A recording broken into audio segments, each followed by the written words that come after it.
Resisting illegitimate authority. A thinking person's guide to being an anti-authoritarian: strategies, tools, and models. Bruce E. Levine. Introduction. Dobbs, if you're the police, where are your badges? Gold hat, badges? We ain't got no badges. We don't need no badges.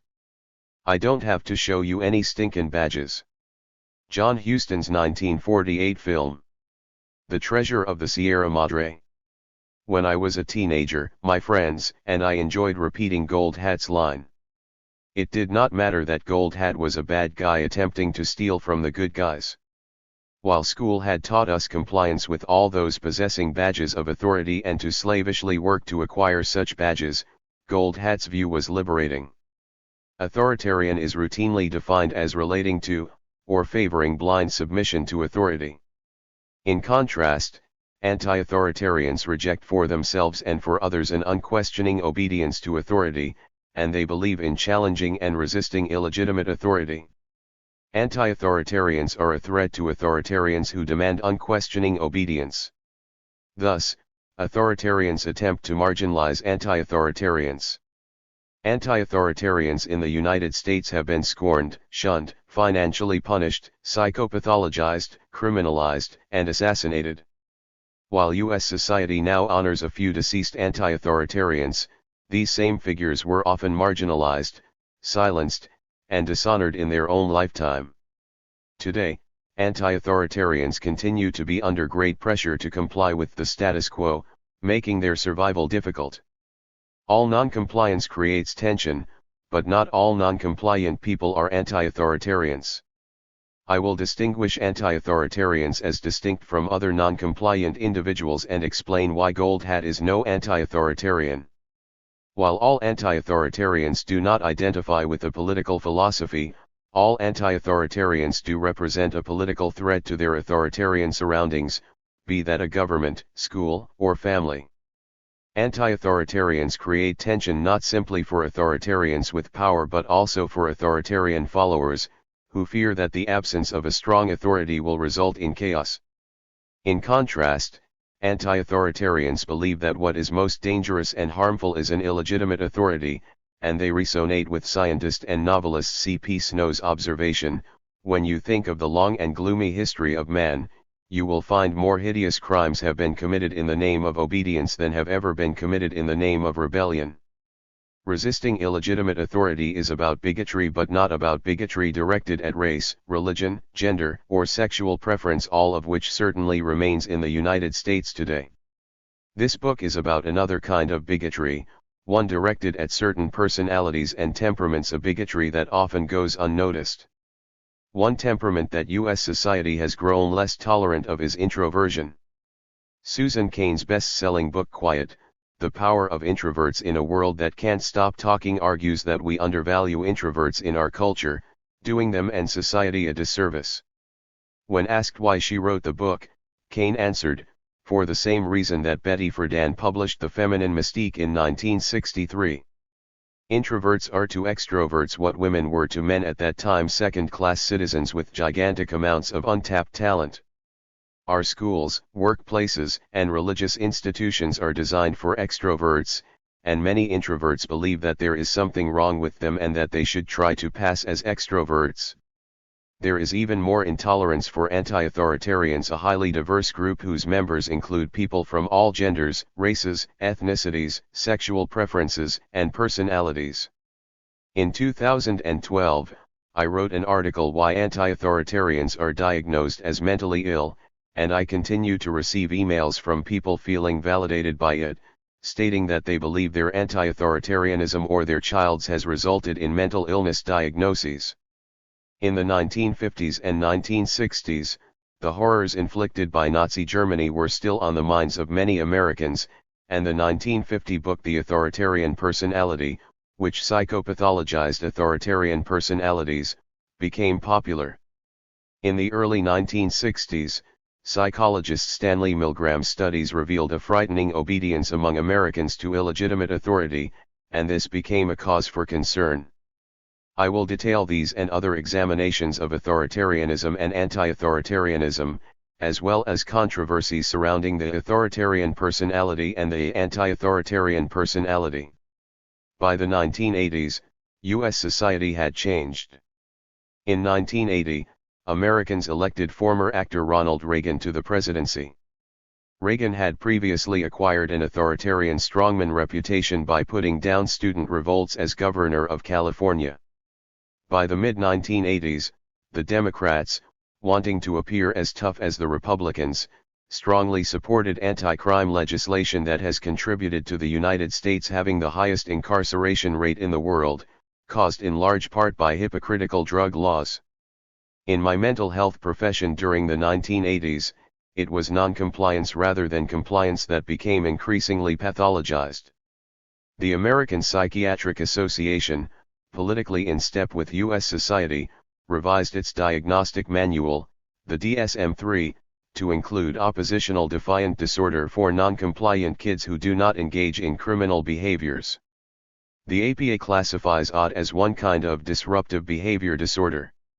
Disruptive behavior disorders are now the most common classification of children medicated with antipsychotics, among the highest grossing classes of drugs in the United States today.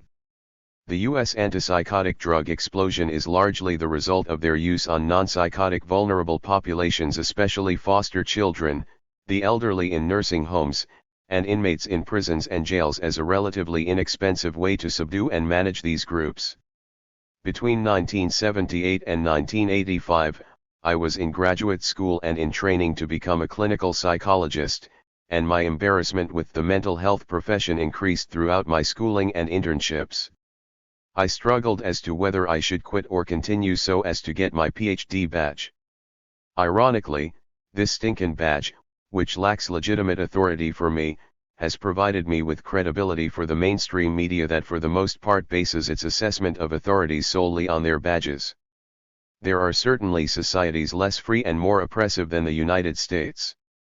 However, what makes life difficult for U.S. anti-authoritarians is that Americans are indoctrinated to believe that their society celebrates anti-authoritarianism. And so they are less prepared for the reality of anti-authoritarian life than others who have not been so indoctrinated. Anti-authoritarians exist in all walks of life and come in all kinds of temperaments, some extroverted, some introverted, some funny, some serious, and so on. To illustrate this diversity, I will profile several famous anti-authoritarians with a lens focused at illuminating their essential anti-authoritarianism and an emphasis on what can be gleaned from their lives.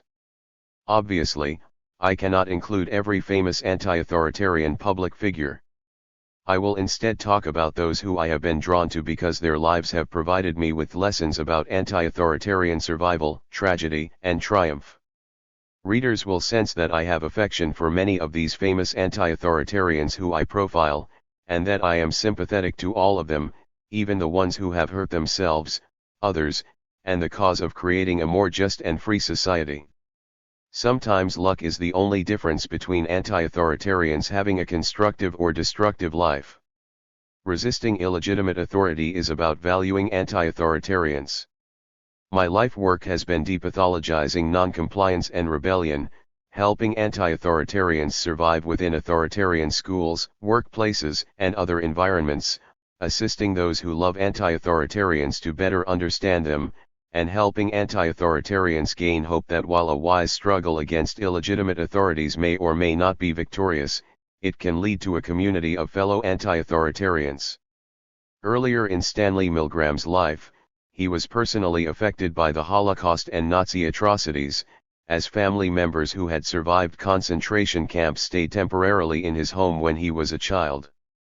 So when his research on Americans revealed an unexpectedly high rate of obedience to authority commanding subjects to commit cruel actions, this very much troubled Milgram.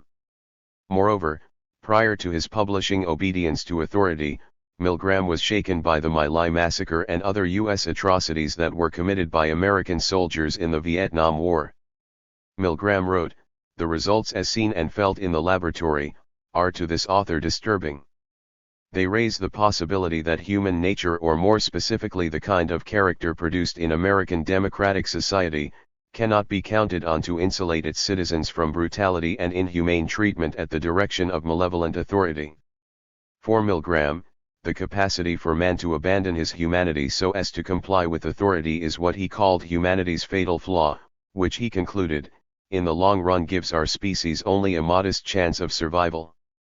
A small ray of hope is that within the human family there are anti-authoritarians, people comfortable questioning the legitimacy of authority and challenging and resisting where it is seen to be illegitimate. Part 1, Authoritarians and Anti-Authoritarians. 1. Authorities and my path to resisting illegitimate authority. When I was 6 years old, I had appendicitis. The pediatrician said that I had a stomachache that would go away. He was wrong. I ended up in the hospital for 2 weeks due to a ruptured appendix. I remember my family being very angry with this doctor for his misdiagnosis. Soon after that, like many other children and teenagers, I can recall evaluating whether an authority was a legitimate one to be taken seriously or an illegitimate one to be resisted, and I have never stopped this evaluation process. One way young children test the legitimacy of adult authorities is by being a smart ass or disruptive in some manner to see how the adult reacts. Will the adult reciprocally behave like another kid? Or will the adult behave like an adult should behave, which is not to use their power to take revenge?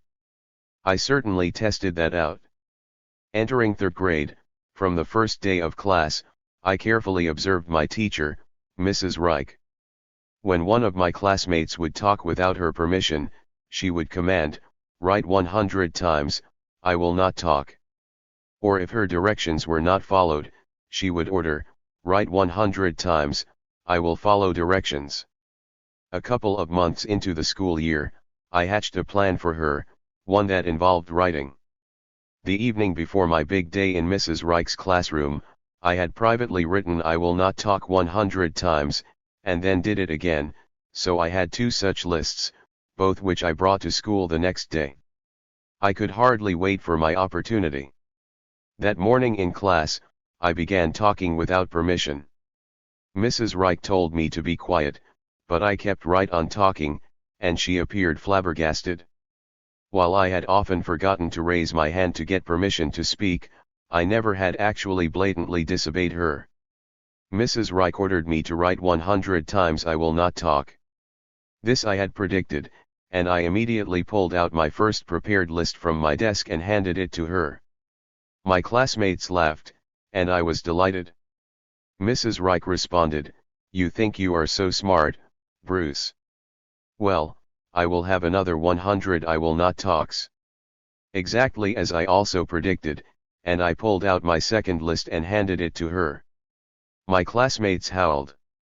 Would she stop there or ask for a third such list which I had not prepared? With a look of disgust on her face, Mrs. Reich threw up her hands and moved on.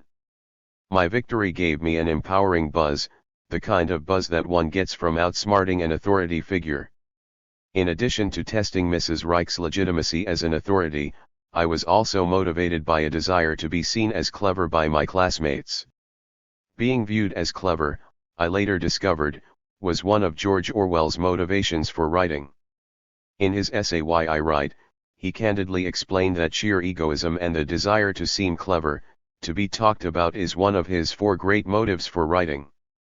Orwell's other 3 writing motives were, aesthetic enthusiasm, including the pleasure of words and their right arrangement, historical impulse for truth and to see things as they actually are, and political purposes, including a desire to push the world in a certain direction. At 8 years old, I did not yet possess these other 3 motives, but my future writing efforts were encouraged by getting recognition for cleverness from my classmates. That empowering triumph of outsmarting a teacher was in 1964. Today in many schools, a 3rd grade teacher, rather than retreating, can call for a PARA, short for outreach paraprofessionals, who can escort a misbehaving kid out of the classroom for counseling. These outreach paraprofessionals are supervised by an outreach counselor, who can bail out a teacher who has been overmatched by a kid. Mrs. Reich did not hold a grudge, and so she maintained her authority for me. Had she taken revenge, which for myself and many other 8-year-olds would have meant telling my parents that I needed to be taken to the psychologist for an evaluation, she would have lost my respect and lost her authority for me. What would have happened to me if today's rules were in place in 1964? Perhaps authorities would have looked up my records and discovered what my second-grade teacher had written about my social behavior. On a number of occasions lately, Bruce had to be reminded about proper behavior in school and his lack of self-control. Bruce tends to speak out in class without first waiting to be called upon. This report in today's world may well have been enough for the school to pressure my parents to have me evaluated by a psychologist. Would I have been diagnosed with attention deficit hyperactivity disorder? Oppositional defiant disorder? Would I have been medicated? I feel lucky. Lucky about not being diagnosed and labeled. Lucky about not being behavior modified or medicated. And lucky about not being deprived of that great feeling of successfully outsmarting a teacher. And I feel sad that many kids today are not so lucky. I grew up in the New York City neighborhood of Arvin in Rockaway, Queens. It was composed of racially and ethnically mixed working class and poor people. My friends and I grew up in blue-collar families. My father worked in the post office, and my mother was a part-time colorist and later a part-time bookkeeper. Among my group of friends, none of our parents had gone to college, and since we were all doing well enough in school to go to college, that's pretty much all our parents cared about. And so, outside of school, we were pretty much free to do whatever we wanted to do. The authorities that most dominated our everyday life were teachers, and our experience of them was not much different than what most teenagers tell me today, that almost all their teachers are excruciatingly boring, and in the unusual cases that their teachers are interesting and fun, they seem to get fired. As a kid, sports was my greatest passion, and I was keenly aware of legitimate and illegitimate authorities even in this realm. For example, it was clear to me that some sports writers were honest with fans about what was wrong with a hometown team, and others were shills and flunkies who cared more about gaining approval from team management than being honest with fans. And so by the time I became a teenager, it was clear to me that the world was divided between people willing to risk security in order to challenge and resist authority versus people who sucked up to all authorities so they could get ahead. I've always loved movies and history, and looking back at my youth, I can see that I was drawn to historical movies from all eras with anti-authoritarian themes from Spartacus to Serpico. As a young kid, I recall getting excited by one particular scene in Inherit the Wind, the fictional account of the Scopes monkey trial. In that scene, Spencer Tracy playing Henry Drummond cross-examines Frederick March playing Matthew Brady. Challenging his literal interpretation of the Bible, Drummond asks Brady about where Cain found his wife. If, in the beginning, there were just Cain and Abel and Adam and Eve, where did this extra woman come from? Did you ever stop to think about that? And when Brady tries to sidestep the question, Drummond mocks him, "You figure somebody else pulled another creation over in the next county somewhere." It was exhilarating to see an anti-authoritarian challenge an authoritarian, and deliver a comical intellectual knockout. But it was troubling to see how this intellectual triumph meant nothing in terms of the trial outcome. Drummond, as had Darrow, lost the case. I grew up during the Vietnam War era when it was common for many Americans to question and challenge their leaders and even resist them. Lyndon Baines Johnson had won election for president in 1964, and not long after, I remember many young people chanting, "Hey, hey, LBJ, how many kids did you kill today?" I recall watching Johnson on television, always trying to convince everybody that we were winning the war. No one I knew believed him. Then in 1968, Richard Nixon was elected president. Nixon seemed to be such an obvious liar that I had a sinking feeling about the adult world. Were they blind to the obvious, or were they resigned to their leaders being nothing but self-serving politicians? Later, when I found out that Nixon had sabotaged the 1968 peace talks so that he could win the election, then lied to Johnson about his treason, and also that Johnson had evidence to prove Nixon was lying to him but covered it up for his own selfish reasons, I began to understand that as horrible as I had already thought these politicians to be, they were in fact even worse. As a young kid, I remember that almost all the guys who were a few years older than me were frightened about getting drafted into the military. Toward the end of 1969, the draft lottery began, and I began to worry about what my lottery number would be when I became eligible. I distinctly recall my adolescent years filled with the fear that I was going to get maimed or killed in Vietnam unless I ran away to Canada and became a fugitive. So by the time I was a teenager, I had discovered the hell that can be created by authorities who are either liars or who don't know what they're talking about but have spent a lifetime perfecting how to appear like they do. The capacity of Robert McNamara and later Henry Kissinger to convey confidence about the rightness of America's Vietnam policies is a major reason for the tragic deaths of more than 58,000 Americans and 3 to 4 million Vietnamese. McNamara was a Harvard Business School alumni, and Kissinger received several advanced degrees at Harvard and became a Harvard faculty member and director of the Harvard Defense Studies program. I learned early in life not to trust prestigious college degree/badges of authority. By 1974, Nixon was forced to resign, not for his real crimes against humanity but for his cover-up crimes in the Watergate scandal. I remember having an almost sadistic pleasure watching the Congressional Judiciary Committee's impeachment hearings on television, and being disappointed that Nixon quit before he was humiliated by an impeachment. Every summer of my high school and college years, I had jobs. I have a pleasant memory of only one boss, Spatz, who was my boss one summer working for the New York City Parks Department. In the workplace hierarchy, Spatz was below the much-feared general foreman, Charlie Baggs. Charlie Baggs would make surprise inspections, seeming to always show up when we were relaxing, and then ruining our day with threats. But Spatz would yell at Charlie Baggs and defend us, "The park is clean, so get the fuck out of here."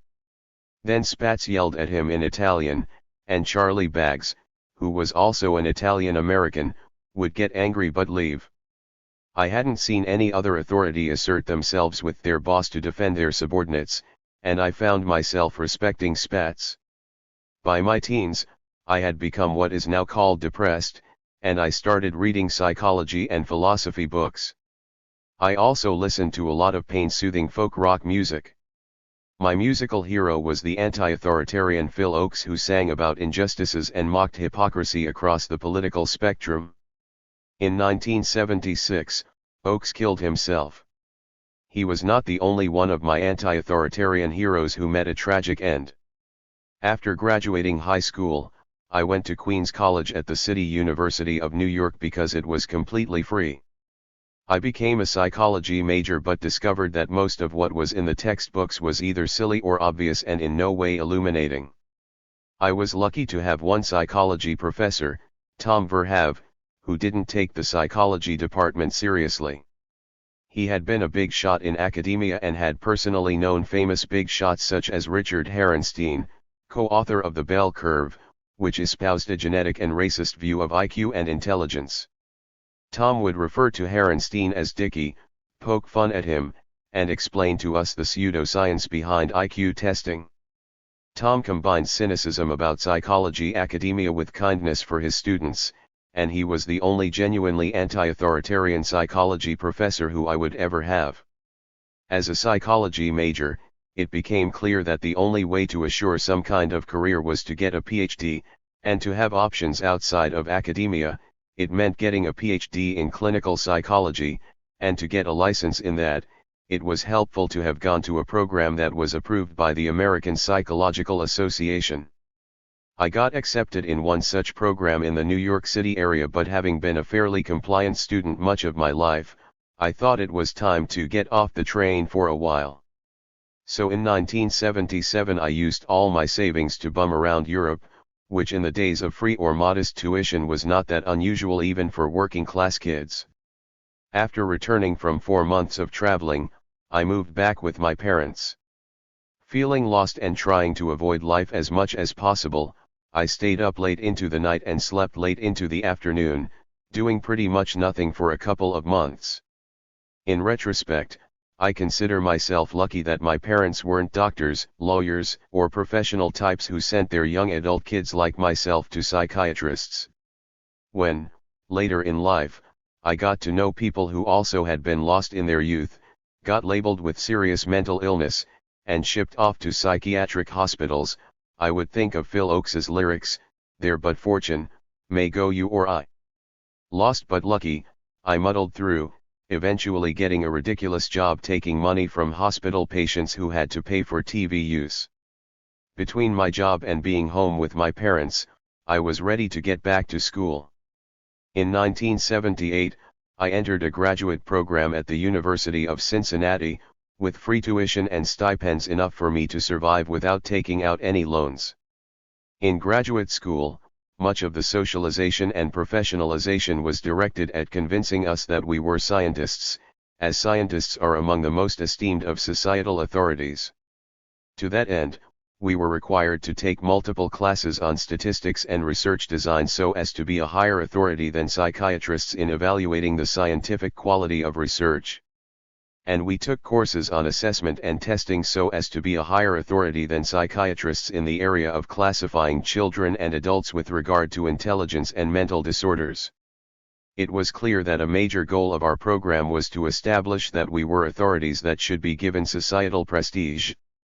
It didn't take long for the rude awakening that the ticket to career advancement for ambitious professionals had to do far less with knowing what they were talking about than appearing like they did. Philosopher Harry Frankfurt, author of On Bullshit, distinguishes between liars and bullshitters. The liar knows the truth, and the liar's goal is to conceal it, while the goal of bullshitters is not necessarily to lie about the truth but to persuade their audience of a specific impression so as to advance their agenda. In the case of academic bullshitters, I discovered that they were especially committed to persuading others of their importance. I had already learned from Tom Verhave, my Queen's College professor, how these IQ tests conveniently omit areas of intelligence that most academics are not good at. For example, these tests do not assess the intelligence it takes to be funny and not bore an entire class, to read body language, to see through bullshit, or to stay alive on the streets in a dangerous neighborhood. Psychologist academics routinely have no great intelligence in these areas, and so, of course, these capacities are omitted from IQ tests. In addition to IQ tests, it was obvious to me that the Psychiatric Diagnostic Bible, the DSM, published by the American Psychiatric Association, was far more apolitical than a scientific instrument. When I began my graduate school training in 1978, many psychologists did not take the DSM too seriously, and even many psychiatrists questioned its scientific value. And so the APA set about to create a revision, the DSM-3, that professed to have made the DSM valid, reliable, and scientific. The APA repeatedly promulgated that the DSM-3 had accomplished these goals, but it was not true. It was obvious to me that the DSM was about as scientifically valid as Leviticus. The authors of both DSM and Leviticus simply labeled those behaviors that made them uptight. In Leviticus, these anxiety-producing behaviors were labeled abominations and sins, and in the DSM they were labeled mental illnesses and mental disorders. In Leviticus, homosexuality is an abomination, and in DSM-2, homosexuality was a disorder. Homosexuality was not listed as a disorder in the DSM-3 only because gay activists assisted by a changed cultural climate in the 1970s had enough political clout to abolish this insult to their sexual identity. However, non-compliant youngsters had no such political clout, and so in the DSM-3, oppositional defiant disorder was created for them. Early in graduate school, I discovered that challenging authorities got me labeled as having issues with authority. This was somewhat amusing for me, as among the working class kids who I had grown up with, I was considered relatively compliant with authorities, as I had done my homework, studied, and received good grades.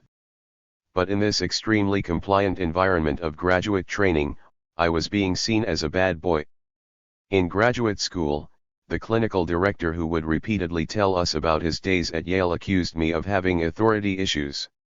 Since he was an authority, I realized that if I defended myself that would prove his point, so I initially said nothing in response. But finally, after he repeatedly baited me, I responded, I don't have authority issues. I just have issues with authorities who don't know what they are talking about. It became obvious to me that gaining acceptance into graduate school or medical school and then gaining a PhD or MD to become a psychologist or psychiatrist required an extraordinary amount of compliance to authority. It became clear to me that the selection and socialization of mental health professionals bred out many anti-authoritarians, and this, as I will later detail, has significant consequences in the pathologizing of non-compliant and rebellious people. After acquiring my PhD and clinical psychologist license, I then hid out in private practice. However, by the early 1990s, I had become so embarrassed by my profession that I felt a need to publicly separate myself from it, first through a letter to the editor, then in articles, and eventually with books and talks. By 1994, I had become aware of a political movement of ex-patient psychiatric survivors and dissident mental health professionals. This movement aims at abolishing pseudoscience and coercive treatment as well as providing the general public with informed choice. I've been involved in this world ever since. While none of my previous books have been specifically about authoritarianism and anti-authoritarianism, in retrospect, I realize that virtually all my publications have been geared for anti-authoritarian readers. While I had previously written a few articles about anti-authoritarians, I had long thought that this subject required an entire book. When the anti-authoritarian AK Press invited me to write a book for them, I thought that they were the right publisher for resisting illegitimate authority. 2. The compliant, the non-compliant, and the anti-authoritarian. Defining terms / the percentage of Americans who resist illegitimate authority / the authoritarian and anti-authoritarian personality and left-right politics. Lyndon Johnson famously proclaimed his requirements for an appointee: I want him to kiss my ass in Macy's window at high noon and tell me it smells like roses. Johnson and his ass kissers were authoritarians. Defining terms. Authoritarian is defined by the American Heritage Dictionary as characterized by or favoring absolute obedience to authority, as against individual freedom, of, relating to, or expecting unquestioning obedience. Authoritarians with power demand unquestioning obedience from those with lower rank. And authoritarian subordinates comply with all demands of authorities. Anti-authoritarians, in contrast, reject unquestioning obedience to authority. Anti-authoritarians question whether or not an authority is legitimate before taking that authority seriously. And anti-authoritarians challenge and resist illegitimate authorities. Anti-authoritarians oppose the imposition of illegitimate authority not only on themselves but on others as well. This is why Gold Hat is no anti-authoritarian, as while he did not for himself take seriously the state's societal badges, he sought unquestioning obedience to himself. For anti-authoritarians, evaluating the legitimacy of those in authority includes questioning the legitimacy of societal badges. Anti-authoritarians assess whether authorities actually know what they are talking about, and whether they are competent, honest, have integrity, and care about those people who are trusting them. And when anti-authoritarians determine an authority to be illegitimate, they challenge and resist that authority, whether the authority is their doctor, teacher, parent, or government. Dissent is different than disobedience. A person may dissent with an authority but may still obey.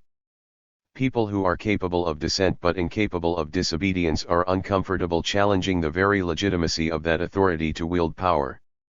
Anti-authoritarians are comfortable with both dissent and disobedience, as they are comfortable questioning, challenging, and resisting authority they deem to be illegitimate.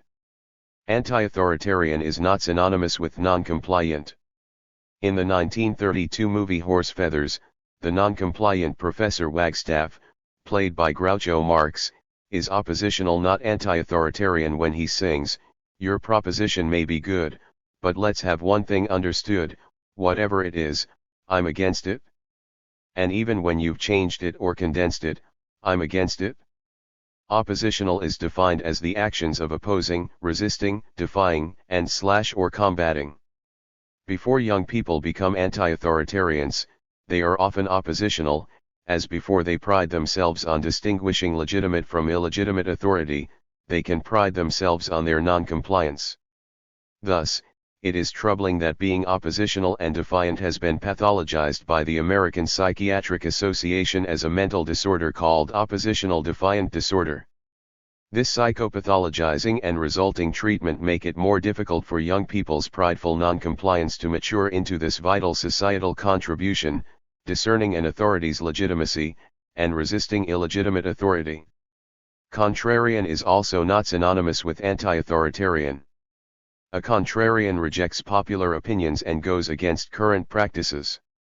Contrarians, for example, are selling their stock when the stock market is rising and when most are buying stock, and they are buying stock when the stock market is plummeting and most are selling. A contrarian may reject a war when it is popular, but also call for unpopular military actions. Contrarians reject popular opinion, while anti-authoritarians reject illegitimate authorities. Anti-authoritarians and contrarians have in common a certain fearlessness around being unpopular, disliked, and ostracized, and so sometimes contrariness and anti-authoritarianism exists within the same person. All genuine anarchists are anti-authoritarians, however, not all anti-authoritarians are anarchists. Anarchism literally means without rulers, and the Merriam-Webster dictionary defines it as a political theory holding all forms of governmental authority to be unnecessary and undesirable and advocating a society based on voluntary cooperation and free associations of individual groups. Among anarchists, there is no monolithic view of anarchism, though there is generally agreement that the state is an illegitimate authority. Some anarchists self-identify as libertarian socialists, who believe in socialism but oppose state socialism. However, the term libertarian, especially in the United States, is now routinely associated with the Libertarian Party and people who oppose state coercions but don't view capitalism as essentially coercive. So, for example, Emma Goldman identified herself as an anarchist, while Marilyn Chambers identified herself as a libertarian. Both Goldman and Chambers opposed state authority and both celebrated sexual freedom, but they differed on the coercive nature of capitalism. For anarchists, both the state and capitalism are illegitimate authorities that are coercively dehumanizing. One iconic anarchist poster reads, "Fuck authority," which feels good for many anarchists to say. However, for anti-authoritarians who are not anti-state, it is not fuck authority but rather, fuck unjust authority, fuck stupid authority, and certainly fuck illegitimate authority. Authoritative has a very different meaning than authoritarian, and the distinction is important. Authoritative means being accurate, true, reliable, valid, and thus trustworthy. Part of being a legitimate authority is to be authoritative. For example, my longtime car mechanic has a lengthy history of being authoritative, competent, honest, and trustworthy, and if he tells me that my brakes are unsafe, I take him seriously and comply with his recommendation to replace them. The idea of taking any authority seriously might upset certain anarchists, however, not those who are familiar with Mikhail Bakunin, one of the most famous anarchists in world history. Bakunin wrote, "Does it follow that I reject all authority? Far from me such a thought. In the matter of boots, I refer to the authority of the bootmaker. Concerning houses, canals, or railroads, I consult that of the architect or the engineer. But I allow neither the bootmaker nor the architect nor the savant to impose his authority upon me. I listen to them freely and with all the respect merited by their intelligence, their character, their knowledge, reserving always my incontestable right of criticism and censure." Perhaps the most well-known modern American anarchist is linguist and political activist Noam Chomsky, and he too would not say, "Fuck authority." For Chomsky, every form of authority has to prove that it's justified, it has no prior justification. Chomsky gives an example of justified authority: when you stop your 5-year-old kid from trying to cross the street, that's an authoritarian situation, it's got to be justified. Well, in that case, I think you can give a justification. However, for Chomsky, most of the time these authority structures have no moral justification. They are just there in order to preserve certain structures of power and domination.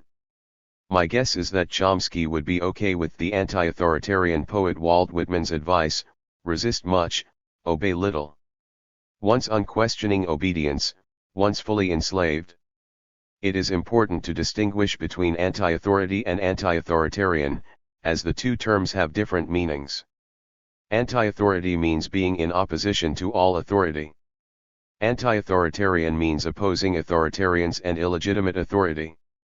Unfortunately, some social scientists such as Christian Bay in The Structure of Freedom have equated anti-authority with anti-authoritarian, viewing anti-authoritarianism as a syndrome and pathologizing it.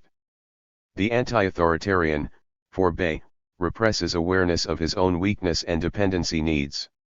He sees all authorities as bad and wicked, and all weak people as exploited and persecuted.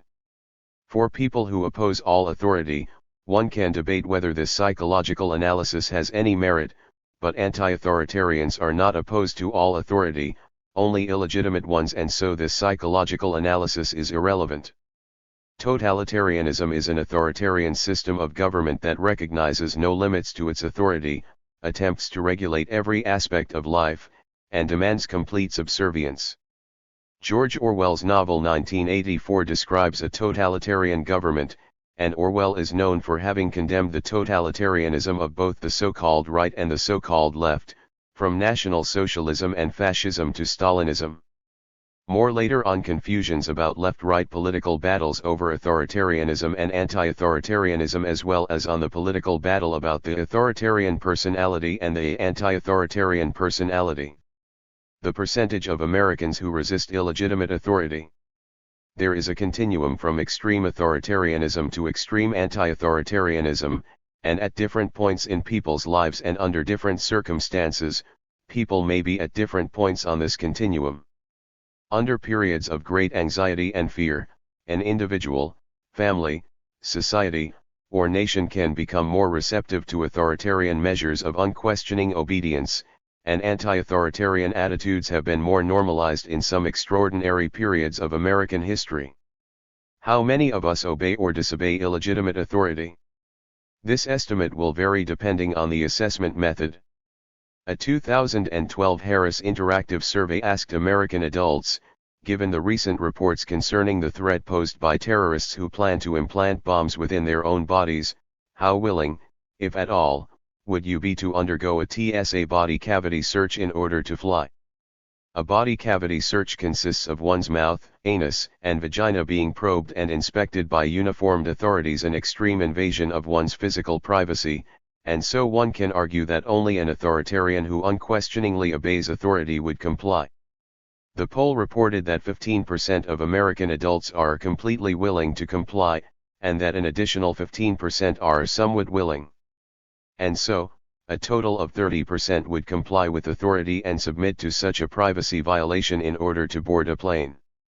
Results were virtually the same with self-identified Democrats and Republicans. Another question on the Harris Interactive survey was, how reasonable or unreasonable do you feel it is that travelers should be made by law to obey every command given by a TSA agent inside an airport or any other public place given the threat posed by terrorists? A majority of Americans, 57%, considered a law to obey every command to be either completely or somewhat reasonable. However, surveys only detect people's self-perceptions and not their actual actions. Perhaps the most famous attempt to discover how rampant authoritarian behavior was in U.S. society was psychologist Stanley Milgram's obedience to authority studies. Milgram was deeply affected by how many people complied with Nazi authoritarian directives to commit atrocities, and in the early 1960s, he sought to discover how far ordinary Americans would go in obeying an authority's harmful commands. In the original Milgram study at Yale University, 40 male volunteers were recruited for an experiment ostensibly investigating learning.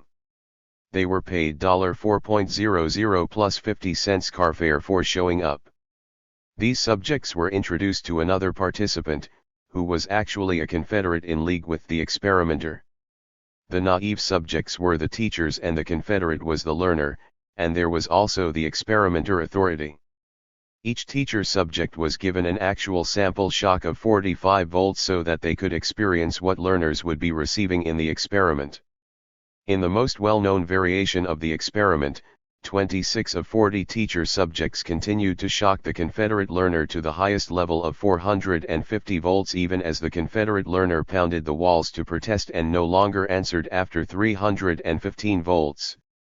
While 65% never disobeyed the experimenter authority, even the 35% who ultimately disobeyed at higher shock levels showed a significant degree of obedience. Specifically, in the experiment, the learner Confederate was strapped to a chair with electrodes. After the learner was taught a list of word pairs, the teacher subject was told by the experimenter authority to administer an electric shock every time the learner made a mistake, increasing the level of shock each time. There were 30 switches on the shock generator marked from 15 volts to 450 volts. The Confederate learner purposely gave mainly wrong answers, and for each wrong answer, the teacher subject was told by the experimenter authority to give the learner an electric shock. When the teacher subject objected, the experimenter authority gave a series of orders/prods to ensure they continued. Milgram reported, at 75 volts, the learner grunts. At 120 volts he complains verbally, at 150 he demands to be released from the experiment. His protests continue as the shocks escalate, growing increasingly vehement and emotional. At 285 volts his response can only be described as an agonized scream. Milgram carried out several variations of this study, altering the situation to see how this affected obedience. The authorities' badges were significant. In the original study, the experimenter authority wore a gray lab coat uniform as a symbol of his authority, but in one variation, the uniformed experimenter authority was called away and replaced by an experimenter in everyday clothes rather than a lab coat, and here the 450-volt highest level obedience rate dropped from 65% to 20%. In another variation, when the site of the experiment was moved from Yale University to a rundown office, the 450-volt highest level obedience rate dropped to 47.5%. Proximity to the experimenter authority figure also changed the compliance rate, as when the experimenter authority telephoned orders rather than being in the same room, the obedience rate fell to 20.5%. Another variation of the experiment shows the importance of modeling disobedience in order to reduce compliance with illegitimate authority. When two other participant teachers were also Confederates refused to obey, one stopping at 150 volts, and the other stopping at 210 volts, the level of obedience was reduced from 65% to 10% compliance for the highest level shock. Milgram's studies on obedience to authority have been replicated many times in the United States and around the world with slightly different methodologies but similar results. Milgram believed that the obedient were not without morality but that their morality was an authoritarian morality. He noted, although a person acting under authority performs actions that seem to violate standards of conscience, it would not be true to say that he loses his moral sense. Instead, it acquires a radically different focus. His moral concern now shifts to a consideration of how well he is living up to the expectations that the authority has of him. One criticism of Milgram's conclusions, leveled by sociologist Matthew Hollander, was that obedience and disobedience are more nuanced than Milgram depicted. Hollander analyzed the dialogue from audio recordings of Milgram's study participants, and he found that people classified as obedient tried several different forms of verbal protest, saying "I can't do this anymore" or "I'm not going to do this anymore," but they ultimately continued. For Hollander, this was an attempt at disobedience. But for Milgram, these protests were dissent, not disobedience, and what's crucial is that dissent without disobedience had no value for the shocked learner. The authoritarian and anti-authoritarian personality and left-right politics. Within the mainstream American media, the rise of the Republican President Donald Trump energized renewed concern about authoritarianism. While Trump is a caricature of a wannabe strongman, Some of the most authoritarian presidential actions in U.S. history have been administered by Democratic presidents, from Andrew Jackson's forced removal of the Cherokees and the ensuing Trail of Tears, to Grover Cleveland's use of the Army to break up the Pullman strike, to Woodrow Wilson's incarceration and deportation of World War I resistors, to Barack Obama's prosecution of more government whistleblowers under the Espionage Act than all previous administrations combined. The 1950 publication of The Authoritarian Personality, authored by sociologist Theodore Adorno along with psychologists Else Frankel Brunswick, Daniel Levinson, and Nevitt Sanford, stirred up both methodological and political controversies. A large part of the impetus for this work was the then recent Nazi regime's genocidal atrocities. Adorno in Germany had been an important member of the Institute for Social Research, which came to be known as the Frankfurt School. He fled Germany in the 1930s. In The Authoritarian Personality, Adorno and his co-authors hoped to identify personality factors that resulted in anti-Semitic and fascist behaviors. The authoritarian personality included exhaustive research on different populations and was influenced by Sigmund Freud and psychoanalysis. One of its major theories was that the authoritarian personality type was, in part, a result of punitive parenting causing repressed anger with parents along with a fear of them, thus resulting in a fear of questioning and challenging authorities and, ultimately, worshipping punitive authority figures. Adorno and his team measured authoritarianism by the F-scale, short for pre-fascist personality.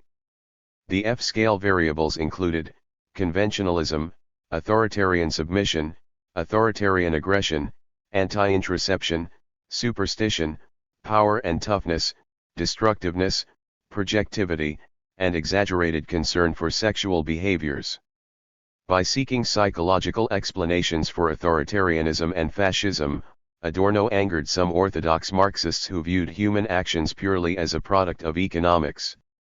And by equating the authoritarian personality with the politics of the right, Adorno also upset conservatives and libertarians who objected to the omission of the authoritarian left. People such as Adorno and his co-authors who identify themselves as on the left routinely associate authoritarianism with the right, and those on the right see an authoritarian left. For the left, Hitler, Mussolini, Franco, and the right-wing ideology of fascism's demand for unquestioning obedience to the state are examples of authoritarianism. However, for the right, Stalin, Pol Pot, and Khmer Rouge communism also demanded unquestioning obedience and are examples of left authoritarianism. In The Anti-Authoritarian Personality, the left political scientist William Kreml attempted to establish anti-authoritarian personality attributes. For Kreml, those possessing anti-order, anti-power, impulsiveness, and introspection attributes will tend toward the acceptance of left-wing political views. However, there are non-left, self-identified libertarians who would also claim those attributes. Libertarian philosopher David Makinson argued that since authoritarians engage in coercion, anti-authoritarianism is synonymous with anti-coercion. Coercion means the use of force, threats, and intimidation to break resistance and obtain compliance. However, to equate anti-authoritarianism with anti-coercion overlooks the necessity of coercion as a tool for resisting and removing illegitimate authorities. By definition, anti-authoritarian resistance often requires coercions directed at these authorities. Coercions vary. For example, American colonials used violent revolution in order to remove the illegitimate authority of Great Britain. In India, Mahatma Gandhi used methods such as hunger strikes, which though called nonviolent, are still coercive. More recently there have been other efforts to discover what kind of people have authoritarian tendencies and who, when they become insecure and anxious, desire a strongman leader. Leading social scientists in this field include social psychologist Jonathan Haidt and political scientists Karen Stenner, Mark Hetherington, and Stanley Feldman. Feldman attempted to create a more reliable measure of authoritarianism by unlinking it from political ideology. In the early 1990s, Feldman began measuring authoritarianism by using 4 questions about parenting, asking respondents to state which they thought to be more important for a child: independence or respect for elders. Self-reliance or obedience. To be considerate or well-behaved. Curiosity or good manners. Feldman's questionnaire received a great deal of attention for the association of its measure of authoritarianism with a higher likelihood of being a Republican voter and for predicting Donald Trump voters. But political scientist Samuel Goldman believes that these parenting questions are not apolitical, that what is called authoritarian by Feldman's scale could be called old-fashioned parenting values that are more common among blue-collar than white-collar people, and more common in the South than the rest of the United States. The conventional right-left distinction, especially for many oppressed groups, is not all that useful when examining authoritarianism. For many oppressed groups, the difference between the right and the left is only in their techniques used to coerce conformity and gain control. While the right favored killing indigenous Americans to steal their land, so-called progressives on the left favored forced assimilation through boarding schools that prohibited the use of tribal languages and customs, which made it easier to divide and conquer native people and then steal their land. For oppressed homosexuals in the United States, again the right and left differed only on the kind of techniques used to coerce conformity and gain control. The right favored criminalizing and imprisonment, while progressives on the left favored treatment for homosexuality, including aversive conditioning techniques involving electric shock and nausea-inducing drugs during presentation of same-sex erotic images.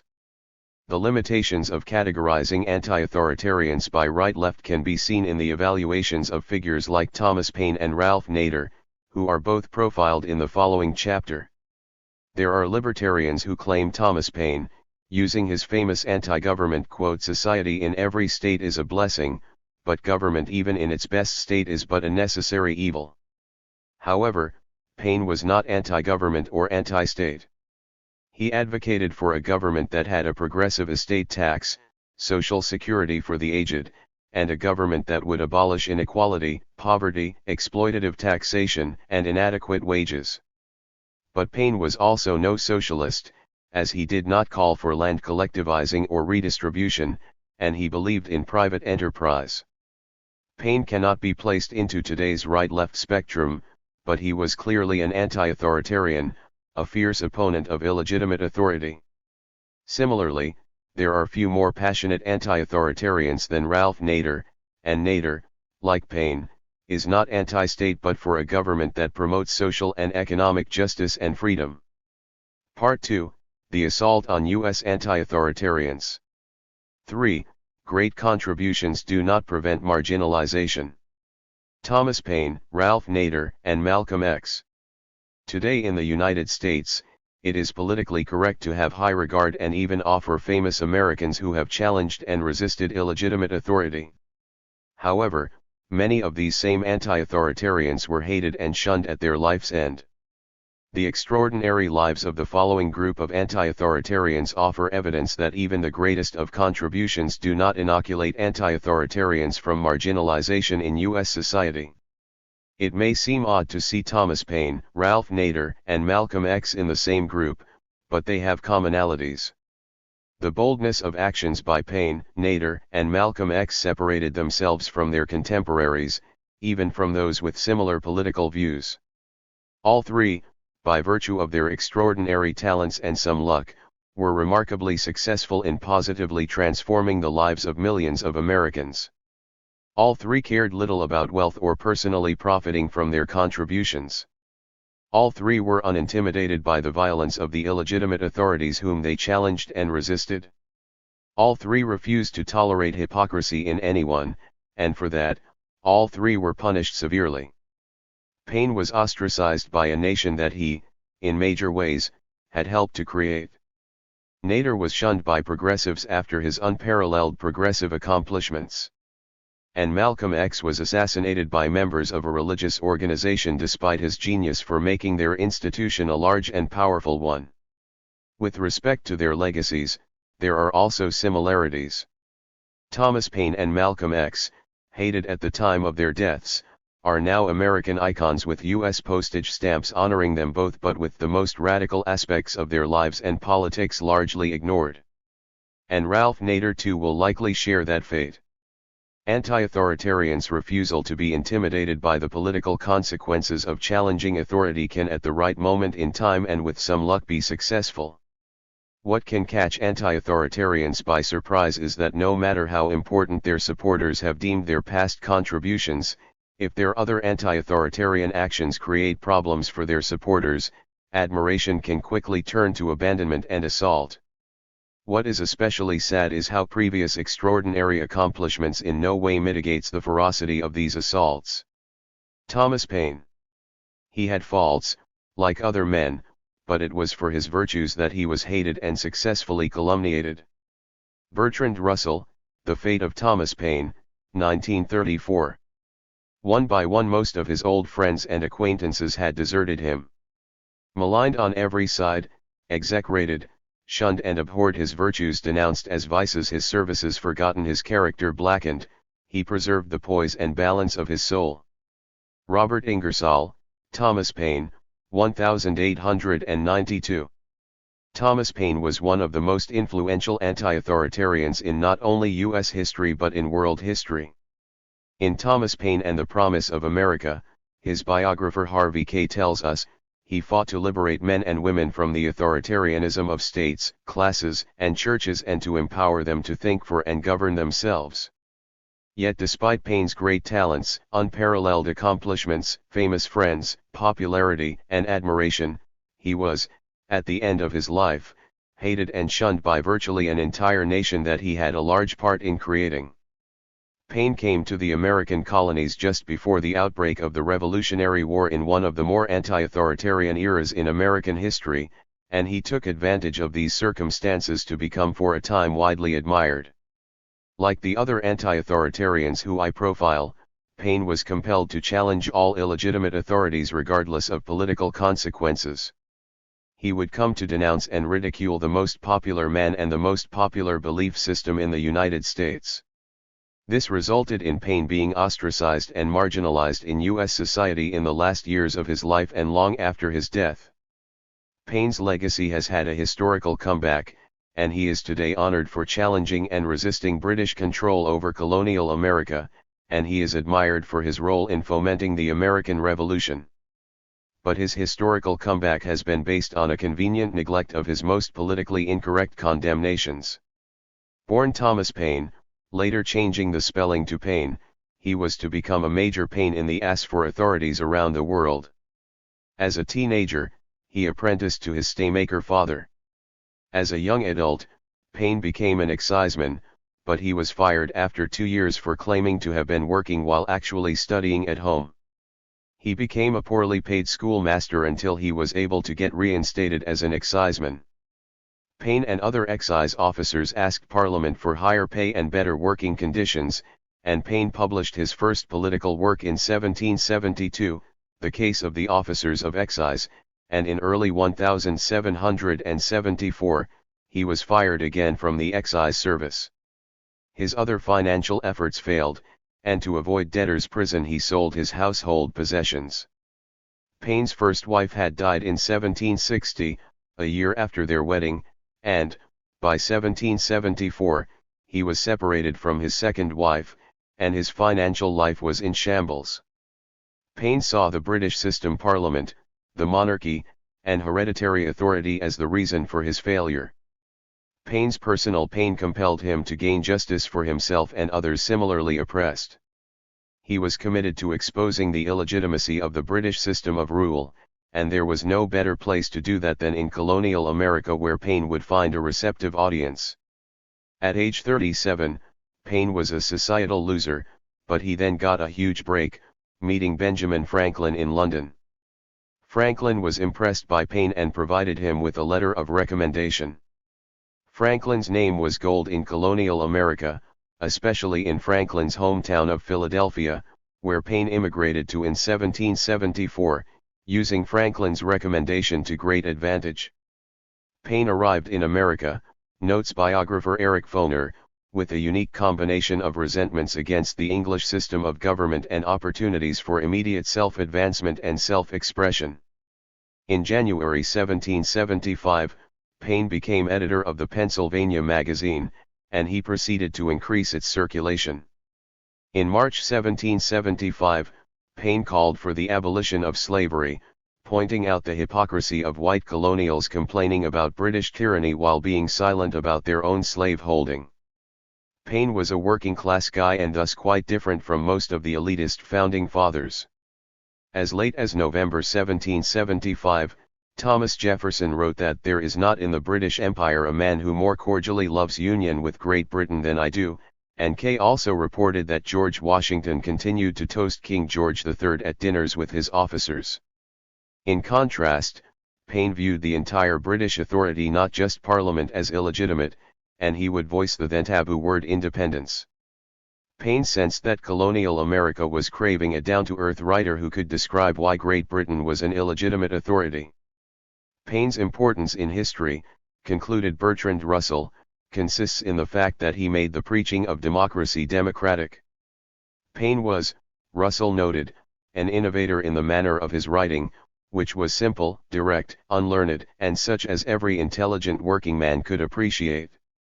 In January 1776, Paine published Common Sense, at first anonymously, but soon after he became known as its author.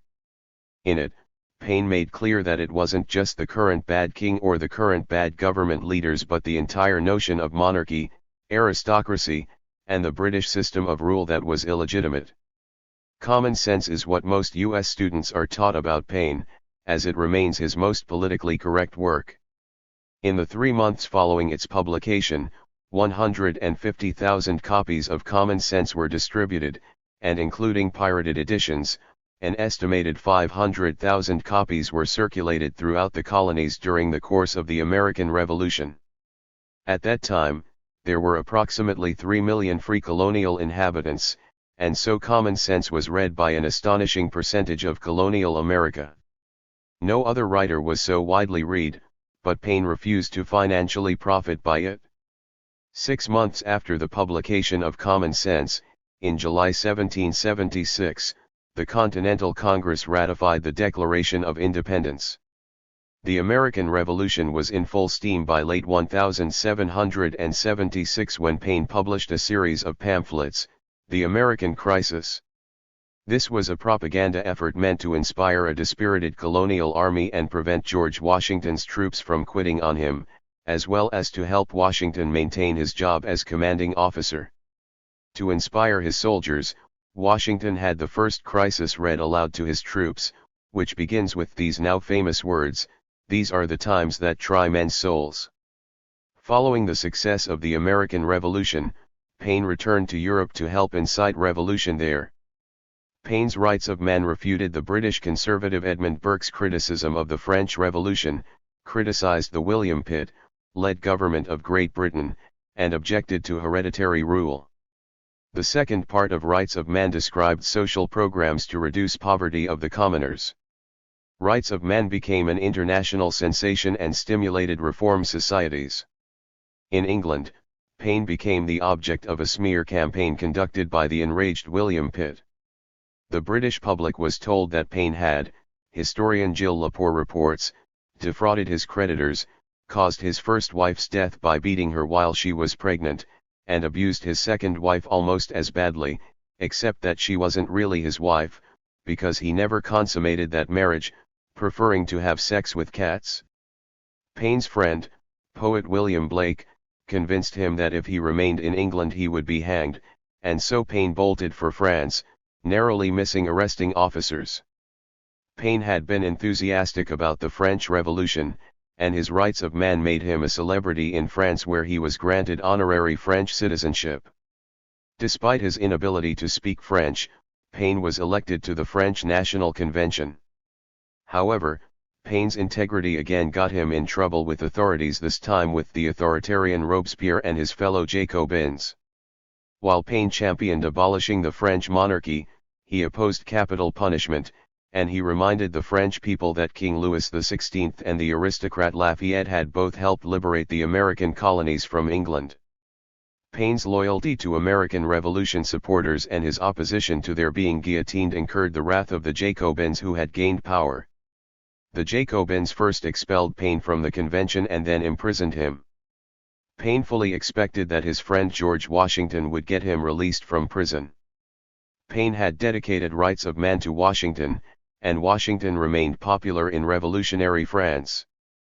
The fiercely loyal Paine could not imagine that Washington would not help him. After all, it was Paine's The American Crisis that had kept Washington's troops from deserting him, and when the Continental Congress was questioning Washington's leadership, Paine had used his propaganda skills in The American Crisis to make Washington appear to be a smarter strategist than he was.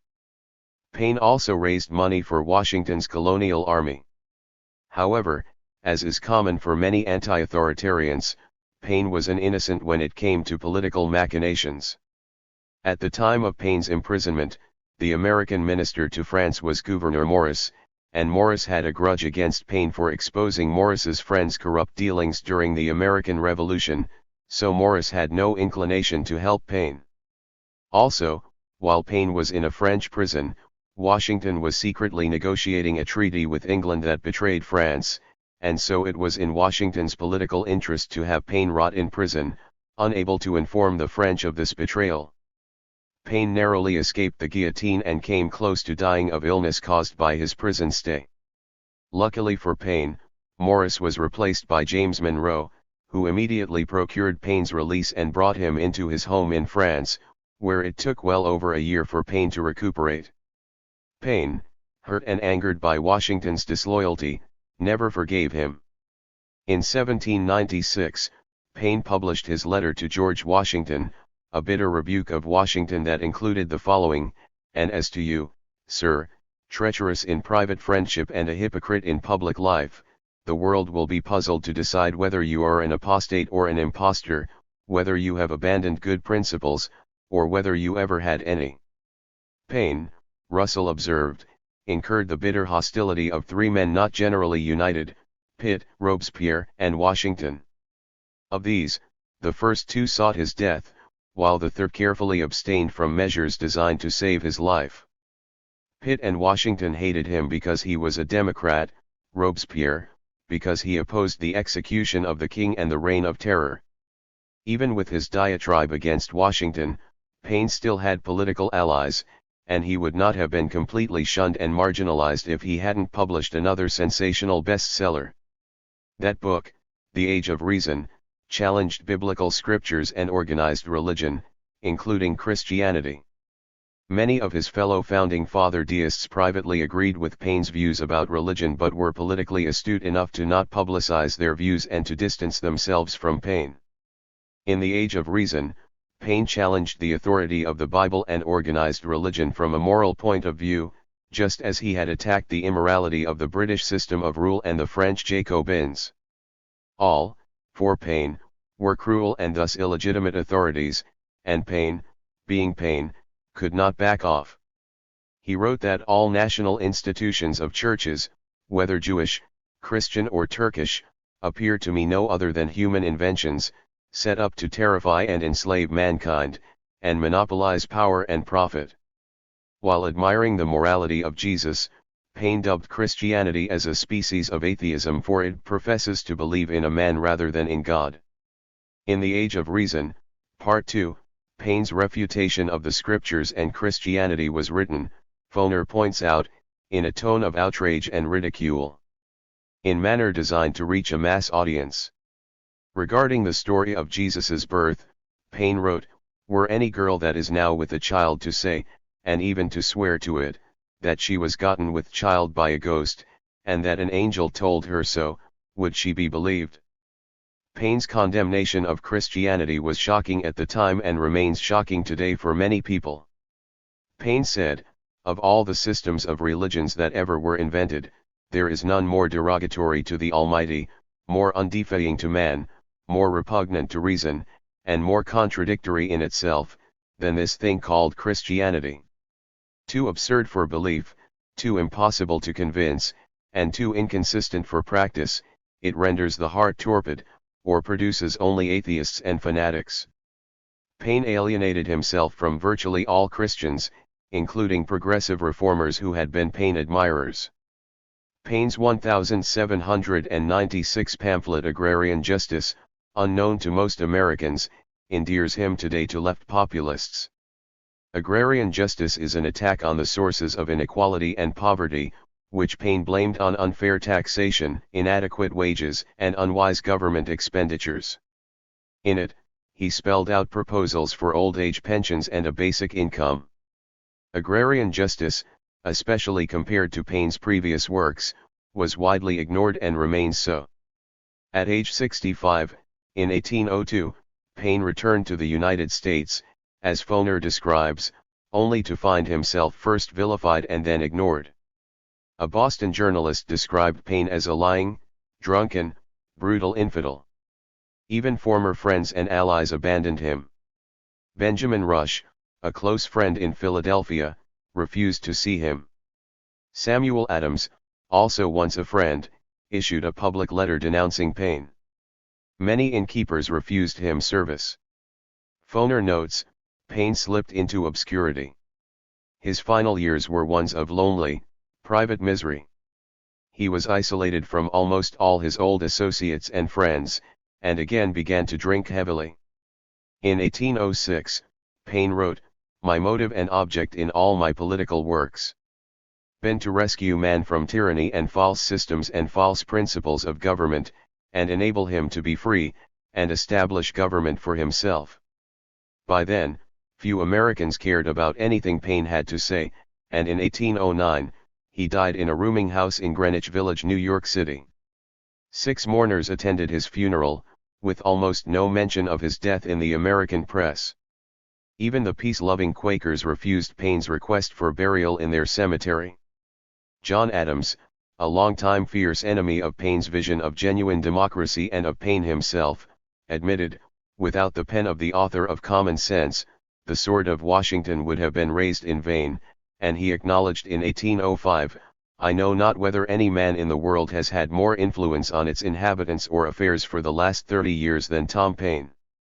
However, an envious Adams was tortured by the prospect that history is to ascribe the American Revolution to Thomas Paine.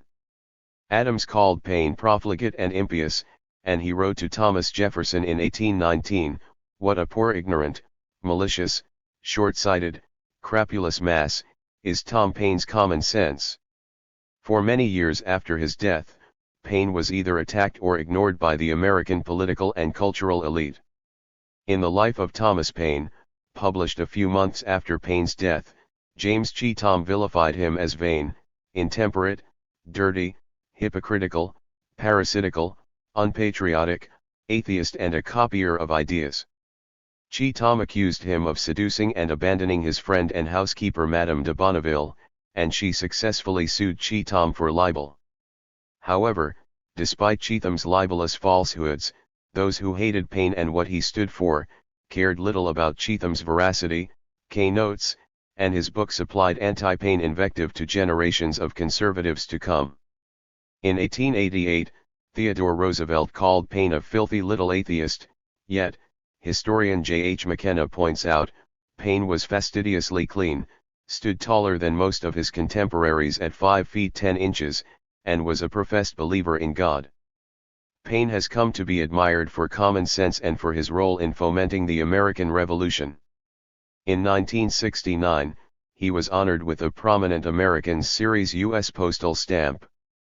But Paine's historical comeback is based in large part on a convenient neglect for his scathing condemnation of Christianity.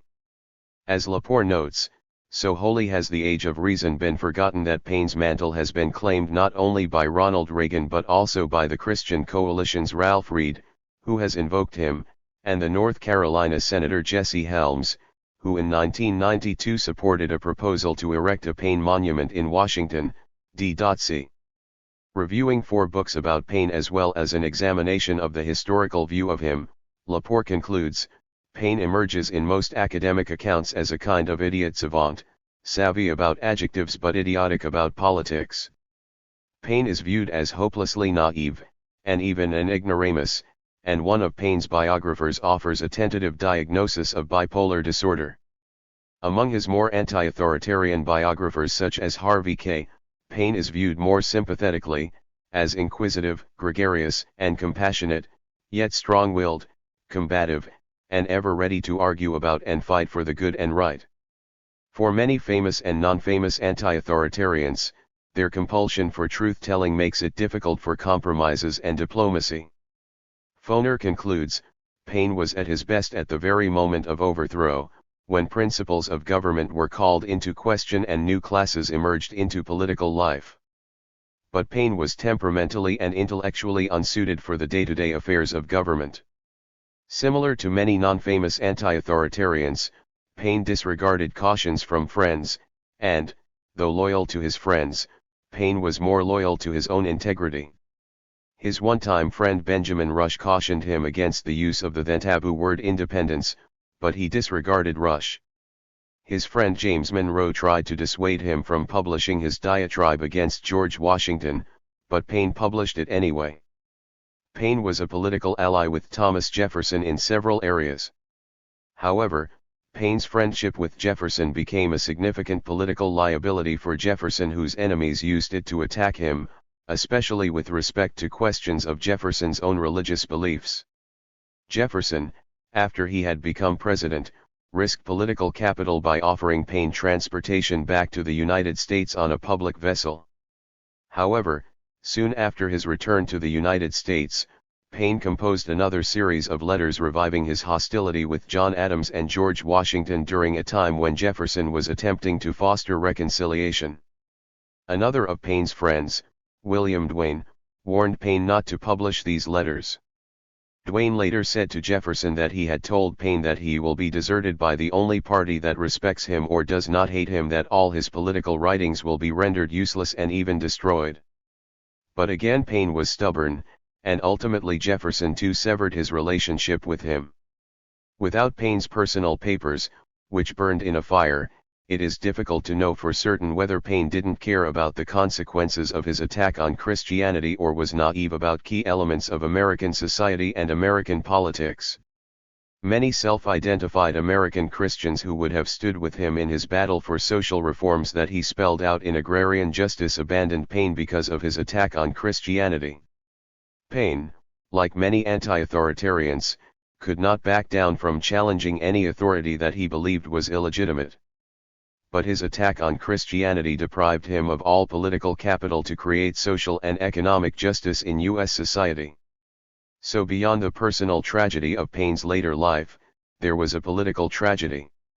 Egalitarian Americans who cared about greater social and economic justice and who could have used a politically powerful legacy of Thomas Paine and his agrarian justice were deprived of it because of Paine's attack on Christianity. For Paine, Christianity was a major illegitimate authority, and his integrity compelled him to challenge it. One of Paine's few 19th-century admirers, Robert Ingersoll, concluded that Paine had more courage than politeness, more strength than polish. He had no veneration for old mistakes, no admiration for ancient lies. He loved the truth for truth's sake, and for man's sake.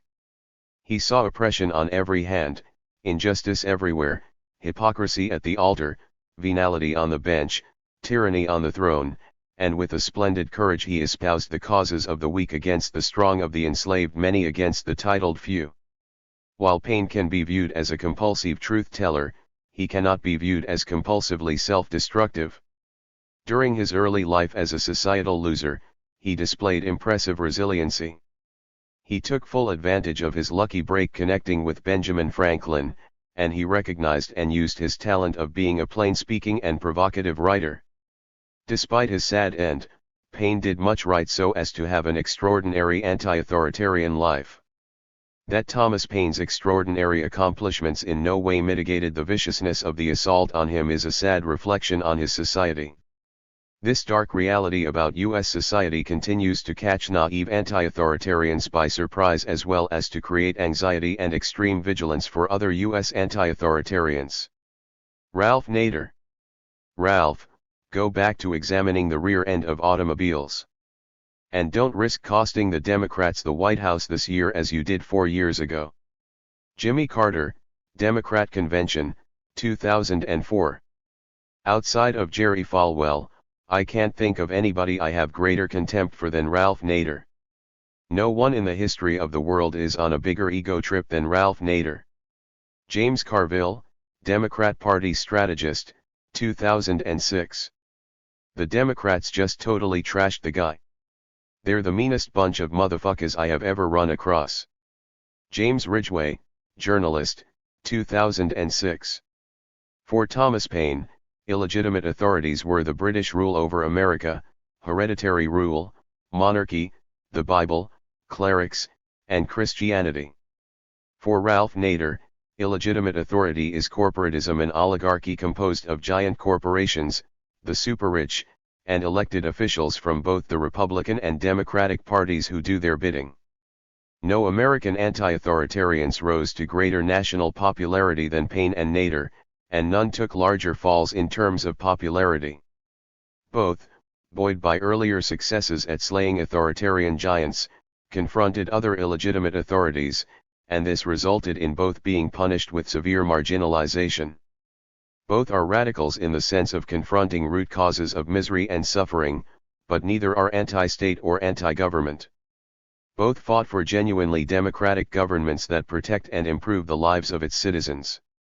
While Paine biographies do not include illuminating childhood stories of his anti-authoritarianism, Ralph Nader biographies do. In 1938, his mother, Rose Nader, took Ralph and her other 3 children for a visit to the family's native country, Lebanon. On the visit, the Nader family stood in line to meet an archbishop of the Eastern Orthodox Church. The archbishop stopped in front of each person who bent down and kissed the archbishop's ring. This continued, Nader biographer Kevin Graham reported, until he came to a small 4-year-old boy who looked up at the archbishop and shook his head. The boy was Ralph Nader, who then told the archbishop, "I don't have to kiss your ring." Nader is an anti-authoritarian but not anti-authority.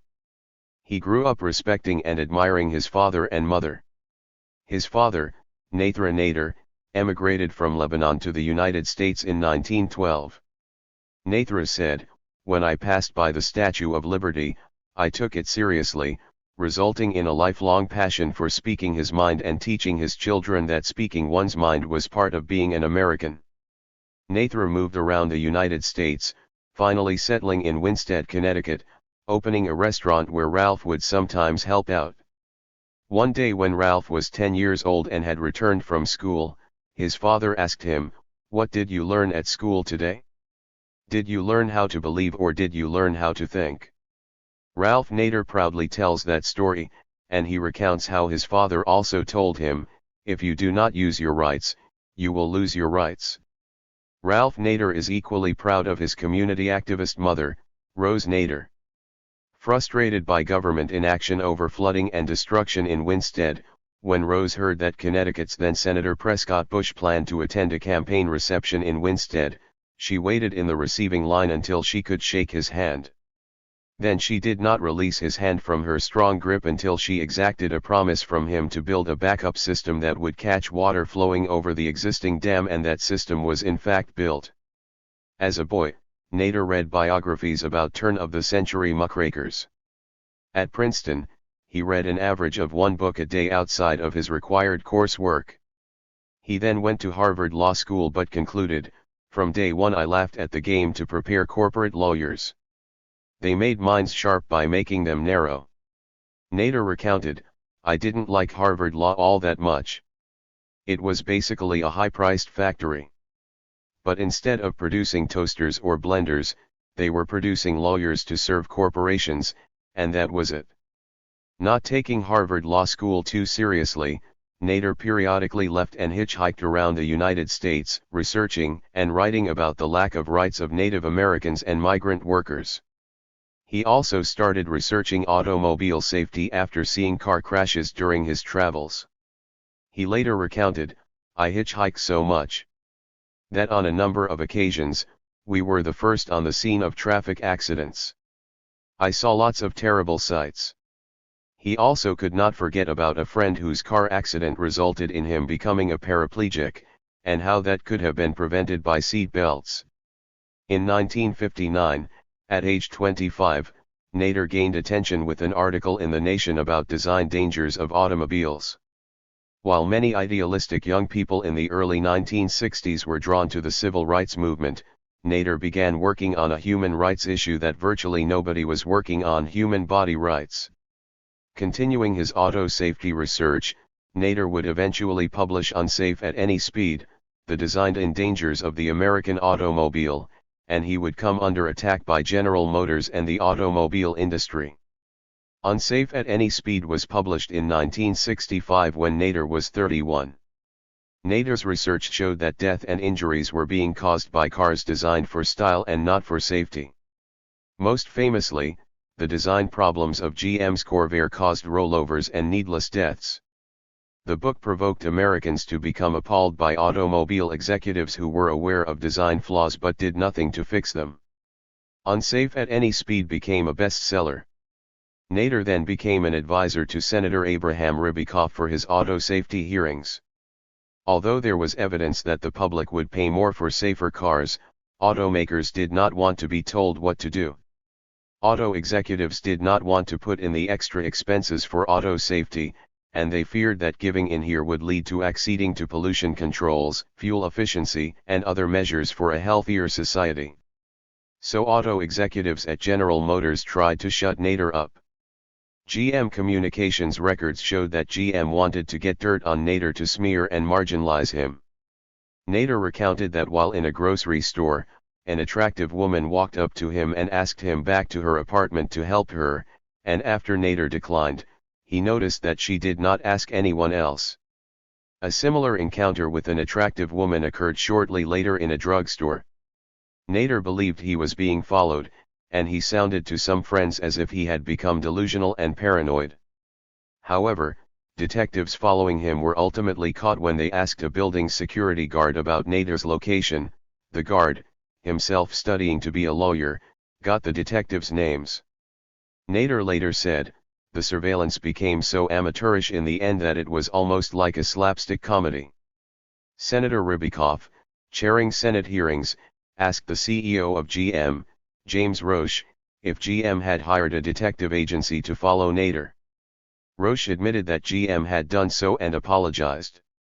Nader later sued GM, with GM settling in 1970 for $425,000, which Nader used not on himself but as seed money for his consumer activist groups.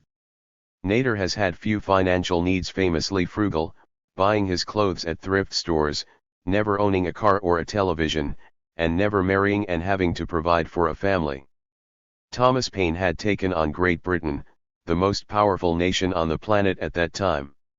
Ralph Nader had taken on GM, the largest corporation in the United States at that time with larger gross sales than many nations' gross domestic product. Both Paine and Nader triumphed. Given these triumphs, it is understandable that both these anti-authoritarians believed that they could defeat any illegitimate authority. At the Auto Safety Senate hearings, Nader was asked about his advocacy motives and responded, "Because I happen to have a scale of priorities that leads me to engage in the prevention of cruelty to humans." For Nader, as was the case with Paine, the practice of cruelty and exploitation most defined an authority as illegitimate. Nader's Senate testimony was crucial to Congress passing the National Traffic and Motor Vehicle Safety Act in 1966, which resulted in the National Highway Traffic Safety Administration. Ralph Nader may well be responsible for saving more lives from consumer product deaths than anyone in world history. The National Center for Statistics and Analysis concluded that from 1975 to 2004, over 195,000 lives were saved just by seat belts. In 2015, the nation reported that based on an analysis of deaths per mile driven, the Center for Auto Safety found that, taking into account all auto safety-related measures attributable to Nader, over the past 50 years, he had helped avert 3.5 million auto deaths. Seat belts are only one of many automobile safety measures that Nader is responsible for, and automobile safety is only one of several human body rights that Nader helped bring into existence. By 1970, Nader and Nader's raiders were responsible for the following safety and human rights protections: the Occupation and Safety Health Act, law establishing Environmental Protection Agency, Natural Gas Pipeline Safety Act, Safe Water Drinking Act, Clean Water Act, Nuclear Power Safety, Wholesome Meat Act, Clean Air Act, Mine Health and Safety Act, Foreign Corrupt Practices Act, Freedom of Information Act, and the Whistleblower Protection Act. Thus, Americans owe a good part of the quality of their everyday lives directly to Ralph Nader and the consumer advocates who he inspired. In the late 1960s and early 1970s, polls showed Nader was among the most admired and trusted Americans. At the same time, Ralph Nader had become the man that corporate America feared most. In 1971, Lewis Powell was commissioned by the U.S. Chamber of Commerce to write a confidential memo titled Attack on the American Free Enterprise System, and Powell offered a counter-attack strategy for corporate America. Powell stated, "Perhaps the single most effective antagonist of American business is Ralph Nader, who thanks largely to the media has become a legend in his own time and an idol of millions of Americans." Part of corporate America's strategy was to use their financial power to ensure that Nader and other consumer advocates could no longer count on Democratic Party politicians. When Democrat Jimmy Carter was elected in 1976, Nader naively believed that with Democrats retaking the White House along with Democrat control of the Senate and the House of Representatives, it would make it easier for the consumer movement. Carter had voiced support for the consumer movement and had even hired some Nader allies. And so Nader was confident of the passage of a proposed bill creating a consumer protection agency. The bill passed in the Senate but lost in the House. Nader later said about Carter, "At the critical moment when we needed his lobbying help in the House of Representatives, he did not expend the political capital." Jimmy Carter would ultimately disappoint progressives by cutting social programs and increasing the military budget. The Democratic Party in the 1980s began aggressively pursuing corporate money, and this further increased in the 1990s. Even more disappointing and frustrating for progressives than Carter was Democratic President Bill Clinton's corporatist agenda. However, Nader still was not ready to completely give up on the Democrats. From 1980 to 2000, Nader recounted, "We tried every way to get the Democrats to pick up on issues that really commanded the felt concern in daily life of millions of Americans, but were issues that corporations didn't want attention paid to." Clinton and his Vice President Al Gore refused to meet with Ralph Nader, and Nader could not convince them to support even the most politically popular anti-corporatist agenda. Finally, Nader could no longer stomach the Democratic Party's complete betrayal, and he concluded that the United States now has one corporate party with two heads. What became increasingly clear to Nader was confirmed by former Democratic Party operatives such as Lawrence O'Donnell, who said, "If you don't show them you're capable of not voting for them, they don't have to listen to you. I promise you that. I worked within the Democratic Party. I didn't have to listen to anything on the left while I was working in the Democratic Party." Nader previously had declined offers to run for office, and continued voicing a preference that someone other than him step forward to challenge the Democratic-Republican corporatism. However, Nader ultimately came to the conclusion that this two-party elected dictatorship has turned politics into such a dirty word that the whole idea of elected public service is now distasteful to thousands and thousands of wonderful people in this country. That's when I said, "Okay, that's the final straw. I have got to step forward." In 1996, Nader ran as the Green Party candidate and got less than 1% of the vote. This did not greatly upset the Democratic Party because Clinton handily defeated a weak candidate, Republican Bob Dole, who was further weakened by the Ross Perot candidacy. In 2000, Nader ran again as the Green Party candidate for president opposing both the Republican George W. Bush and the Democrat Al Gore. Nader's goal was to get 5% so as to qualify for the federal matching funds for the Greens in 2004. Given the Clinton-Gore pro-corporatist agenda, progressive Americans were even more disgusted with their two major party choices. Consequently, Nader attracted over 10,000 people at several rallies across the United States who paid to attend so as to contribute to the campaign, with over 20,000 at his event at Madison Square Garden in New York City. But the mainstream press gave little mention to Nader's enthusiastic support. Nader was frozen out of the debates by the Democrats and Republicans who controlled them, this despite the fact that polls showed that 2/3 of Americans wanted Nader to be permitted to participate. In order to just be part of the audience at a Gore-Bush debate, Nader got an admission ticket but was threatened with arrest and turned away. After Gore was narrowly defeated in Florida and lost the Electoral College vote to Bush, Nader not only received the expected rebukes from mainstream Democrats but received even greater scorn from so-called progressive former admirers of him. One can get a sense of the vitriol of progressives' attacks on Nader in the 2006 documentary An Unreasonable Man. Eric Alterman, columnist for progressive publication The Nation, stated about Nader, "The man needs to go away. I think he needs to live in a different country. He's done enough damage to this one. Let him damage somebody else's now. To me, he's a very deluded man. He's a psychologically troubled man." Todd Gitlin, former president of the Students for a Democratic Society, stated about Nader's 2000 presidential run, "I find this worse than naive. I think it borders on the wicked. Since 2000, there has been an ongoing marginalization of Nader by mainstream Democrats and progressives." The progressive website Salon in 2004 stated about Nader, "He's made a career of railing against corporate misdeeds.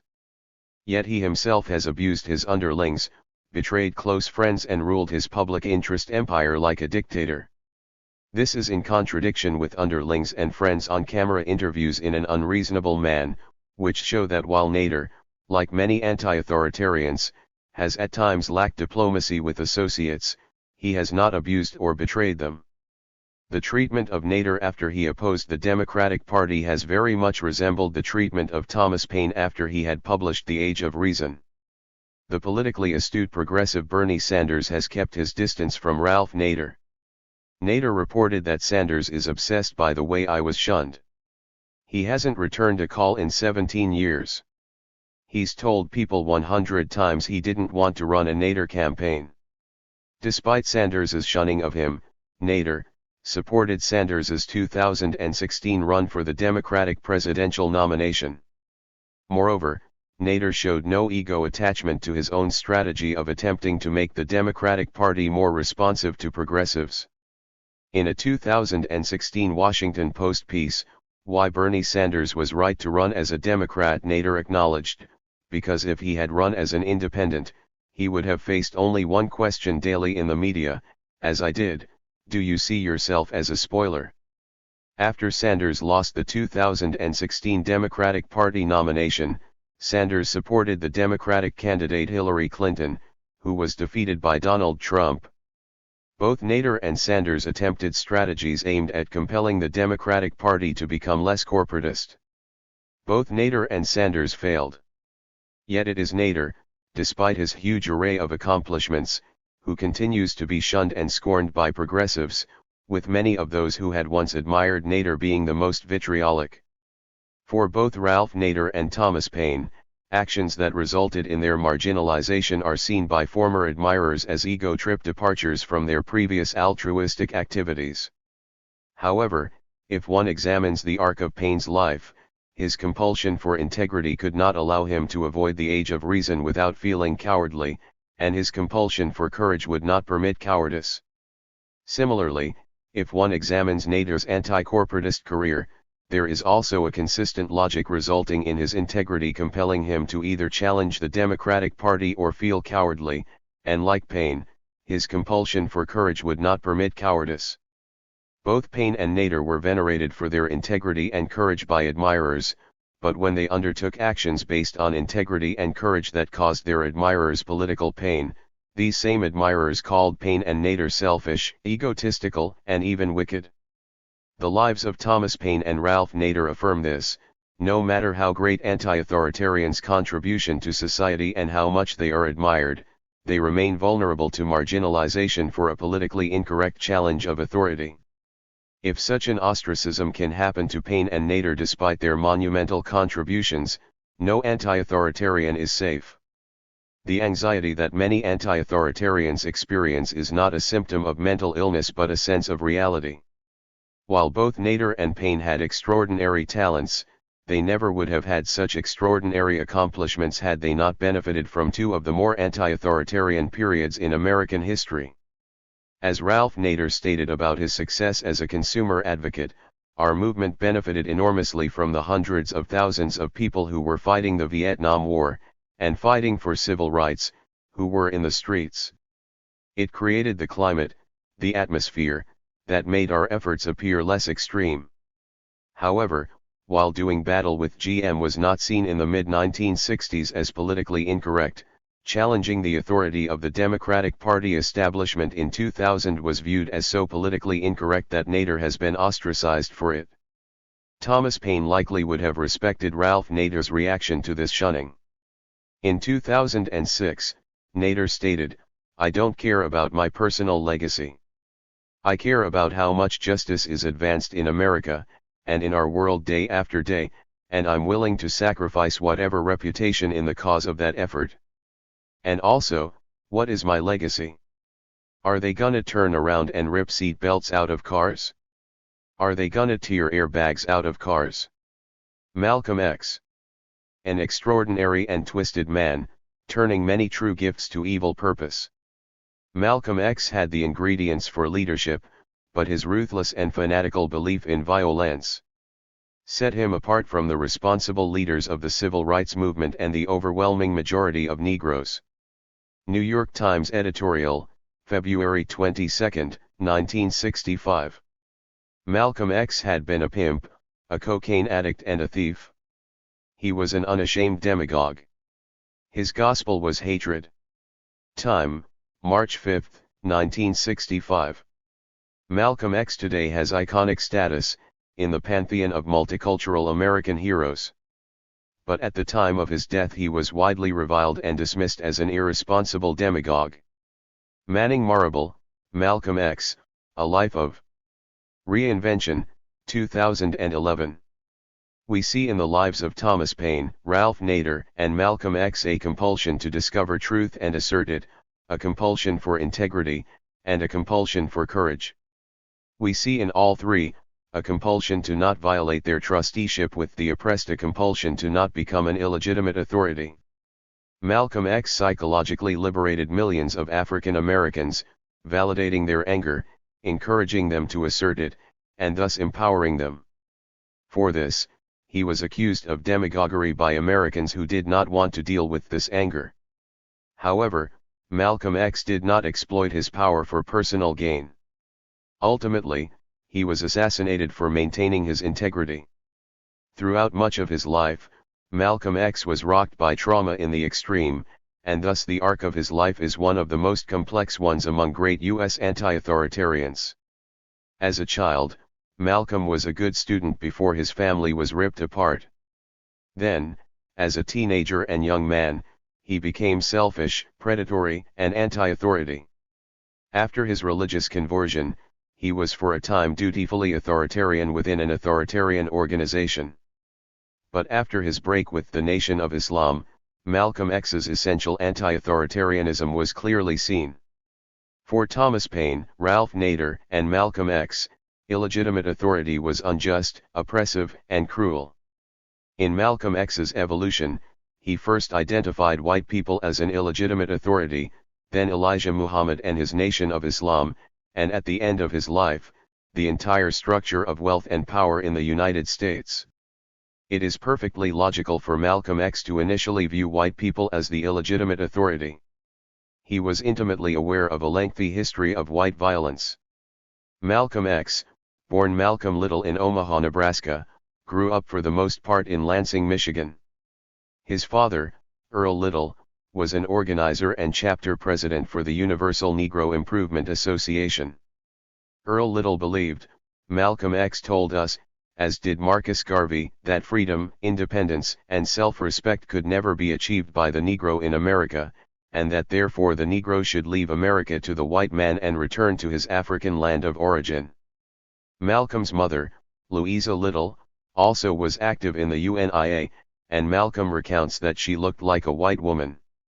She had straight black hair because her father was a white man who had raped Louisa's mother.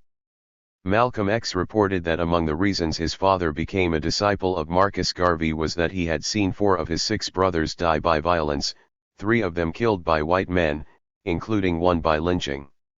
Northern white police were later to shoot my uncle Oscar. And my father was finally himself to die by the white man's hands. Malcolm's family home burned in 1929, and his parents believed it was set on fire by the Black Legion, a paramilitary white supremacist group affiliated with the Ku Klux Klan. When Malcolm was 6 years old, his father was killed, and his mother and the African American community believed that the Black Legion was responsible for his murder.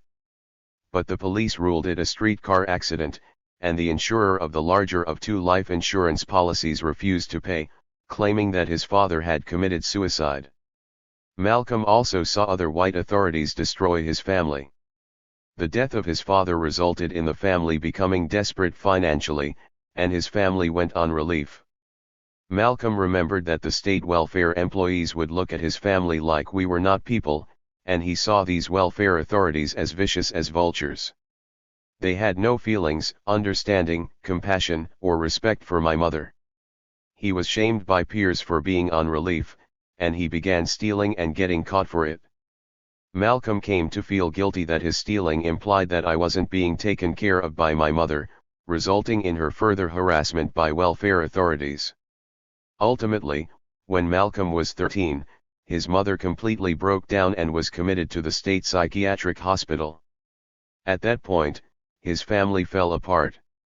The children were separated and sent to foster homes.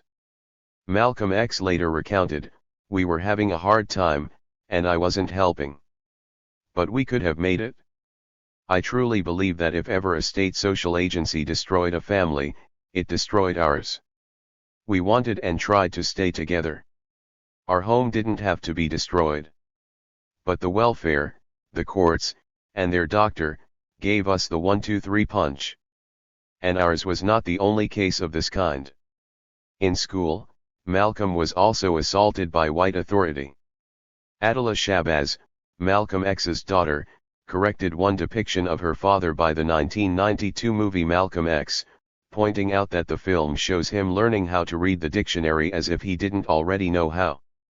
The reality was that, as Malcolm X later recounted, in the second semester of the 7th grade, I was elected class president.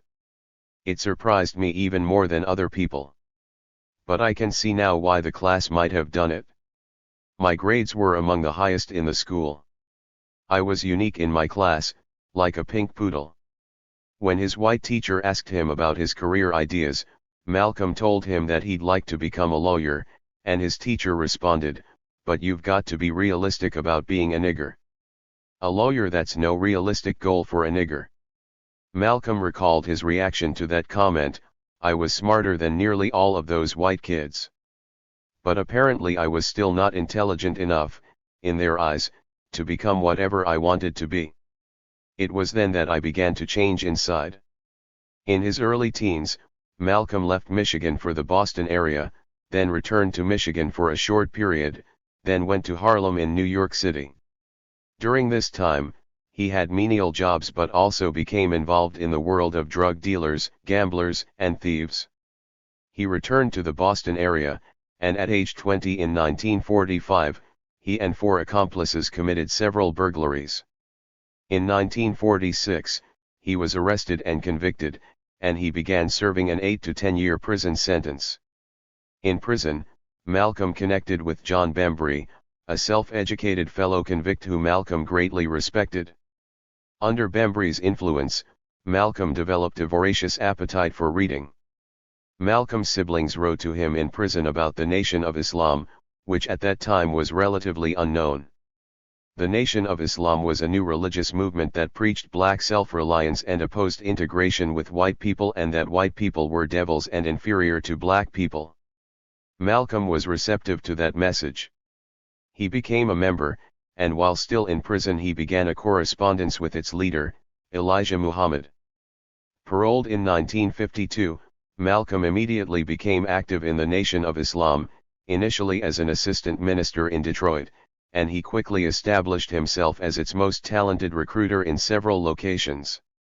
Biographer Manning Marable documents that in 1953, the Nation of Islam had approximately 1,200 members, by 1955 nearly 6,000, and by 1961, it expanded to somewhere between 50,000 and 75,000 members. A major reason for this expansion and its accompanying financial windfall was Malcolm X's breakthrough as a national speaker. He was widely regarded as handsome, eloquent, honest, funny, and charismatic. In 1957, at age 32, Malcolm X gained attention and admiration throughout Black America for standing up to the New York City police following its assault on Nation of Islam member Hinton Johnson. After a large crowd gathered outside of police headquarters, the police backed down, allowing Malcolm to assist Johnson. With tensions mounting, Malcolm gave a hand signal for the crowd to disperse, which it did, resulting in a police officer stating, "No one man should have that much power." Malcolm had won over the Harlem African American community, and he was increasingly the public face of the Nation of Islam. In the 1965 introduction to the autobiography of Malcolm X, M.S. Handler, one of the few white men and reporters for whom Malcolm had some degree of trust and respect, said, although he had become a national figure, he was still a man of the people who, they felt, would never betray them. Here was a man who had come from the lower depths which they still inhabited, who had triumphed over his own criminality and his own ignorance to become a forceful leader and spokesman, an uncompromising champion of his people. Human redemption. Malcolm had achieved it in his own lifetime, and this was known to the Negro community. As Malcolm's own self-confidence grew, he began to question, challenge, and ultimately resist the leader of the Nation of Islam, Elijah Muhammad. In 1961, Malcolm X was appalled by the lack of response from the Nation of Islam to violence directed at one of its members by the Los Angeles Police Department. Then he confirmed that Elijah Muhammad, in serious violation of the teachings of the Nation of Islam, was sexually involved with several young secretaries of the organization and had fathered children with them. Elijah Muhammad, having come to see Malcolm X as a threat to his leadership, exploited the political opportunity to censure and sideline Malcolm following his comment about John Kennedy's assassination in 1963. In early 1964, Malcolm X publicly announced that he was leaving the Nation of Islam. Elijah Muhammad's Nation of Islam was an authoritarian organization that demanded unquestioning obedience, but its initial attractiveness to Malcolm X is understandable. The Nation of Islam validated his feelings about the illegitimacy of white authority, provided him with a strong family, and it provided the previously selfish and predatory Malcolm a spiritual path to care about something larger than himself. Malcolm X believed that he was joining an organization led by someone who truly cared about African Americans. It was only through experience that he came to see that the Nation of Islam was operated by a predatory, illegitimate authority. Malcolm challenged and resisted Elijah Muhammad, knowing full well that the Nation of Islam would strike back. A high-ranking member, Louis X, stated that such a man as Malcolm X is worthy of death. Evidence suggests that the Nation of Islam firebombed Malcolm's house and then evicted Malcolm and his family from their home in Queens, New York. Right after leaving the Nation of Islam, Malcolm X founded Muslim Mosque Incorporated, a religious organization more in line with traditional Islam.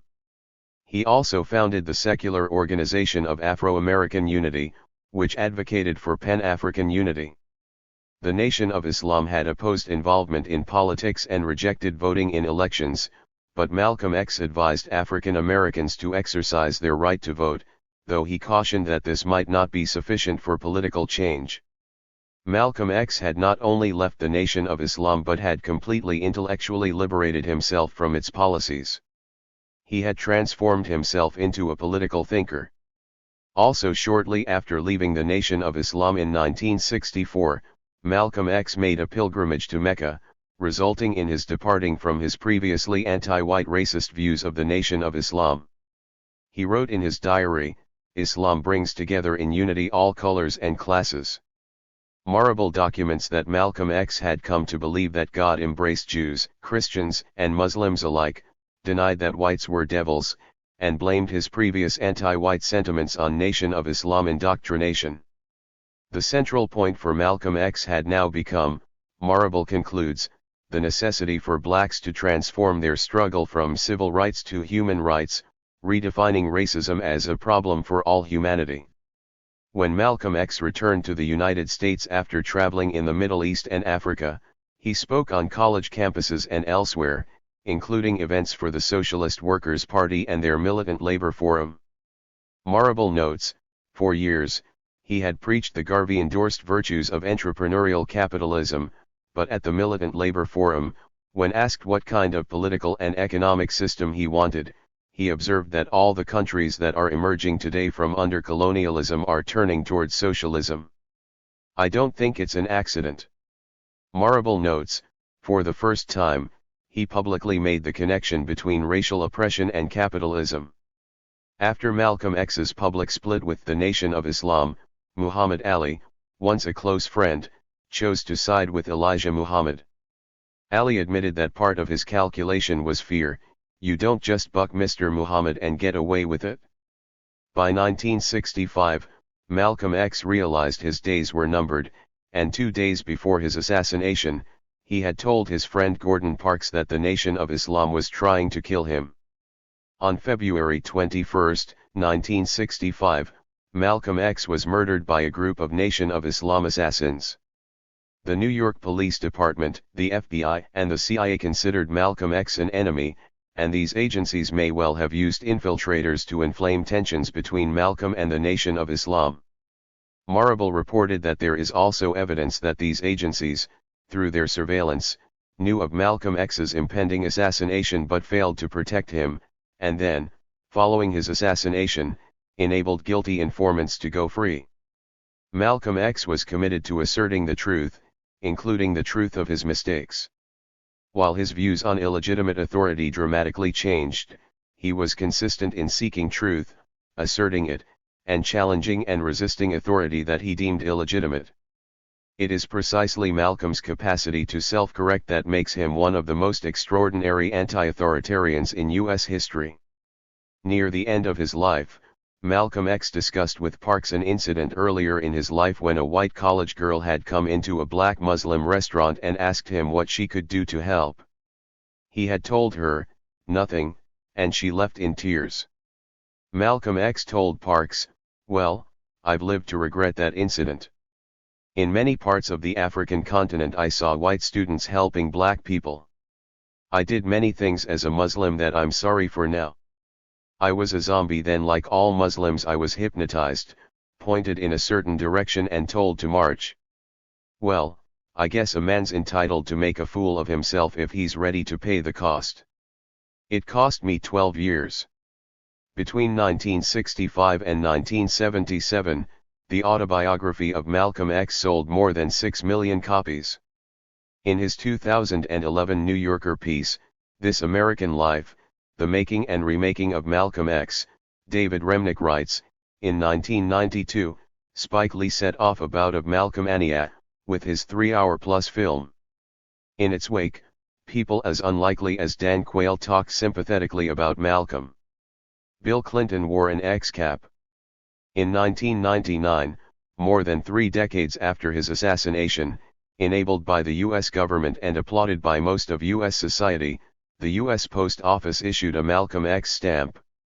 This was not all that dissimilar from Germany in 1961 issuing a postage stamp for Sophie Scholl, a member of the White Rose resistors to the Nazi regime. In 1943, after she and other White Rose members were caught by the Nazis, her fellow students at Munich University assembled to demonstrate against White Rose, agreeing with the Nazi regime's promulgation that White Rose members were traitors and defeatists. In 1943, German newspapers called White Rose degenerate rogues, and Sophie Scholl was guillotined. The German government, 18 years later, honored Sophie with a stamp. In his 2015 article To the Memory of Malcolm X, 50 years after his assassination, labor union and socialist activist Ike Nahem wrote how Malcolm X had been transformed by mainstream forces into a harmless icon, with his sharp revolutionary anti-imperialist and anti-capitalist political program diluted and softened. For Nahem, this transformation of the genuinely revolutionary Malcolm X into someone who can be folded into the traditional spectrum of bourgeois Democratic and Republican Party U.S. politics, is a travesty of the actual Malcolm X and his actual political and moral trajectory. The life of Malcolm X is replete with valuable lessons. One lesson is that when we have experienced enormous pain from an illegitimate authority, we may be drawn toward any other authority that validates our pain, and it can become difficult to think critically about that validating authority, especially if we are stressed and vulnerable. Malcolm X's attraction to the Nation of Islam was similar to people whom I've known who have been assaulted by psychiatry and become attracted to the Church of Scientology, and then become embarrassed when they realize they've joined an authoritarian organization. People damaged by one authoritarian religious organization are vulnerable to joining another one simply because it is critical of what has damaged them. This is also the case with authoritarian political organizations. Many people oppressed by authoritarian company owners became anti-capitalists who were uncritical of authoritarian Bolsheviks. The greatness of Malcolm X lay not simply in his courage to challenge and resist illegitimate authority but in his courage to reassess his views. As traumatizing as Malcolm X's young life was, he was lucky in one sense. Nowadays, a teenager with a history of stealing would get a psychiatric diagnosis of conduct disorder, a severe disruptive disorder, and such kids are increasingly prescribed psychiatric drugs. After the breakup of his family, Malcolm lived in foster homes, and foster kids today in the United States are even more likely to be medicated on antipsychotic drugs than other children. And so it is quite likely that in today's world, the young Malcolm would have been prescribed antipsychotic drugs, and the arc of his life would have been a very different one. 4. Criminalization of anti-authoritarians. Emma Goldman, Eugene Debs, and Edward Snowden. Anti-authoritarians are often punished through criminalization, both to marginalize them and to send an intimidating message to others who may consider challenging or resisting illegitimate authority. Among the many criminalized U.S. anti-authoritarians, I profile three people who differ in personality and in ideology: the anarchist Emma Goldman, the socialist Eugene Debs, and the libertarian Edward Snowden. Emma Goldman, as a girl and young woman, would today likely also be psychiatrically marginalized for her intense defiance. Eugene Debs, politically active during the same era as Goldman, provides an example of the U.S. government's wrath at one of its most beloved citizens just for speaking his mind. And Edward Snowden offers a modern example of a patriotic anti-authoritarian who challenged the U.S. government for its violation of the U.S. Constitution and paid a great price. Emma Goldman.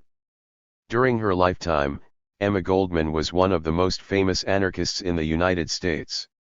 Her notoriety resulted from her multiple arrests, trials, and imprisonments for anti-authoritarian speech, her numerous lectures to thousands of people across the United States about anarchist philosophies of freedom from coercion, anti-capitalism, anti-militarism, atheism, women's rights, birth control, sexual liberation for women and homosexuals, and other social issues, and her writings, including her 2-volume autobiography, Living My Life. Goldman's integrity, morality, pain, and passion compelled her to challenge a lengthy list of authorities whom she assessed to be illegitimate: her father, teachers, her first anarchist mentor, police, the U.S. government, and later, the Bolsheviks. Her list of enemies ranged from J. Edgar Hoover to Vladimir Lenin, whom she informed, "I could not cooperate with a regime that persecuted anarchists or others for the sake of mere opinion." Throughout Goldman's life, she was unintimidated by governments, popular opinion, or peer pressure. For example, her fellow anarchists pressured her not to defend homosexuality because they worried that, as Goldman put it, anarchism was already enough misunderstood, and anarchists considered depraved. But for Goldman, I minded the censors in my own ranks as little as I did those in the enemy's camp. In fact, censorship from comrades had the same effect on me as police persecution: it made me surer of myself, more determined to plead for every victim, be it one of social wrong or of moral prejudice. As a young child, Goldman's family lived in Kovno, then moved to the German Empire, then to St. Petersburg in Russia. Her mother, Taub, had 2 daughters from her first marriage, and after her husband died, she remarried in an arranged loveless marriage to Abraham Goldman, Emma's father. Emma reported that her parents were mismatched from the first. In what we would call today a highly dysfunctional family, Emma's father would regularly beat the children for disobeying him, and the rebellious Emma would get beaten the most. Goldman's biographer Richard Drennan reported, she was whipped, forced to stand in the corner for hours, or made to walk back and forth with an overflowing glass of water in her hands. A lash was her reward for each spilled drop. Compounding her misery with her father, Emma noted, my mother, while less violent with the children, never showed much warmth. Goldman recounted how her father tried desperately to marry me off at the age of 15. She protested, begging to continue her studies, to which her father responded, girls do not have to learn much. All a Jewish daughter needs to know is how to prepare gefilte fish, cut noodles fine, and give the man plenty of children. Emma's interest in boys provoked rage in her father, as she recounted, he pounded me with his fists, shouted that he would not tolerate a loose daughter. But Emma disregarded him.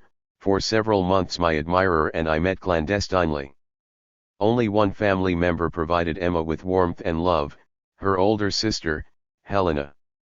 School teachers, as was the case for Malcolm X, were abusive for Emma. Her geography instructor sexually molested Goldman and other girls. She fought back and got him fired. Emma also had a religious instructor who beat the palms of students' hands with a ruler. In response, Goldman later recounted, I used to organize schemes to annoy him, stick pins in his upholstered chair. Anything I could think of to pay him back for the pain of this ruler. He knew I was the ringleader and he beat me the more for it. A good student, Emma passed the exam for admission to gymnasium, but to be enrolled she needed a certificate of good character from her religious instructor. In front of her entire class, he refused and declared, Goldman recalled, that I was a terrible child and would grow into a worse woman. I had no respect for my elders or for authority, and I would surely end on the gallows as a public menace. In 1885, her sister Helena made plans to move to New York to join another sister, Lena, and Emma wanted to accompany Helena, but Emma's father refused. Desperate, Emma threatened to throw herself into the Neva River, a ploy that today could well get a teenage girl admitted to a psychiatric hospital. Instead, her strategy worked, as her father finally agreed to allow her to leave. She immigrated to the United States in 1885, staying with family in Rochester, New York. Emma married a fellow worker in 1887, but she quickly discovered that they were emotionally and sexually incompatible. Within less than a year, they divorced. For ending this marriage, Goldman reported, I was immediately ostracized by the whole Jewish population of Rochester. She reported that her parents, who had by then also come to Rochester, forbade me their house, and again it was only Helena who stood by me. Helena then financially helped Emma move to New York City in 1889.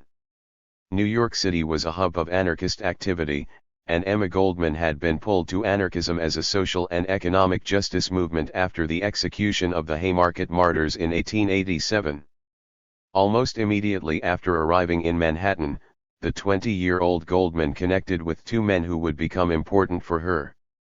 One was anarchist Alexander Sasha Berkman, who became her lifelong friend and, for a short period, her lover.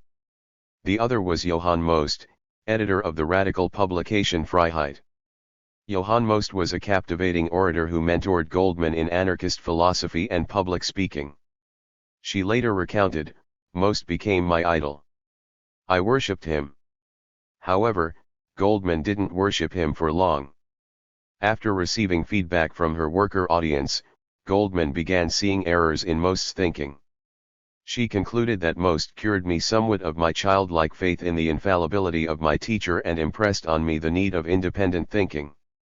For not parroting his views, Most terminated his relationship with Goldman, which deeply hurt her.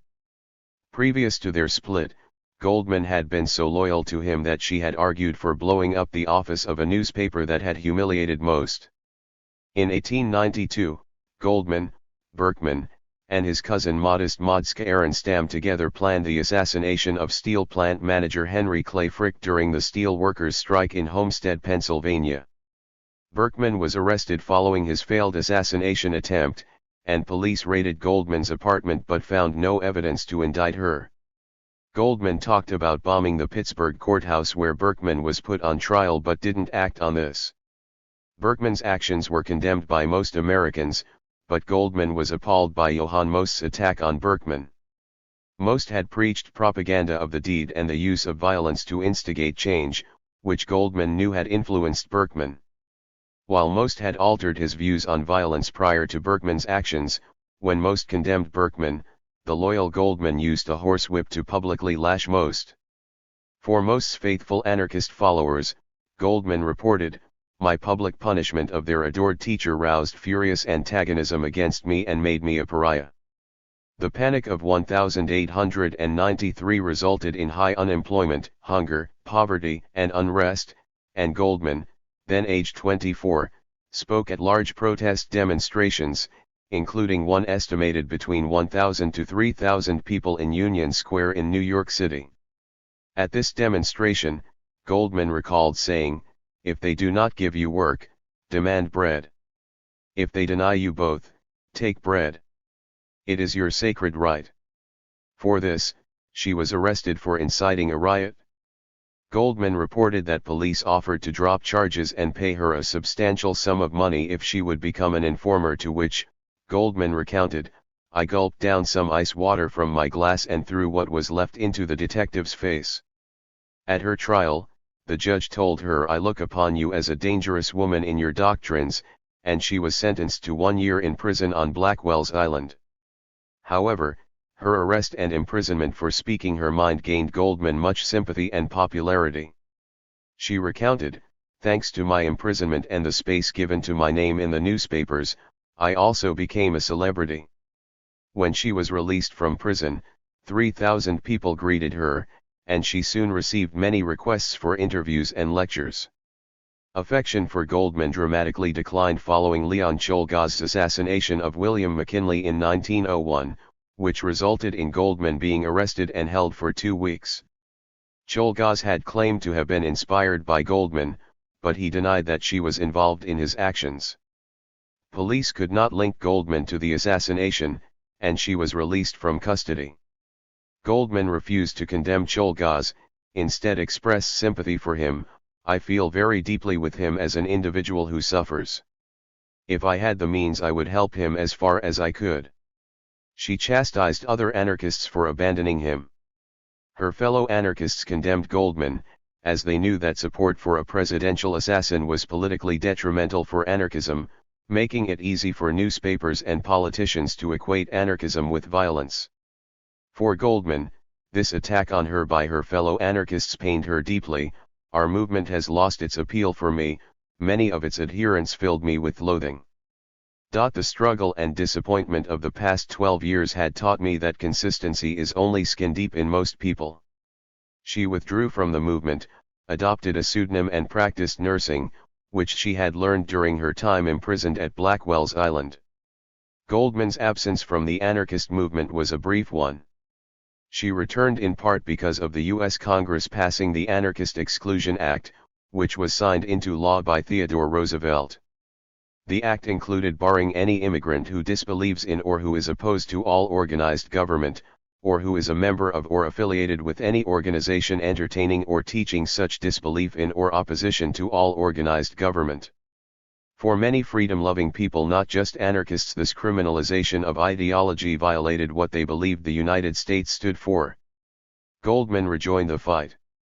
In 1906, Goldman created the publication Mother Earth, and Berkman, after his release from prison in 1907, became editor. Over the next decade, Goldman traveled around the United States delivering lectures, often with large paying crowds. She raised money for Mother Earth and raised awareness for causes that she cared about. With Berkman involved with another woman, 39-year-old Goldman fell in love with Ben Reitman, called the Hobo Doctor. Goldman and Reitman shared a commitment to free love. However, virtually the entire radical community had contempt for Reitman.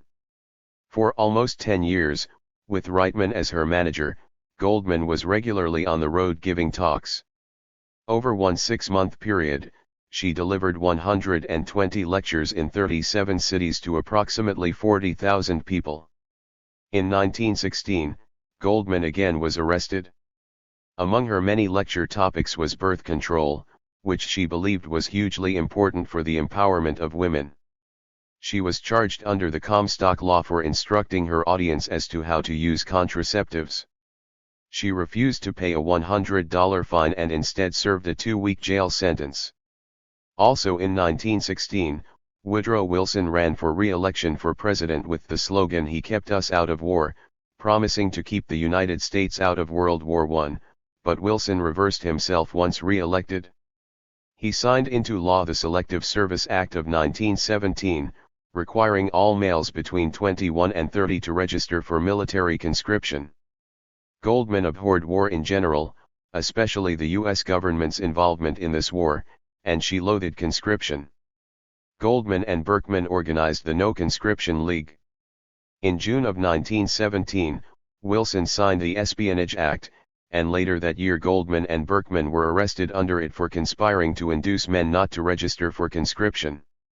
After their release from prison in 1919, they were deported to Russia, arriving in January 1920. Goldman was an anarchist, not a Bolshevik. She opposed state power of any kind, but she and many other anarchists had been optimistic about the Russian Revolution and its aim of abolishing the oppressive force of capitalism. However, Goldman and Berkman soon discovered the oppressive nature of Lenin's regime and the new Bolshevik leadership, which suppressed free speech among the working class. There were horrible living conditions, unrest, and strikes in Russia, most famously in Kronstadt, a bastion of anarchist dissent where the Russian government killed over 1,000 strikers and arrested many more, many of whom were later executed. Goldman, like Malcolm X, not only had the courage to fight for her convictions but also the courage to challenge her own convictions and admit her errors. Getting people out of jail had been among our various activities in America. But we had never dreamed that we should find the same necessity in revolutionary Russia. We had not yet forgotten how to laugh at our own follies, though more often my laughter only thinly veiled my tears. Goldman and Berkman left Russia in 1921, moving to various European cities. Goldman published a book in 1923 which she had titled My 2 Years in Russia, but which her publisher retitled My Disillusionment in Russia. Goldman, again compelled to tell the truth about a cruel authority, enraged many communist loyalists.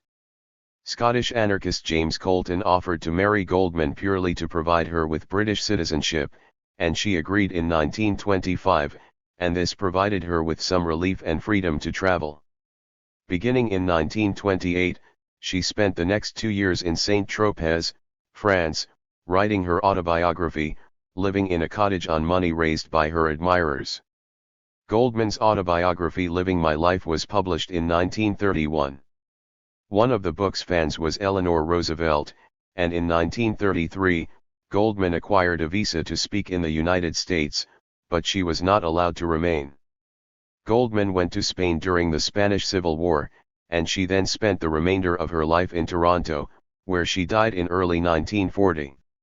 We see in the life of Emma Goldman many of the traits of other anti-authoritarians, a compulsion to speak out against cruelty and illegitimate authority, no matter what the political cost, a willingness to sacrifice her own freedom for the cause of freedom, a compulsion for truth-telling, that included admitting her own errors, a fierce loyalty along with a scorn for disloyalty, and a repulsion with hypocrisy. She mocked people who were fascinated by people such as herself but had no courage and no real sense of social justice, saying about bohemianism that it was a sort of narcotic to help them endure the boredom of their lives. The wisdom to utilize good luck and opportunities is crucial for many anti-authoritarians. A major piece of luck for Emma Goldman was the enduring loving support from her sister Helena, as many anti-authoritarians lack support from even one family member. Goldman was also lucky in that the criminalization of her early anti-authoritarianism gained her great publicity, some of it even positive. She parlayed this fame into being a charismatic speaker who could acquire income from her talks, money which she used for her survival and her causes. Goldman was lucky to live in an era in which many Americans were curious about her and what she had to say. Historians Paul Avrish and Karen Avrish note that Goldman's list of hostile impulses was long. And so, she was also lucky to live in an era when adolescent rebellion and volatility did not result in psychopathologizing of anti-authoritarianism as is often the case today. I have talked to many anti-authoritarian women who, in their youth, for their anger and rebellious behaviors were labeled with bipolar disorder and borderline personality and heavily medicated. Several of these women have told me that the pathologizing of their anger and rebellious behaviors delayed their political consciousness. They, similar to Goldman, experienced abusive authorities, but the labeling of their anger as a symptom of mental illness made it more difficult for them to become politicized and recognize that it was the coercions of illegitimate authorities, not a mental illness, which had fueled their behaviors, and that there are political ideologies such as anarchism that address this issue. Emma Goldman's survival and fascinating life are certainly not solely due to good luck. She had great intelligence, courage, and made several wise choices. Like Malcolm X, Emma used her prison time wisely. During her first stint at Blackwell's Island, Goldman expanded her knowledge by reading widely and learning nursing skills, and she quit smoking. And during her time at the Jefferson City, Missouri, prison prior to her deportation, Goldman developed strong bonds with fellow women radicals, including Kate Richards O'Hare, the prominent U.S. socialist, and the Italian anarchist Gabriella Antolini. Though Emma Goldman was a fervent anti-capitalist, she had a passion for independence and autonomy, and she learned how to survive within a world that demands money for survival. She acquired many skills as a seamstress, nurse, midwife, masseuse, cook, and speaker, and throughout her life would use those skills to make money. Paul and Karen Avrish write, charismatic, domineering, and sexually free, Goldman was a whirl of willful determination. Unapologetically menacing in her rhetoric, remembered as abrasive and imperious by her friends, she nevertheless was a driving force within the radical community, and no one questioned her commitment to her causes. It is important to note that Goldman was never jailed for acts of violence.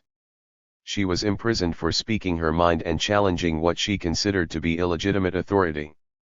For this, she was incarcerated several times and ultimately deported from the United States. Goldman's life provides more than another famous example of the state's attempt to punish anti-authoritarian speech with criminalization.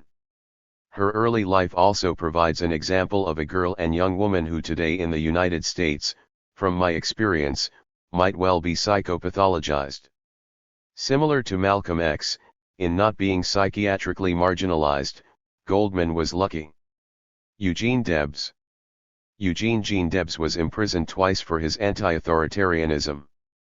Unlike Emma Goldman, Debs was a well-mannered, likable child and a decidedly non-radical young man who attempted to work within the system.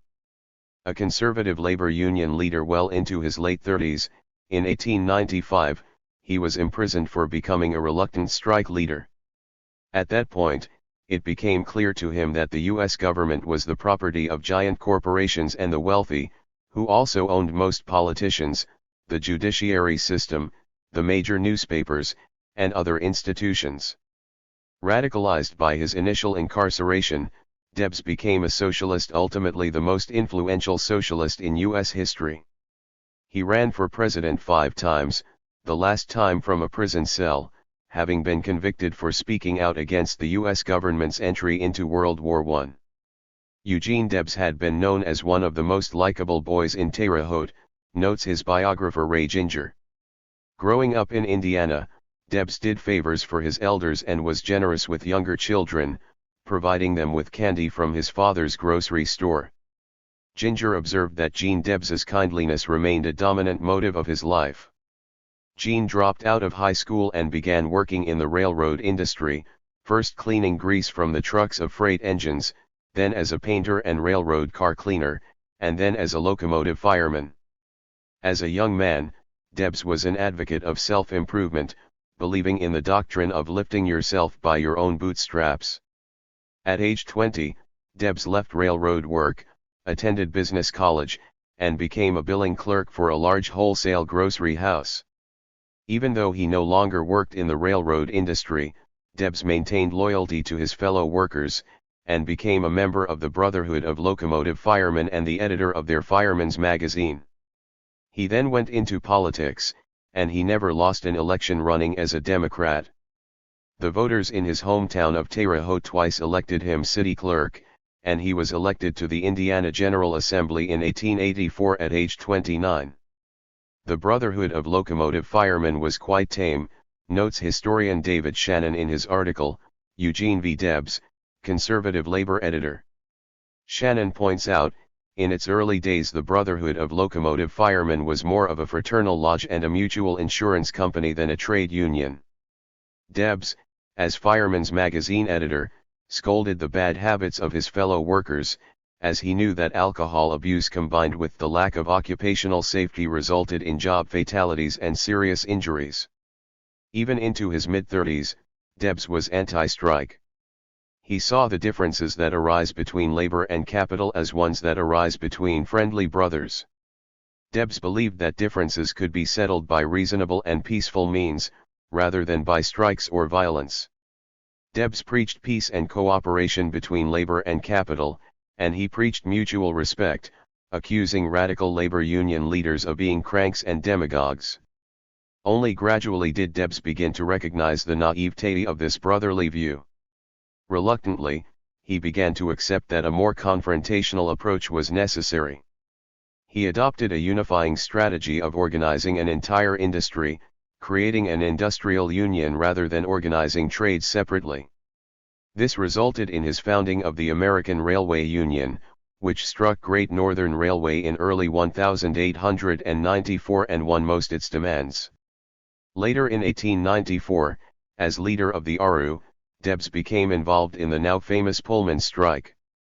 The strike was precipitated by the Pullman Company cutting wages. Again, Debs was relatively conservative and reluctant to strike. He reminded workers that the federal government might intercede militarily as it had previously done in the strike by silver miners at Coeur d'Alene, Idaho. However, workers rejected his warnings and voted to strike, and Debs joined in.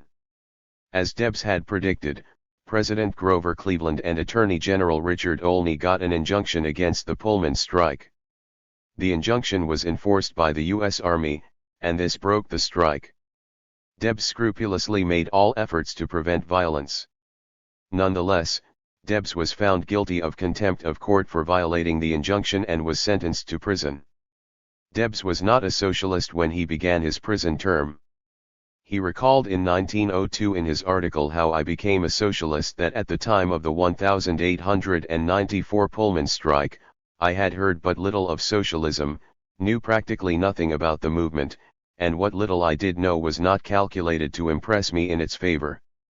But then, Debs recounted, a swift succession of blows that blinded me for an instant and then opened wide my eyes, and in the gleam of every bayonet and the flash of every rifle the class struggle was revealed.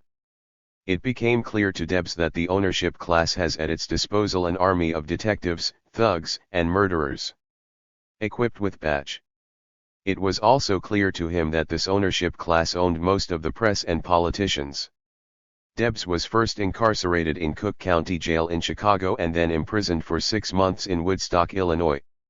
Here, between books and visitors, he came to conclude that capitalism had to be abolished so as to create social and economic justice. Eugene Debs, a lifelong Democrat who 3 times campaigned for Grover Cleveland, notes Ginger, was deprived of faith in the major political parties by the actions of Cleveland and Olney. He could no longer advocate labor's adherence to parties which were firmly controlled by the large corporations. Beginning in 1900, Debs ran as the socialist candidate for President of the United States, and would ultimately run 5 times. In the 1912 presidential election, Debs obtained 6% of the vote, and running from a prison cell in 1920, he garnered 3.4% of the vote. Debs received his most severe punishment from the U.S. government for speaking out against its entry into World War I. Democrat Woodrow Wilson had been re-elected president on his pledge of neutrality, but, pressured by Wall Street, which had engineered large war loans to the English and French, Wilson reversed himself and venomously attacked those who did not follow suit. In 1918, Debs gave a speech in Canton, Ohio, stating, "Wars throughout history have been waged for conquest and plunder. And that is war, in a nutshell. The master class has always declared the wars, the subject class has always fought the battles." Debs told the thousands of people in the Canton audience, "They tell us that we live in a great free republic, that our institutions are democratic, that we are a free and self-governing people," and the crowd responded in loud laughter. Debs responded to their laughter, "This is too much even for a joke." Under Wilson in the United States, there was no free speech when it came to war opposition.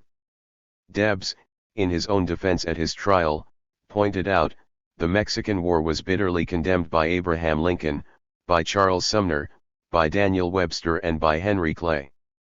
But anti-war speech during World War I in the United States was not tolerated. Debs was convicted of the willful obstruction of the Conscription Act, though Debs had actually been careful to avoid the subject of conscription in his talk, noting later, "I never mentioned the draft in my speech, nor made any reference to it." At his sentencing speech, Debs again affirmed his commitment against violence. "Your Honor, I have stated in this court that I am opposed to the form of our present government, that I am opposed to the social system in which we live, that I believe in the change of both but by perfectly peaceable and orderly means." It did not matter. Debs was sentenced to 10 years in a federal penitentiary. Thousands of Americans who knew nothing about socialism knew that Debs was sent to prison for opposing the war. Unlike the arrest and imprisonment of less famous or less liked anti-authoritarians such as Emma Goldman, the imprisonment of Eugene Debs had a chilling effect. During this time period, 12 anti-war publications were deprived of their second-class mailing permit, and some formerly anti-war publications moderated their views to become more patriotic. Many radicals who had once called themselves socialists became pro-war, patriotic Americans. U.S. government intimidation had worked to suppress opposition. Ginger observed, America had become a strange land, in which Eugene Debs was a bewildered and unnoticed vagabond. Wilson's venom for Debs was such that even after the end of the war, Wilson announced, "This man was a traitor to his country and he will never be pardoned during my administration." Wilson even denied a pardon for Debs when such a pardon was recommended because of Debs's poor health by Attorney General A. Mitchell Palmer. Ironically, it was the Republican President Warren Harding, following Wilson, who commuted Debs's sentence in 1921, and he was released from the federal penitentiary in Atlanta. Previous to prison, Debs had suffered from recurrent headaches, severe rheumatism, and debilitating low back pain, and Ginger notes, prison food had completely wrecked his stomach and his kidneys. Prison time for Debs exacerbated his health issues, and he died in 1926, shortly before he would have turned 71 years old. Eugene Debs was a beloved figure, and his treatment by the U.S. government was shocking for many Americans. Ginger notes, to most American socialists, Debs had a status near to divinity, and Debs was loved not only by radicals but by almost everyone he encountered. During his incarceration in Atlanta, Debs won the hearts of his fellow prisoners, notes historian Howard Zinn, as owing to his presence, guards were less free with their nightsticks. When Debs had been in the prison less than a month, Ginger notes, the other inmates began calling him Little Jesus. Debs did many favors for prisoners and refused any special privileges for himself. On the day of his release, more than 2,000 inmates gathered to say goodbye to him.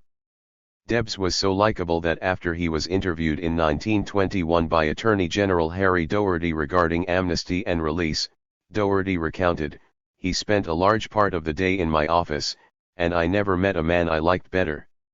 Even anarchist Emma Goldman, who had little patience for socialists, said of her meeting him, We parted good friends. Debs was so genial and charming as a human being that one did not mind the lack of political clarity. After Debs was released from the Atlanta prison, estimates of the crowd that welcomed his return to his hometown Terre Haute ranged from 25,000 to 50,000, and Debs was hoisted above the crowd and carried. Sheriff George Eckert, his 1895 Woodstock jailer who had become friends with Gene and his wife Kate during Debs' stay in his jail, visited Debs in 1922. Clarence Darrow, Debs's former defense attorney, said after Debs's death, "I never knew a man whom I loved more than I did him. No better, kindlier man ever lived than Gene. I shall miss him as I have missed few others." When Debs died, there was a huge outpouring of national sorrow. Ginger notes, so it became fashionable to minimize his radical beliefs in favor of his purity of character. On this count he was deemed above reproach. In this regard, the journalist Haywood Broun sarcastically commented, "Eugene V. Debs is dead and everybody says he was a good man. He was no better and no worse when he served a sentence at Atlanta." Debs was revered by the oppressed for the same reason that Malcolm X was revered. The oppressed knew that the integrity of those men would never allow them to exploit their popularity for selfish reasons. Both Malcolm X and Eugene Debs concluded, at approximately the same age, that capitalism was an illegitimate authority that oppressed the majority of people, a realization for both of them that was based on direct personal experiences. The life of Eugene Gene Debs offers another validation for anti-authoritarians as to just how violent the U.S. government can be if one creates tension for it, no matter how nonviolent one's actions. Debs, similar to Ralph Nader, personifies those anti-authoritarians who initially believe that economic and social justice are possible to achieve within the system, but through experience, come to realize that the only option is to refuse to comply with an illegitimate authority. Both Nader and Debs came to see the Democratic Party to be no different than the Republican Party in terms of being corporatist lackeys.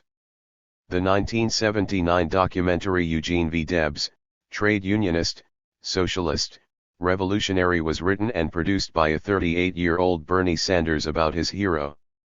It begins, "It is very probable, especially if you are a young person, that you have never heard of Eugene Victor Debs. Why? Why haven't they told you about Gene Debs and the ideas he fought for?" The answer is simple. More than a half-century after his death, the handful of people who own and control this country, including the mass media and the educational system, still regard Debs and his ideas as dangerous, as a threat to their stability and class rule, and as someone best forgotten about. Ironically, the arc of Bernie Sanders's political career moved in the opposite direction from the arc of his hero. Sanders began as an anti-war socialist member of the Liberty Union Party, which rejected the corporatism of both the Democratic and Republican parties. Then Sanders got elected to various offices in Vermont and supported popular military expenditures and military actions, and he ultimately supported the Democratic Party's pro-militarist presidential candidate Hillary Clinton.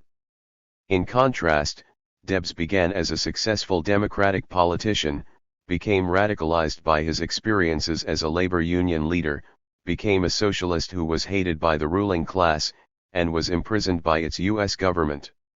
Sanders began with dissent but moved to obedience, obeying even the Democratic Party. Debs began conciliatory, moved on to dissent, and then to disobedience, not only disobeying the Democratic Party but the U.S. government. Sanders's initial dissent propelled his political career, and his ultimate obedience kept his career intact. Debs, in contrast, paid a severe price for his ultimate disobedience. Edward Snowden. Edward Snowden was charged in 2013 for violating the U.S. government's Espionage Act of 1917. Unlike Emma Goldman and Eugene Debs, Snowden was not charged for speaking out against a war or military conscription. Snowden was charged for leaking classified information from the U.S. government's National Security Agency that revealed mass warrantless surveillance on U.S. citizens. The NSA's warrantless surveillance is in violation of the Bill of Rights of the U.S. Constitution. For his disobedience and resistance, Snowden has been criminalized by the U.S. government. The Fourth Amendment reads, the right of the people to be secure in their persons, houses, papers, and effects, against unreasonable searches and seizures, shall not be violated, and no warrants shall issue, but upon probable cause, supported by oath or affirmation, and particularly describing the place to be searched, and the persons or things to be seized. Attorney and journalist Glenn Greenwald points out that the Fourth Amendment was intended, above all, to abolish forever in America the power of the government to subject its citizens to generalized, suspicionless surveillance. When Snowden saw the Fourth Amendment being violated by both Republican and Democratic administrations, he challenged and resisted their intelligence agencies. Snowden's path to resisting illegitimate authority could not have been more different than the anarchist Goldman or the socialist Debs, though Snowden's patriotic path is not unique among U.S. anti-authoritarians.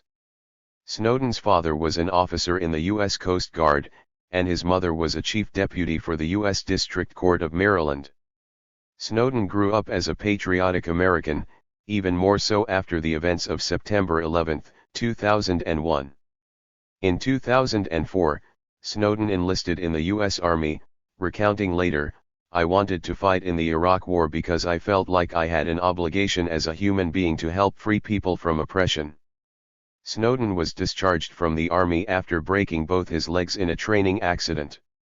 Though having dropped out of high school, Snowden had high-level computer skills. He began working for the Central Intelligence Agency in 2007, but he became alarmed by the George W. Bush administration's violations of Americans' constitutional rights. Snowden recounted, "I began to understand that what my government really does in the world is very different from what I'd always been taught. That recognition in turn leads you to start re-evaluating how you look at things, to question things more." Journalist Ewan McCaskill reported that at that time Snowden identified himself as a libertarian, believing in a strong adherence to the U.S. Constitution. By 2009, the 26-year-old Snowden had become so disillusioned by the CIA's violation of Americans' rights that he decided to leave that agency and began contemplating becoming a whistleblower. He waited to see if the new president, Barack Obama, who had pledged reform, would make good his promises. However, not only did U.S. intelligence agencies' unlawful policies continue, the Obama administration would ultimately prosecute more government leakers under the Espionage Act than all previous administrations combined. Among intelligence agencies, Snowden focused on the NSA because he reasoned that people might get hurt if he revealed CIA secrets, but when you leak the NSA's secrets, you only harm abusive systems. So Snowden began working for Dell, an NSA contractor.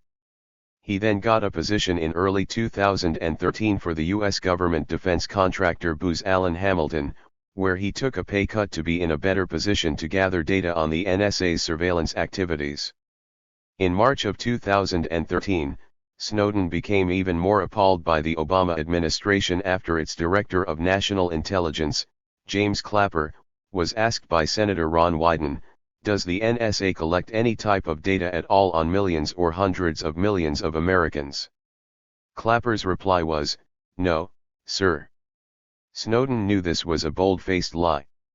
It became increasingly clear to Snowden that leaking to the press was the only way the American people would hear about U.S. government lawbreaking. Many members of the U.S. Congress had previously been briefed by the NSA on warrantless wiretapping, and they had not told the American public. Thus, in early June 2013, Snowden provided NSA documents that revealed its lawbreaking to journalists Glenn Greenwald, Laura Poitras, and Ewan McCaskill. Snowden's revelations were subsequently published in The Guardian and The Washington Post, and the U.S. government then charged Snowden with violating the Espionage Act. Snowden, who had just turned 30, knew that if he gave himself up, he would have no chance to make his case in public or in court. He knew that he would not be allowed out on bail and that his testimony on the stand would be gagged by government objections. Thus, having been granted asylum in Russia, Snowden did not return to the United States. Snowden's thinking reveals the mind of an anti-authoritarian. He recalled, "I felt it would be wrong to, in effect, help conceal all of this from the public. When Greenwald probed Snowden about his motives, Snowden replied, "The true measurement of a person's worth isn't what they say they believe in, but what they do in defense of those beliefs. If you're not acting on your beliefs, then they probably aren't real. I don't want to be a person who remains afraid to act in defense of my principles." Snowden explained to Greenwald, "What keeps a person passive and compliant is fear of repercussions, but once you let go of your attachment to things that don't ultimately matter, money, career, physical safety, you can overcome that fear."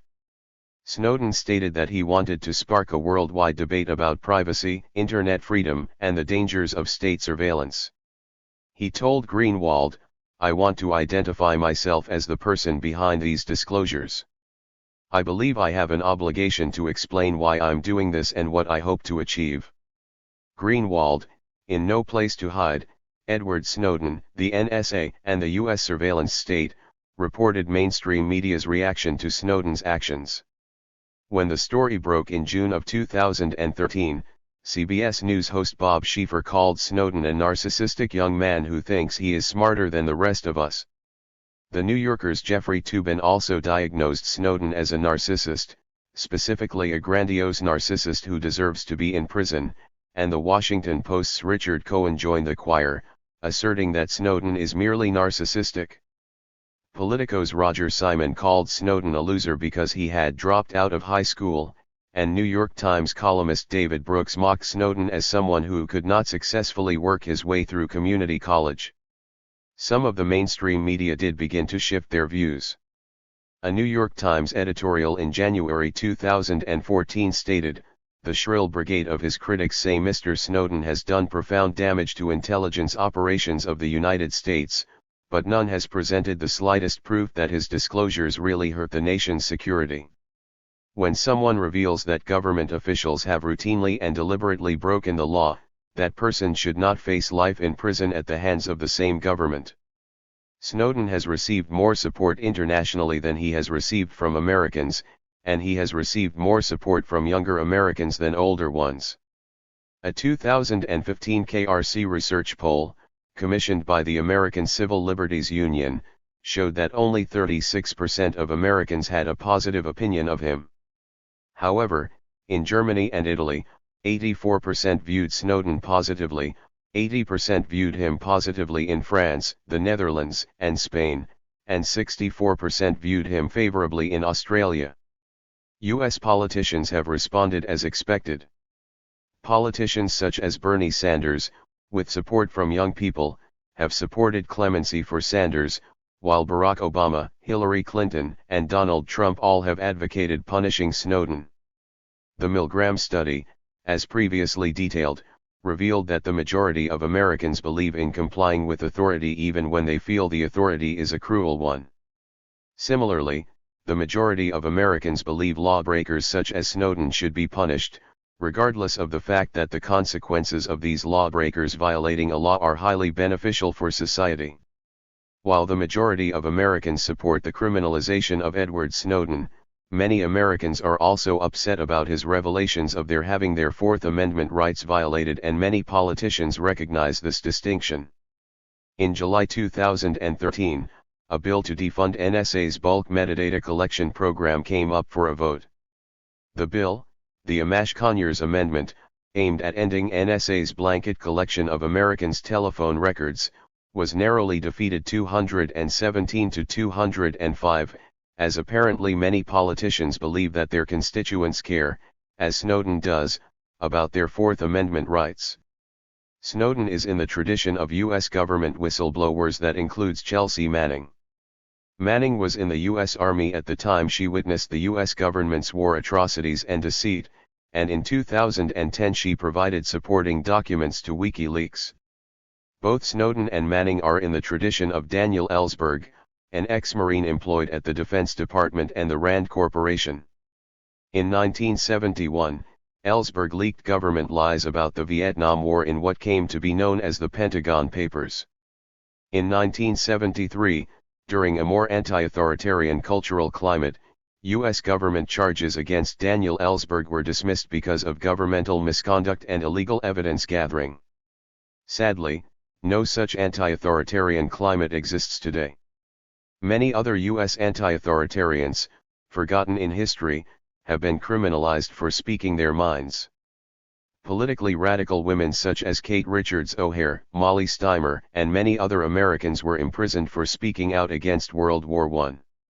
Also during that era, William Buwalda, a military veteran decorated for his service in the Philippines, was court-martialed and sentenced to 3 years at Alcatraz merely for, while in military uniform, attending a talk by Emma Goldman, applauding her, and shaking her hand. There have been many anti-authoritarians for whom criminalization resulted not in prison but by life ruination and self-inflicted death. Julius Wayland was a good friend of Eugene Debs and was the founder and publisher of Appeal to Reason, the largest socialist publication in U.S. history, with a circulation of approximately 500,000 at its height. But in 1912, the 58-year-old Wayland, grieving over his wife's death, was falsely smeared for sexual improprieties, and with the federal district attorney about to indict him under the Mann Act, he committed suicide, leaving a note indicating that he was a beaten man. An anti-authoritarian entertainer, Lenny Bruce, was hounded by local government authorities for his speech, and he was arrested on obscenity charges but died via drug overdose during the appeal process. Some U.S. anti-authoritarians, with luck, have survived U.S. governmental assault. Frederick Douglass and Harriet Tubman escaped slavery and outwitted the U.S. Fugitive Slave Act of 1850. Scott Nearing, during the same era that Emma Goldman and Eugene Debs were imprisoned under the Espionage Act, was also indicted under the Espionage Act but found not guilty.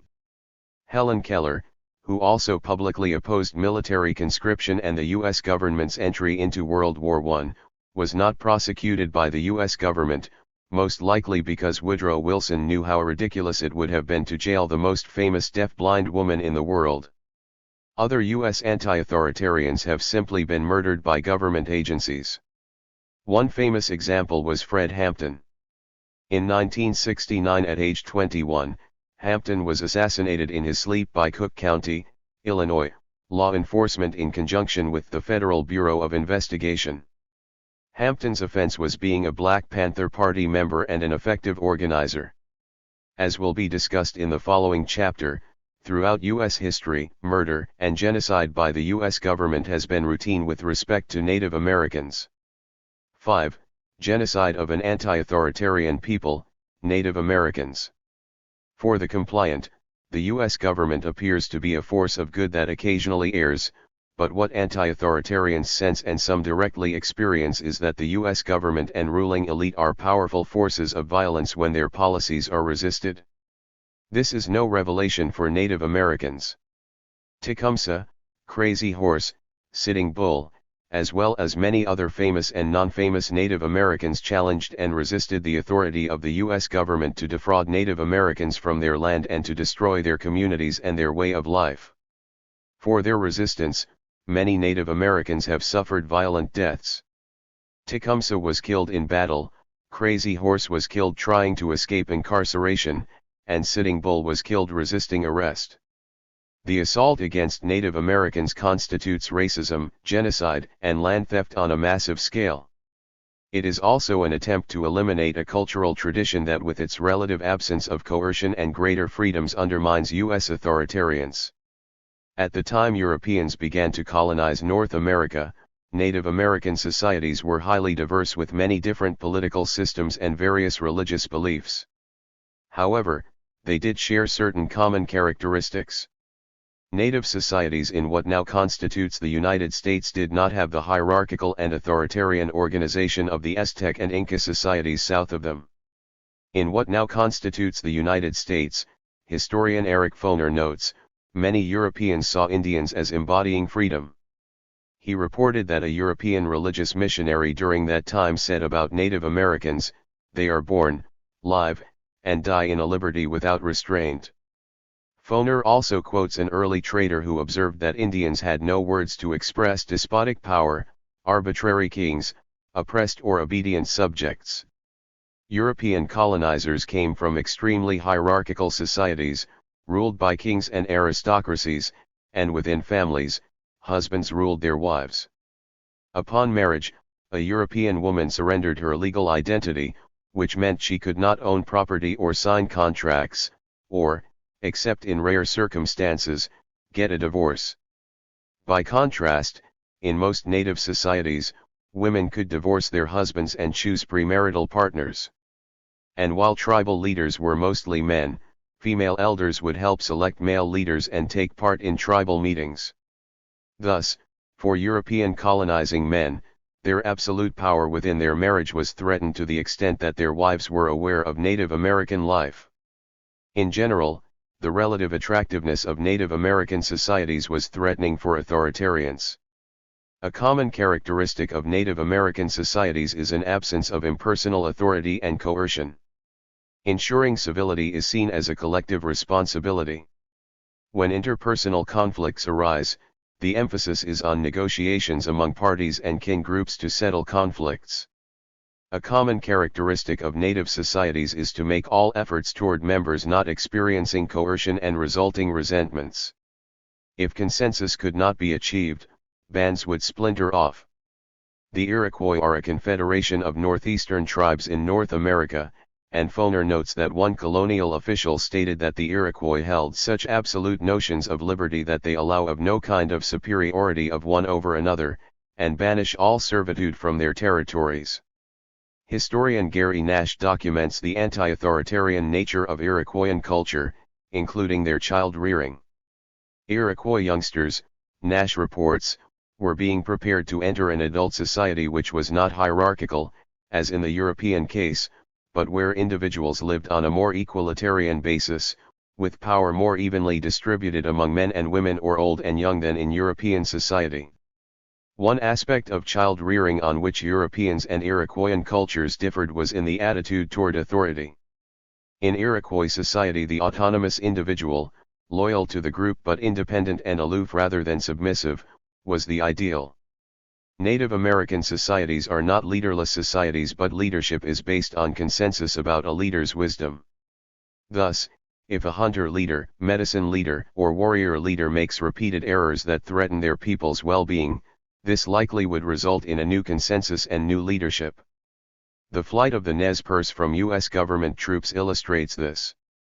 In 1877, after a series of land concessions followed by broken promises by the U.S. government, a group among the Nez Perce were not willing to again trust the U.S. government's latest and even smaller land promises. This group of Nez Perce refused to submit and surrender, and they outmaneuvered a U.S. military force for more than 3 months, over approximately 1,800 miles from their homeland in what is now eastern Oregon through Montana. While standard history textbooks routinely credit Chief Joseph as the chief of the Nez Perce and recount his final painful surrender, historian Kent Nerburn documents that there were other leaders who actually directed the flight.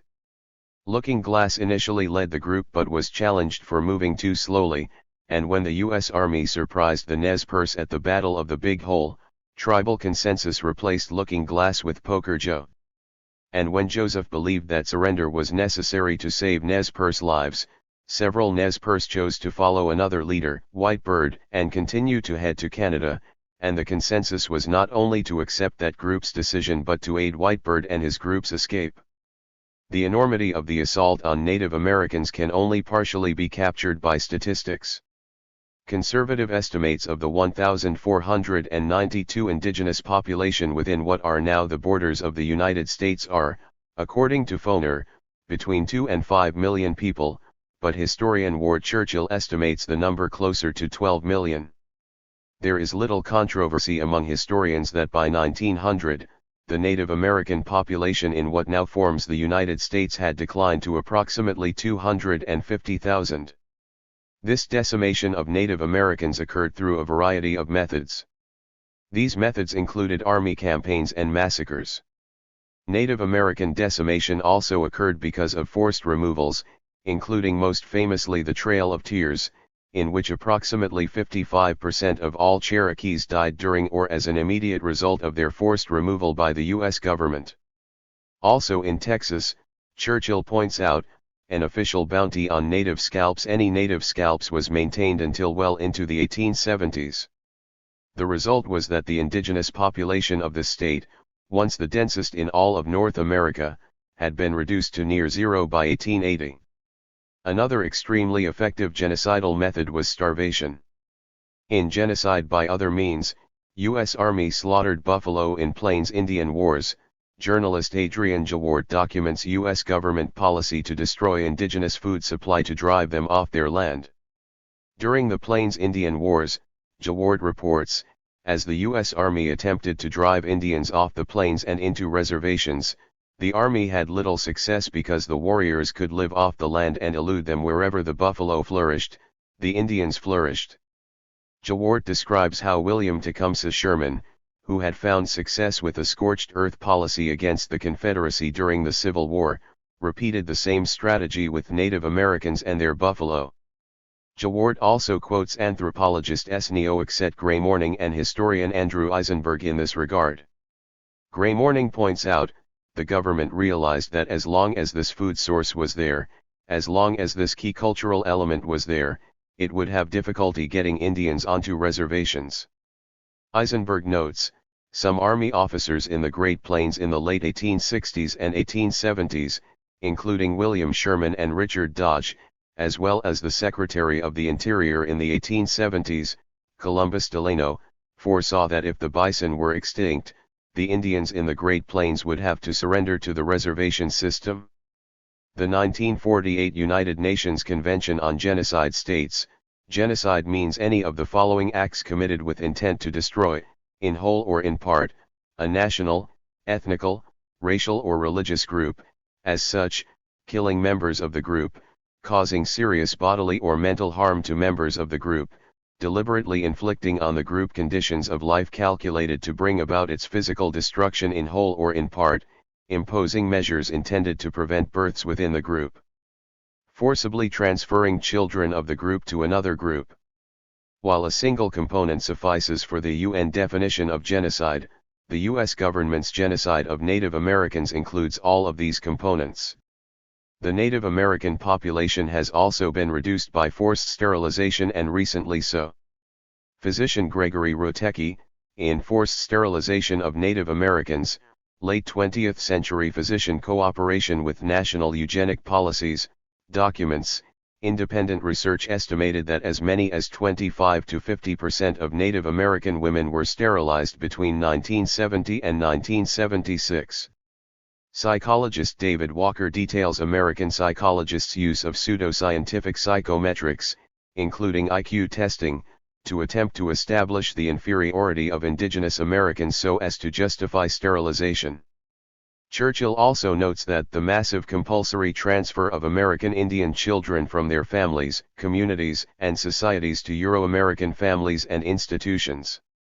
This compulsory transfer has occurred through, Churchill points out, such mechanisms as the U.S. Bureau of Indian Affairs boarding school system, and a pervasive policy of placing Indian children for adoption with non-Indians. Such circumstances have been visited upon more than 3/4 of indigenous youth in some generations after 1900. The stated goal of such policies, Churchill notes, has been assimilation of native people into U.S. values and belief systems, and the objective has been to bring about the disappearance of indigenous societies as such. Though native resistance has continued, when resistance feels impossible, as it does for many indigenous Americans today, this results in a high rate of suicide, especially among young Native Americans. Psychologist Roland Christjohn and co-author Shaughnessy McKay, in Dying to Please You, point out that just as with the extraordinarily high suicide rate by Jews in Nazi concentration camps, a high rate of self-inflicted deaths by any overwhelmingly oppressed national, ethnical, racial, or religious group is essentially another form of genocide. Attorney Peter D'Errico in Native American Genocide or Holocaust, describes how U.S. government and society avoid the reality that genocide has occurred in part because of the tenderness of American egos and the fallacious notion of American exceptionalism. The U.S. government's 2009 apology to Native peoples of the United States, unsurprisingly, excludes any mention of genocide, and it includes the following: disclaimer: nothing in this section authorizes or supports any claim against the United States. Moreover, This apology was buried in a Department of Defense Appropriations Act H.R. 3326-2 and signed by then-President Obama in a ceremony closed to the press. Thus, D'Errico concludes, the result was more an effort to bury the past, than to confront it. 6. Psychiatric assault and marginalization, not just Francis Farmer. For guardians of the status quo, there is nothing genuinely or fundamentally wrong with the prevailing order and its dominant institutions, which are viewed as just. Therefore, anyone claiming otherwise, especially someone sufficiently motivated by that belief to take radical action, must, by definition, be emotionally unstable and psychologically disabled. Put another way, there are, broadly speaking, two choices: obedience to institutional authority or radical dissent from it. The first is a sane and valid choice only if the second is crazy and illegitimate. Radical dissent is evidence, even proof, of a severe personality disorder. Glenn Greenwald, No Place to Hide, Edward Snowden, the NSA and the U.S. Surveillance State, 2014. The use of psychiatric diagnoses to discredit, dismiss, and marginalize famous and non-famous anti-authoritarians is common. Earlier I discussed how several mainstream media journalists, attempting to discredit whistleblower Edward Snowden, psychopathologized him with labels such as grandiose narcissist. Attorney and journalist Glenn Greenwald also documents the mainstream media's psychopathologizing of other recent whistleblowers, including WikiLeaks founder Julian Assange and Chelsea Manning. The mainstream media has depicted Assange as bizarre and paranoid, the New York Times labeling him with erratic and imperious behavior and delusional grandeur. The mainstream media also promoted a view that Manning was motivated not by her moral convictions but gender struggles, anti-gay bullying, and conflict with her father resulting in personality disorders. Ralph Nader, as noted, for challenging the corporatism of both the Democratic and Republican parties and running for president, was described by a columnist for The Nation as a very deluded man. A psychologically troubled man. Malcolm X, for his distrust of authorities, was diagnosed by FBI profilers with pre-psychotic paranoid schizophrenia. The anti-authoritarian actions of both Thomas Paine and Eugene Debs were attributed to dipsomania and other terms for alcoholism. Debs' biographer Ray Ginger notes that during the 1894 Pullman strike, the New York Times published a smearing by the physician Thomas Robertson, who falsely claimed to have treated Debs for dipsomania, with the Times quoting Robertson as saying, "Those who knew Debs well believe that his present conduct is in large measure, if not wholly, due to the disordered condition of his mind and body, brought about by the liquor habit." The practice of psychopathologizing anti-authoritarians so as to discredit and marginalize them is certainly not exclusive to the United States. In the Soviet Union, political dissidents were routinely psychiatrically hospitalized and drugged, and today, Chinese dissidents continue to be diagnosed with mental illness and forcibly treated. In the United States, the practice of psychopathologizing anti-authoritarians began at the very beginning of the nation. Benjamin Rush, as noted, was a friend of Thomas Paine in pre-Revolutionary War Philadelphia, but then shunned Paine after the Age of Reason. Today, Benjamin Rush is well known among psychiatrists as the father of American psychiatry, as his image adorns the seal of the American Psychiatric Association. In addition to Rush's abandonment of Thomas Paine, he also attempted to gain favor with the new ruling class in the United States another way. In 1805, Rush diagnosed those rebelling against the newly centralized federal authority as having an excess of the passion for liberty that constituted a form of insanity, which he labeled as the disease of anarchia. In 1851, Louisiana physician Dr. Samuel Cartwright reported his discovery of drapetomania, the disease that caused slaves to flee captivity. Cartwright believed that absent of this illness slaves were like children, constrained by unalterable physiological laws to love those in authority over them. Cartwright also reported his discovery of dysesthesia, a disease that caused slaves to pay insufficient attention to their jobs, breaking the tools he works with, and spoiling everything he touches, as well as being resistant to punishment and not feeling the pain of any consequences. In 1958, when civil rights activist Clennon W. King Jr. attempted to enroll at the all-white University of Mississippi, the Mississippi police arrested him on the grounds that any nigger who tried to enter Ole Miss must be crazy. Following his arrest, historian David Oshinsky reports, he was then taken to the county courthouse where a lunacy warrant was issued on him, and he was confined to a mental hospital for 12 days, and only declared competent when he promised to leave Mississippi.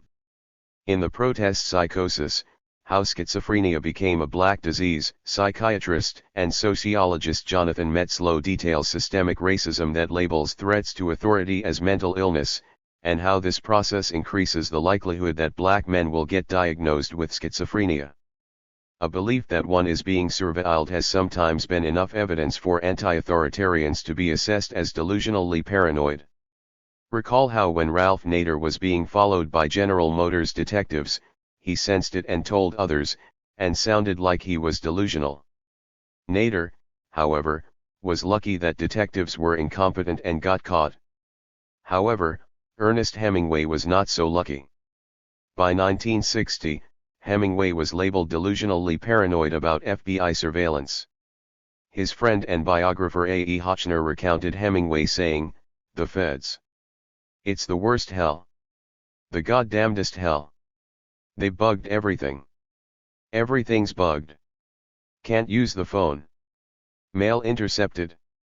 Long after Hemingway's death, the FBI released his file in response to a Freedom of Information petition, and Hotchner reported, it revealed that beginning in the 1940s J. Edgar Hoover had placed Ernest under surveillance because he was suspicious of Ernest's activities in Cuba. Over the following years, agents filed reports on him and tapped his phones. The surveillance continued all through his confinement at St. Mary's Hospital. It is likely that the phone outside his room was tapped after all. In the years since, I have tried to reconcile Ernest's fear of the FBI, which I regretfully misjudged, with the reality of the FBI file. I now believe he truly sensed the surveillance, and that it substantially contributed to his anguish and his suicide. Hemingway was treated with electroshock as many as 15 times in December 1960, then in January 1961, he was released in ruins, according to another Hemingway biographer, Jeffrey Myers. Hotchner reported that Hemingway's loss of memory caused by the ECT made him even more depressed and hopeless, as Hemingway had stated, "Well, what is the sense of ruining my head and erasing my memory, which is my capital, and putting me out of business?" In July 1961, shortly before his 62nd birthday and soon after Hemingway had been given still another series of shock treatments, he committed suicide. Anti-authoritarians' intense reactions to insults and injustices can provide justification for authorities to psychopathologize them. A young Emma Goldman was lucky to live in an era in which she was not pathologized after she threw a pitcher of water at the face of a woman who was happy with the 1887 execution of the Haymarket martyrs, but other anti-authoritarians have not been so lucky, and their strong reactions to insults and injustices have often been psychopathologized.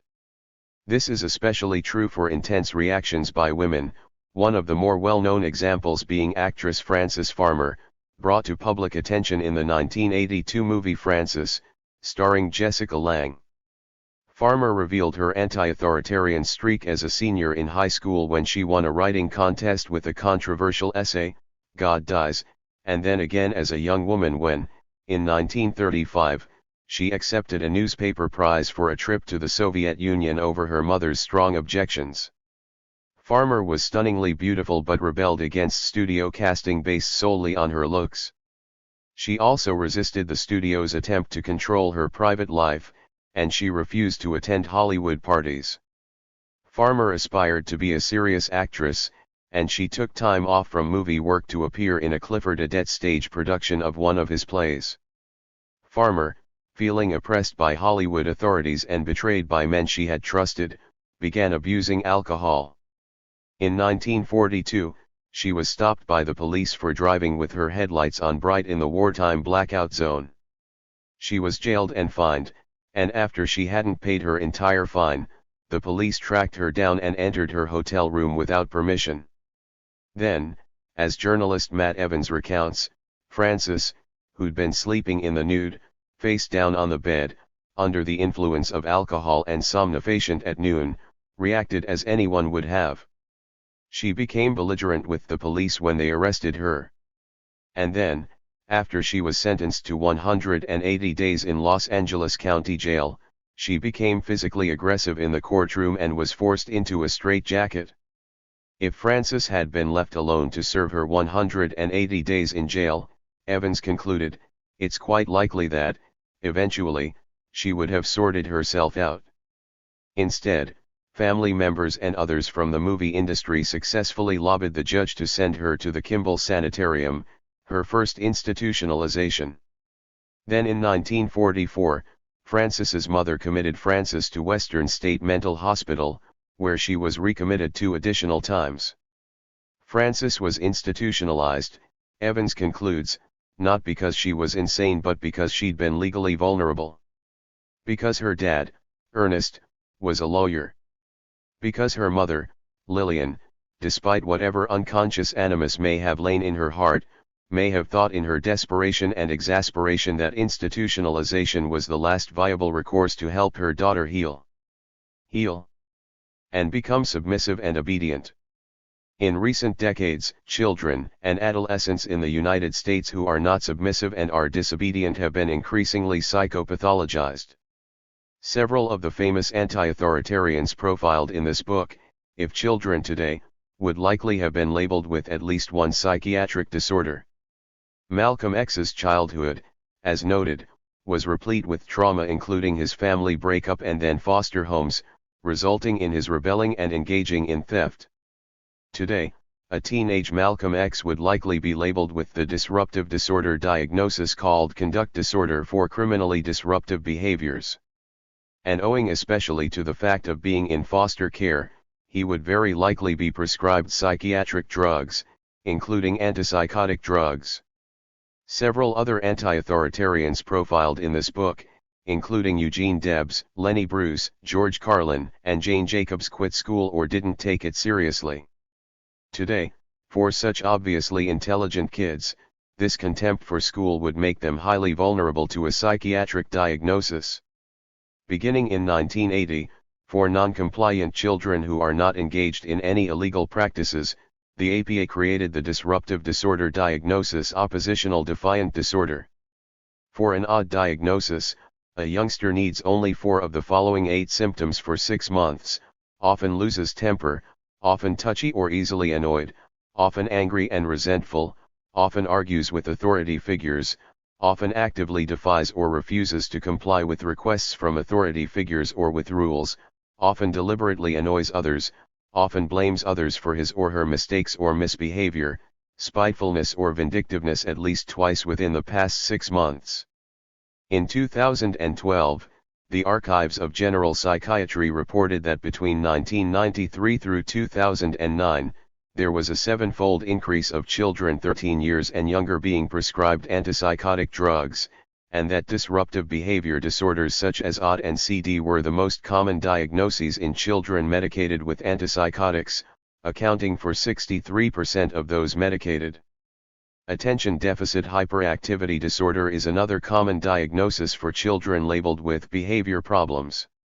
The symptoms of ADHD are inattention, hyperactivity, and impulsivity. While CD and OD behaviors are overt rebellions, ADHD behaviors can in some instances be passive-aggressive rebellions. ADHD parallels Samuel Cartwright's dysesthesia, while OD and CD parallels Cartwright's drapetomania. Alienated anti-authoritarian adults are often diagnosed with anxiety and depression.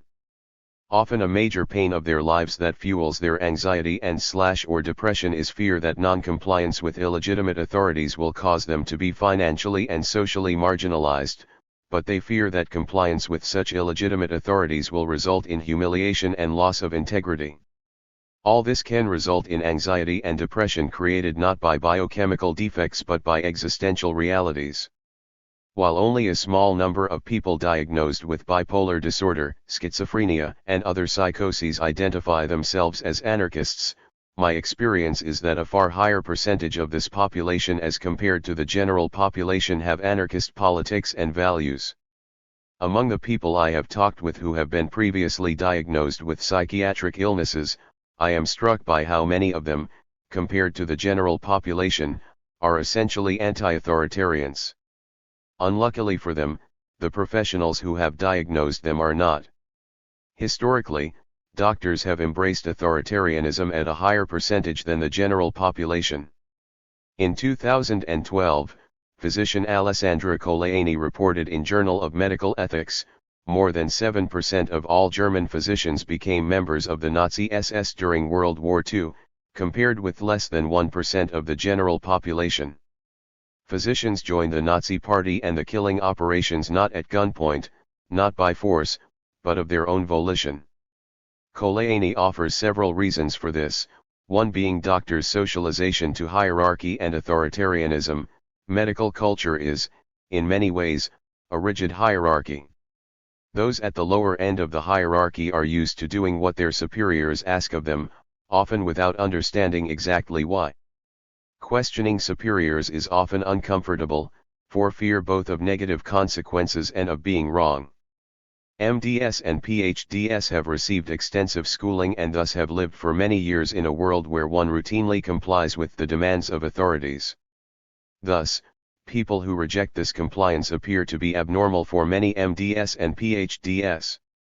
My experience is that most psychologists, psychiatrists, and other mental health professionals are unaware of the magnitude of their obedience, and so the anti-authoritarianism of their patients can create enormous anxiety for them, and this anxiety fuels diagnoses and treatments.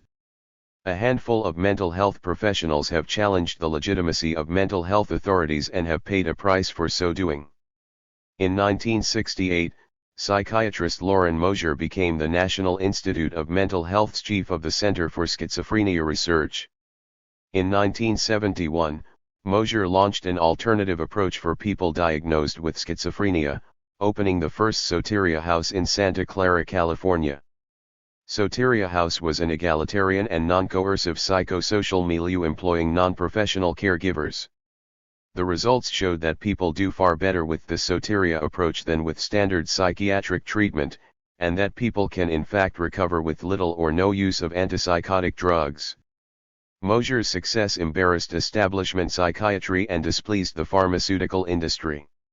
Not surprisingly, the National Institute of Mental Health choked off Soteria House funding, and Mosier was fired from his NIMH position in 1980. There continues to be a movement of dissident mental health professionals and ex-patient activists. This movement attempts to get the word out on the lack of science behind the DSM diagnostic Bible, and to expose the illegitimacy of biochemical disease explanations such as the chemical imbalance theory. Recently, even some members of mainstream psychiatry have been forced to admit failure in these areas. In response to the DSM-5, published in 2013, the NIMH director, citing the lack of scientific validity of the DSM, stated that the NIMH will be reorienting its research away from DSM categories. Also harshly critical of the DSM-5 was the politically astute former chair of the DSM-4 task force, psychiatrist Alan Francis, who published Saving Normal, which mocked several new DSM-5 mental illness inventions, especially the pathologizing of normal human grief. Francis's repudiation of DSM-5 is noteworthy, as it is as if the guy who wrote Leviticus realized that his abominating and sinning had gotten out of hand. Similar to their abandonment of the DSM, establishment psychiatrists have also recently fled psychiatry's long-promulgated chemical imbalance theory of mental illness. In the late 1980s, psychiatry authorities and giant pharmaceutical companies began telling the general public, despite lacking scientific evidence, that depression is caused by a chemical imbalance of low levels of serotonin that could be treated with chemically balancing antidepressants, such as Prozac, Zoloft, Paxil, and other selective serotonin reuptake inhibitors. The idea that depression is caused by a chemical imbalance that could be corrected with SSRI antidepressants was made to sound like taking insulin for diabetes, and so the use of these SSRIs skyrocketed. Today, the falseness of this chemical imbalance theory of mental illness is not controversial. In 2011, leading establishment psychiatrist Ronald Pies, editor-in-chief emeritus of Psychiatric Times, stated, "In truth, the chemical imbalance notion was always a kind of urban legend, never a theory seriously propounded by well-informed psychiatrists." After National Public Radio correspondent Alex Spiegel learned that the chemical imbalance theory was untrue, she then discovered establishment authorities' justifications for promulgating it. One such rationalization was that by framing depression as a chemical deficiency, patients felt more comfortable taking antidepressant drugs. While some psychiatrists view the chemical imbalance theory as a well-meaning white lie, my experience is that many physicians continue to be ignorant of the truth. The bottom line is that no matter what the reason, mainstream psychiatrists who have promulgated untruths have broken their patients' trust. Does psychiatry retain any legitimate authority? In a 2014 Truthout interview, Robert Whitaker, medical reporter and author of Anatomy of an Epidemic, Magic Bullets, Psychiatric Drugs, and the Astonishing Rise of Mental Illness in America, stated about psychiatry, "We see that its diagnostics are being dismissed as invalid, its research has failed to identify the biology of mental disorders to validate its diagnostics, and its drug treatments are increasingly being seen as not very effective or even harmful." That is the story of a profession that has reason to feel insecure about its place in the marketplace. Despite its scientific failure, psychiatry has retained societal authority. Its authority rests on three pillars. First, by pushing drug treatments, it meets the financial needs of drug companies, and so it has large financial backing from Big Pharma. In 2008, congressional investigations of psychiatry revealed that the APA and several thought leader psychiatrists received significant amounts of money from drug companies. Big Pharma heavily funds university psychiatry departments, sponsors conferences and continuing education for psychiatrists, and pays well-known clinicians and researchers to be speakers and consultants. In 2012, PLOS Medicine reported, 69% of the DSM-5 task force members report having ties to the pharmaceutical industry.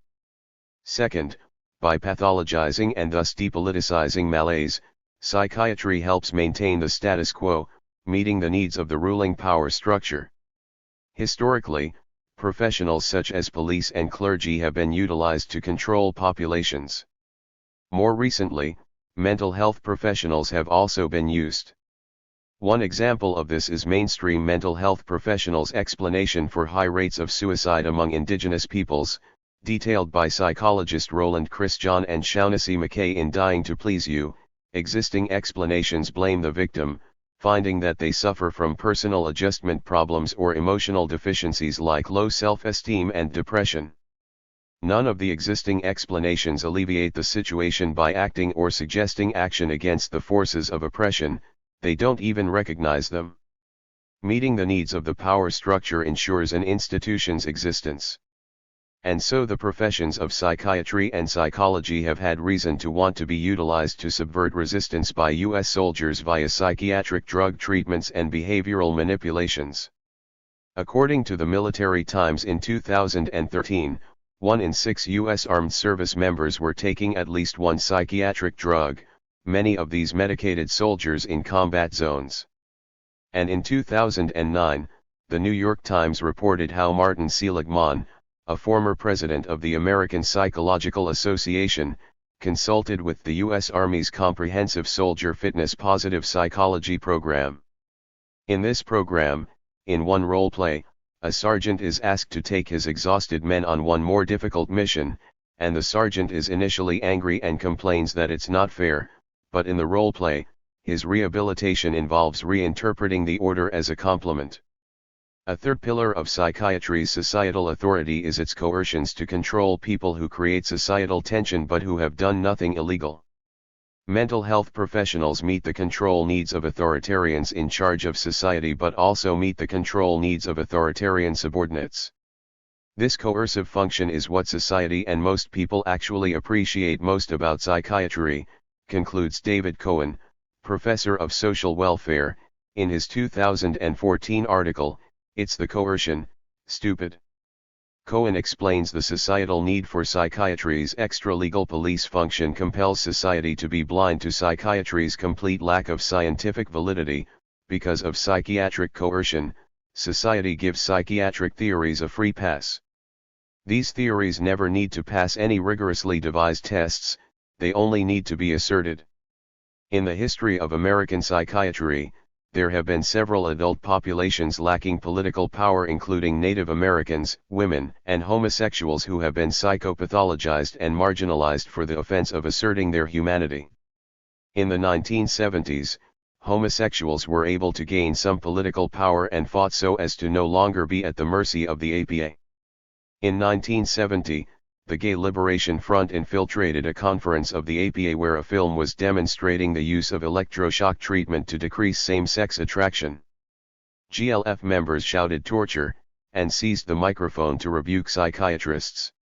Using multiple political strategies and tactics, gay activists effectively forced the APA to stop pathologizing homosexuality as a mental illness in 1973.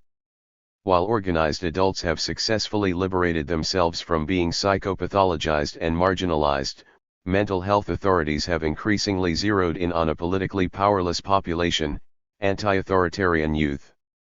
Many young people labeled with psychiatric diagnoses are essentially anti-authoritarians who are pained and angered by coercion, unnecessary rules, and illegitimate authority. When young anti-authoritarians are labeled with a psychiatric diagnosis, they get ensnared in an authoritarian trap. Resistance to diagnosis and treatment often results in professionals labeling young rebels as non-compliant with treatment, increasing the severity of the diagnosis, and increasing the dosage of tranquilizing medications. All this can be enraging for young people, sometimes so much so it makes them appear not just angry but crazy. Today, a potentially huge army of young anti-authoritarians are being depoliticized by mental illness diagnoses and by attributions that their inattention, anxiety, depression, and disruptiveness are caused by defective biochemistry and not by their alienation from a dehumanizing society and their resistance to illegitimate authorities. 7. Schooling's assault on young anti-authoritarians.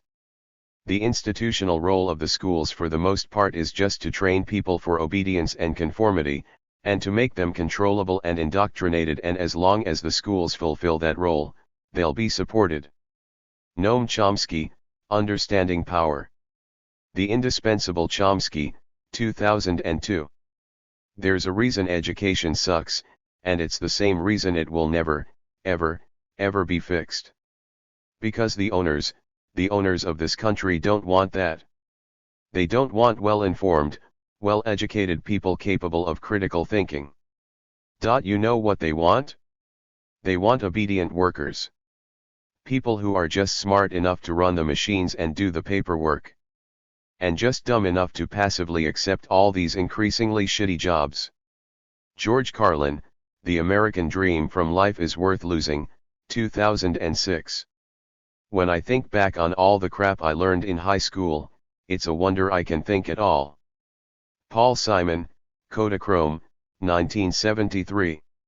As a young child in school, before I understood the words authoritarian or dehumanizing, I thought there was something terribly wrong with a place where I had to raise my hand to go to the bathroom. I recall thinking that I was lucky that I wasn't shy, because if I had been too shy to ask for permission, then I might wet my pants. Having to ask permission to go to the bathroom was bad enough, but there were teachers who made us either say or show with our fingers whether we needed to urinate or defecate. I remember thinking this must be especially horrific for prim and proper girls, and I thought that these teachers must be perverts to demand that. Nowadays, many kids tell me that they still must get permission from a teacher to leave their classroom to relieve themselves. Recently, a high school student told me that, in his school, students get a limited number of restroom passes per semester. I asked him what happens if a student runs out of passes and has to take a shit. Do they expect students to just shit in their pants? He laughed. Then I told him that I was serious. What do they expect you to do? Then he got serious and said, so much of school is fucked up, we never really think about each fucked up thing. Social psychologist Stanley Milgram, in Obedience to Authority, after reporting on his studies showing a frightening compliance to abusive illegitimate authority, attempted to understand the reasons. As soon as the child emerges from the cocoon of family, he is transferred to an institutional system of authority, the school, where the student learns that deference is the only appropriate and comfortable response to authority. Standard schools not only demand our compliance to authority regardless of our assessment of its legitimacy, they require our compliance with impersonal authorities. Milgram notes that the modern industrial world forces individuals to submit to impersonal authorities, so that responses are made to abstract rank, indicated by an insignia, uniform, or title. In other words, badges. In their 1962 book Cradles of Eminence, psychologist Victor Goertzel and educator Mildred Goertzel examined the childhood of 400 eminent people, and they reported that the majority of them dislike school immensely. The Goertzels detailed the pain that the anti-authoritarian Albert Einstein had with his schooling. When Einstein was a teenager, he found school so intolerable, he asked the school doctor to give him a certificate saying that he had a nervous breakdown so that he did not have to attend. Einstein later concluded about schooling, it is, in fact, nothing short of a miracle that the modern methods of instruction have not yet entirely strangled the holy curiosity of inquiry. It is a very grave mistake to think that the enjoyment of seeing and searching can be promoted by means of coercion and a sense of duty. One of Einstein's biographers, Ronald Clark, tells us that young Albert didn't pay attention to his teachers and failed his college entrance examination twice. Einstein recalls hating authoritarian discipline in his schools. The teachers in the elementary school appeared to me like sergeants, and in the gymnasium the teachers were like lieutenants. After Einstein finally did enter college, one professor told him, "You have one fault, one can't tell you anything." Today, a young Albert Einstein would very likely receive an ADHD diagnosis, and maybe an odd one as well. The very characteristics of Einstein that upset authorities questioning and challenging illegitimate authority are the characteristics most required to be a great scientist. The primary method of motivation in standard schools is coercion through grades. Students focus on what they need to memorize for a good grade, and they stop asking their own questions and pursuing answers to them. As dissident educator John Holt noted, to a very great degree, school is a place where children learn to be stupid. Children come to school curious, within a few years most of that curiosity is dead, or at least silent. The motivational method of coercion not only subverts curiosity, it prevents students from even retaining facts. You did your homework, Noam Chomsky reminds us, you passed the exam, maybe you even got an A, and a week later you couldn't even remember what the course was about. Standard school coercion subvert a love of reading. A report released by Common Sense Media in 2014 stated, the proportion of children who are daily readers drops markedly from childhood to the tween and teenage years. One study documents a drop from 48% of 6 to 8-year-olds down to 24% of 15 to 17-year-olds who are daily readers, and another shows a drop from 53% of 9-year-olds to 19% of 17-year-olds.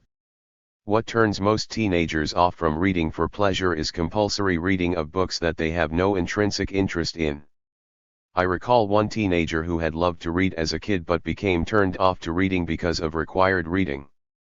I joked with him that if schools one day made kids have compulsory sex with people they weren't interested in, that this would turn kids off from sex in general. He thought about this for a few seconds, then told me that adults would probably do just that if they realized how making something compulsory turns kids off from it. What are the origins of the U.S. mass educational system? Chomsky points out, in the late 19th century it was largely designed to turn independent farmers into disciplined factory workers, and a good deal of education maintains that form. Chomsky also concluded that those at the top of the societal hierarchy support the educational system because they believe, people are supposed to be passive and apathetic and doing what they're told by the responsible people who are in control. That's elite ideology across the political spectrum from liberals to Leninists. It's essentially the same ideology. People are too stupid and ignorant to do things by themselves, so for their own benefit we have to control them. As Americans have received increasingly more schooling, they have become less capable of effectively challenging the ruling class. In 1900, only 6% of Americans graduated high school, and a college education was rare for ordinary Americans. Today, approximately 85% of Americans graduate high school, and college is increasingly expected for all. However, in the 1880s and 1890s, American farmers with little or no schooling created a populist movement, organized America's largest-scale working people's cooperative, formed a People's Party that received 8% of the vote in 1892 presidential election, designed a sub-treasury plan and sent 40,000 lecturers across the United States to articulate this plan, and evidenced all kinds of sophisticated political ideas, strategies, and tactics absent today from America's well-schooled population. There are anti-authoritarian educators who have the courage to publicly assert the authoritarian nature of standard schools. John Taylor Gatto, accepting the New York City Teacher of the Year Award, January 31, 1990, stated, "The truth is that schools don't really teach anything except how to obey orders. This is a great mystery to me because thousands of humane, caring people work in schools as teachers and aides and administrators, but the abstract logic of the institution overwhelms their individual contributions. Standard school teaches compliance with hierarchy, obedience to authorities for whom one does not necessarily respect, and regurgitation of meaningless material for a high grade. The standard classroom socializes students to be passive, to be directed by others, to take seriously the rewards and punishments of authorities, to pretend to care about things that they don't care about, and that one is impotent to change one's dissatisfying situation. In a hierarchical society, prestigious schools confer prestigious badges." Dissident educator Jonathan Kozol was a student at an elite prep school and then at Harvard.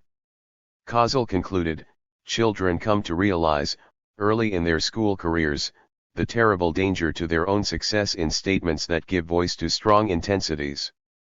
Kozol recounted how he was taught to obey orders and to channel our dissent into innocuous patterns of polite discussion and investigation.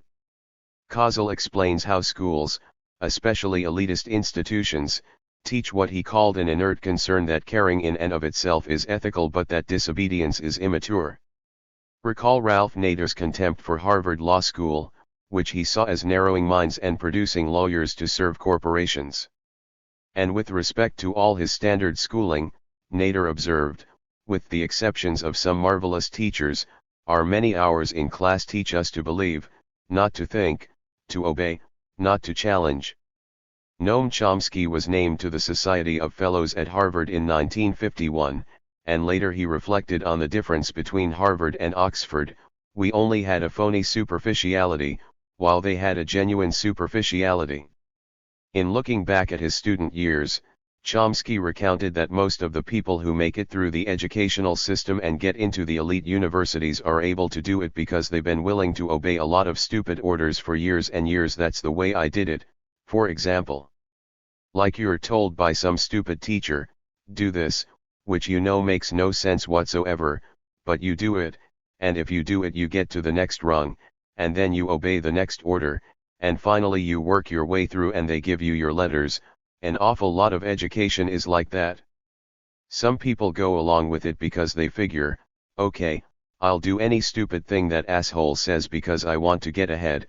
Others do it because they've just internalized the values. But you do it, or else you're out. You ask too many questions and you're going to get in trouble. Now, there are also people who don't go along and they're called behavior problems, or unmotivated, or things like that.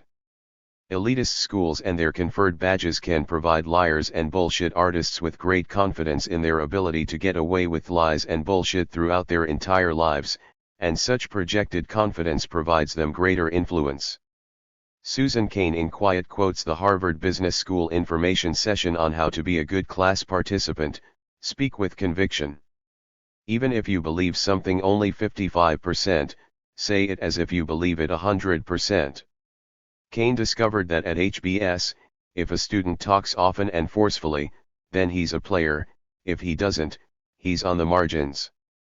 She observed that the men at HBS look like people who expect to be in charge. I have the feeling that if you asked one of them for driving directions, he'd greet you with a can-do smile and throw himself into the task of helping you to your destination whether or not he knew the way. For authoritarians, a degree from Harvard Business School is a prestigious badge of authority. For anti-authoritarians, an HBS degree is especially suspect, as they know that HBS alumni include George W. Bush, 1975 graduate, in charge at the advent of the 2008 financial meltdown, and Jeffrey Skilling, 1979 graduate, former CEO of Enron and convicted of securities fraud and insider trading. Business journalist Duff McDonald's 2017 book about HBS, The Golden Passport, concludes that HBS teaches greed and socializes students to the idea that if everybody assumes you're a whore, you might as well grab as much money as possible while you're still in demand. The more absolute the power of institutional authorities, be they in parochial schools, Native American residential boarding schools, or public schools, the more likely their physical and emotional abuse. Recall the excellent student Malcolm X being told by his public school teacher that being a lawyer was no realistic goal for a nigger, and the teacher inflicted physical and emotional abuse on Emma Goldman. I remember in junior high school, one kid raising his hand desiring to contribute to the class discussion but told by the teacher, "I'm not calling on you, you are in the crud group." While certainly many teachers try to be civil and kind, I can recall more than one teacher thinking themselves funny when they were being cruel. That's why, for several decades now, young people continue to resonate to Pink Floyd's Another Brick in the Wall and its lyrics about dark sarcasm in the classroom. While teachers today might well be fired for certain kinds of emotional and physical abuse, standard schools are replete with acceptable psychological violence. These schools force kids to compete against one another.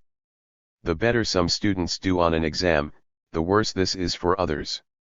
School not only punishes most academic cooperation, it's called cheating. School encourages resentment for others' success. Today, we hear much about peer bullying but little about what fuels that cruelty. Human beings in institutions replete with coercions and humiliations, whether these institutions are penitentiaries or schools, are often going to take their pain out on others they perceive as weaker than they are. Similarly, the fuel for abusive parenting is also often a lifetime of coercions and humiliations, including job and schooling ones. Working with teenagers for over 3 decades, my experience is that the source of their suicidal thoughts is actually more often located in the school than the family. And while occasionally the source of overwhelming pain is a single abusive teacher or a bullying peer, often suicidally is fueled by the anxiety of being overwhelmed by bureaucratic coercions, for example, having failed classes in subjects they have no interest in and being forced to go to summer school or not graduate. With young people increasingly expected to attend college, a relatively new abuse is student loan debt. Large debt and the fear it creates is a pacifying force. There was no tuition at Queens College, City University of New York, when I attended in the 1970s, a time when tuition at many U.S. public universities was so affordable that it was easy to get an undergraduate and even a graduate degree without accruing any student loan debt. The Project on Student Debt reported, 7 in 10 seniors who graduated from public and nonprofit colleges in 2015 had student loan debt, with an average of $30,100 per borrower. While that's the average debt, I routinely talk to college graduates and dropouts with far higher debt. During the time in one's life when it should be easiest to resist authority because one does not yet have family responsibilities, many young adults worry about the cost of bucking authority, losing their job, and being unable to pay an ever-increasing debt. Among the famous anti-authoritarians who I profile, as well as among non-famous anti-authoritarians who I have known, Schools and psychiatric hospitalization, sometimes even more than prison, can result in great anger. Few anti-authoritarians report gaining anything of value in their coercive schooling or psychiatric treatment, while some anti-authoritarians report gains from their prison time. When I began researching this book, I certainly was aware of the ill effects of schooling on anti-authoritarians, but I underestimated their level of anger toward their schooling. Emma Goldman and Malcolm X, for example, recounted greater anger with some of their teachers than with any prison officials. One pattern I noticed among this small sample of famous anti-authoritarians who I profile, as well as among the far larger sample of non-famous anti-authoritarians who I have known, is that the more extensive their schooling, often the greater their anger. Among those with advanced degrees, there is anger about having had to fight off schooling's ill effects so as to acquire their degree badges, and there is anger about their employment in academia. Part 3, Tragedy or Triumph. 8. Lessons from anti-authoritarians who have hurt themselves, others, or the cause. Self-destructive anti-authoritarians, Phil Oakes, Lenny Bruce, and Ida Lupino. Violent anti-authoritarians, Alexander Berkman, Leon Czolgosz, and Ted Kaczynski. Anti-authoritarians often cannot stop authoritarians from assaulting them, but some anti-authoritarians compound this assault with a self-inflicted one. Overwhelmed by pain, there are many anti-authoritarians, famous and non-famous, who have hurt themselves, hurt others, or hurt the cause of resisting illegitimate authority. Self-destructive anti-authoritarians, Phil Oakes, Lenny Bruce, and Ida Lupino. Among anti-authoritarians who move into self-destructive behaviors, substance abuse often plays a large role. Anti-authoritarians, by their nature, do not take seriously authorities' admonitions, as they often see through hypocrisy, and U.S. authorities have historically manifested a great deal of hypocrisy around drugs. Anti-authoritarians' disregard for alcohol and drug consequences may not, early on, be costly for them, and this can further diminish their caution and result in a tragic irony: self-created dependency on a non-human illegitimate authority, specifically, a chemical substance. Another common theme among self-destructive anti-authoritarians is a deterioration towards self-absorption. An obsession with one's moods can result in feeling even more overwhelmed by pain, which fuels compulsive unwise actions. A sense of humor is vital for anti-authoritarian survival and joy, and, when self-absorption displaces their sense of humor, anti-authoritarians find it painful to be with themselves, and so too do others, which, in a vicious cycle, makes anti-authoritarians even more self-loathing. A lack of self-care creates more pain and makes anti-authoritarians more vulnerable to unwise actions. This lack of self-care can include a lack of attention to physical health and personal finances, along with unwise relationships with abusive and exploitative people. Relationships are critical. If an anti-authoritarian lacks anyone they trust, they are highly vulnerable to unwise actions fueled by their pain. And if they trust untrustworthy people, that too can result in self-destructive behaviors. Phil Oakes. In the 1960s, singer-songwriter Phil Oakes was sometimes described as Tom Paine with a guitar. Without regard for political correctness, both Paine and Oakes challenged illegitimate authorities and hypocrisy. Both achieved fame during eras when anti-authoritarianism was fashionable, and both were marginalized at the end of their lives when anti-authoritarianism fell out of fashion. In 1976, at age 35, Oakes committed suicide, which came as no surprise to his friends and family. In Oakes's last years, he often talked about suicide, and it had been preceded by an array of self-destructive behaviors. However, triumph preceded tragedy for Phil Oakes, as it had for Thomas Paine. In the 1770s, Paine's common sense helped spark the American Revolution, and his American crisis helped keep George Washington's troops from quitting on him. In the 1960s, no one could be counted on more than Phil Oakes to perform at an anti-war rally and supply energy for the anti-war movement. Oakes's performance of his song "I Ain't Marching Anymore" during a protest concert outside the 1968 Democratic National Convention inspired many young men to burn their draft cards. As a teenager, What I loved most about Oakes was how he confronted the liars and hypocrites who had created misery for my generation. Oakes's humor was far more energizing for me than the tired rants of his anti-war contemporaries. Even though liberals were a large part of his audience, Oakes also made fun of hypocrites on the left, most famously in his song Love Me, I'm a Liberal. What made Phil especially endearing was that he reserved some of his most pointed barbs for himself.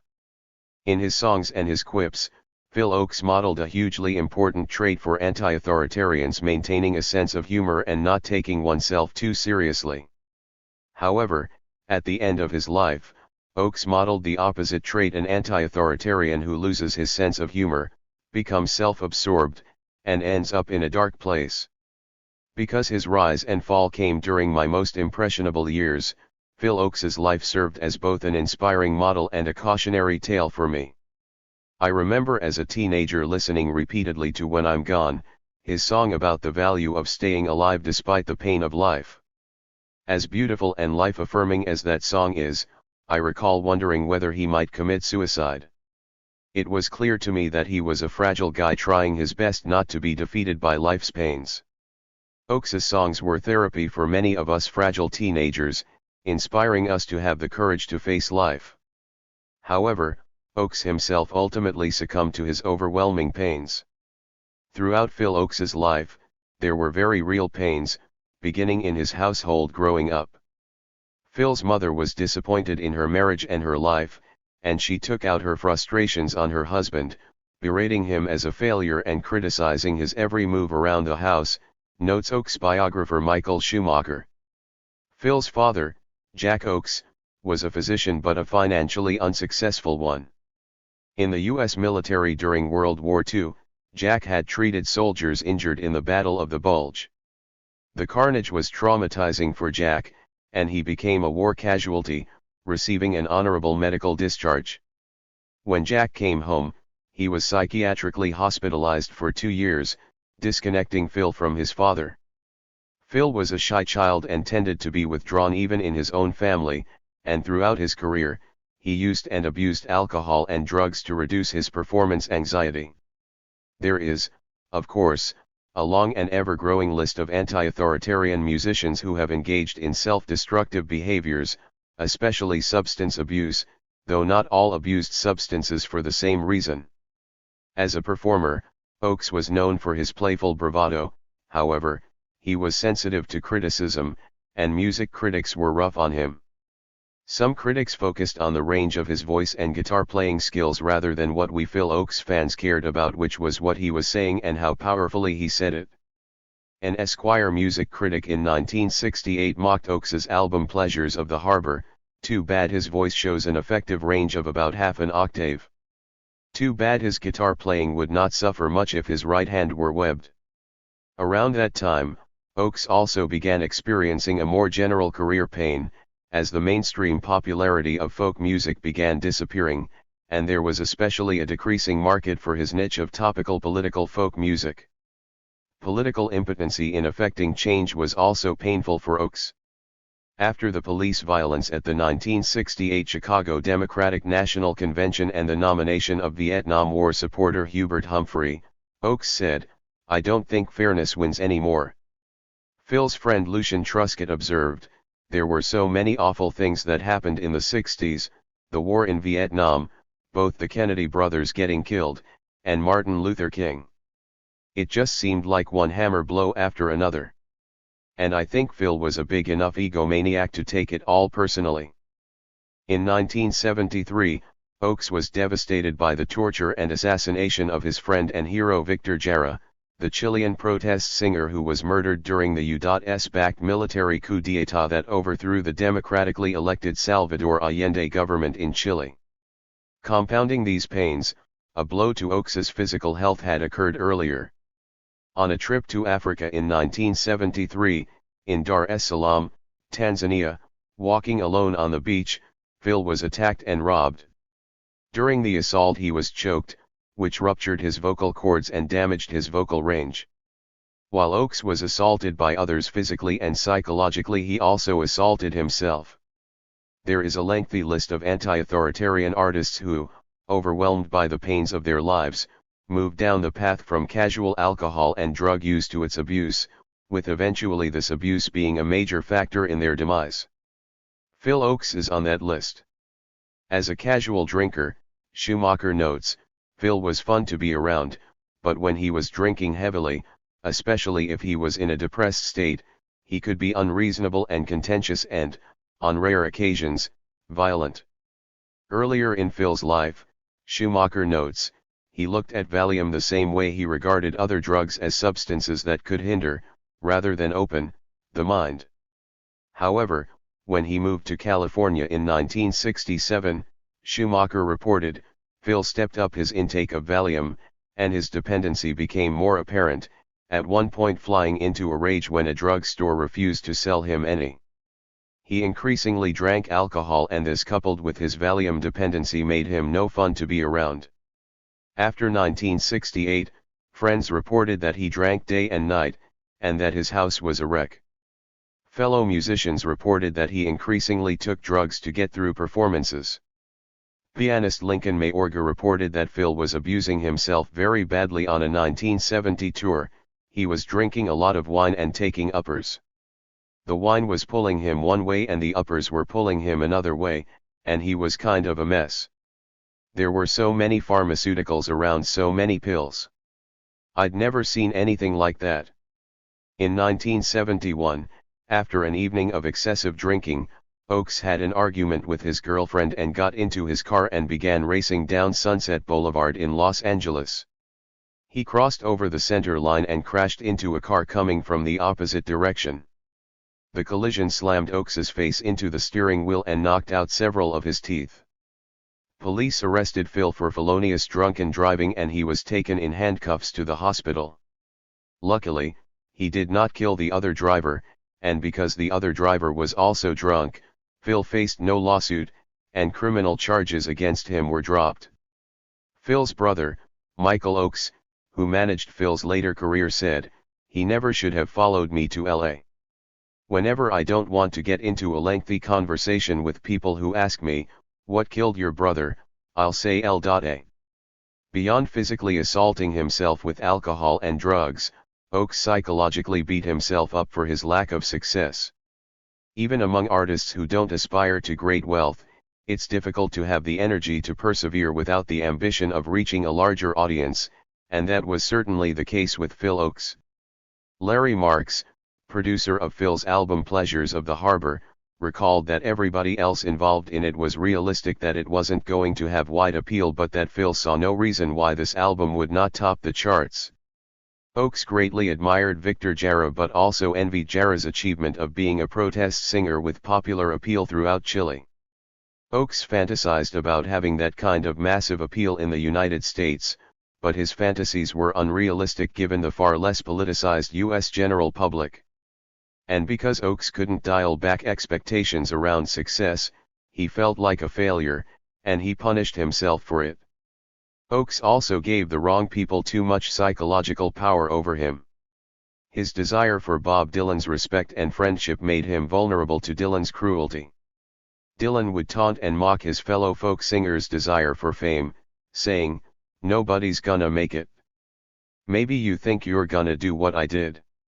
Nobody's gonna do it." Dylan was brutal with Ochs. "You ought to find a new line of work, Ochs.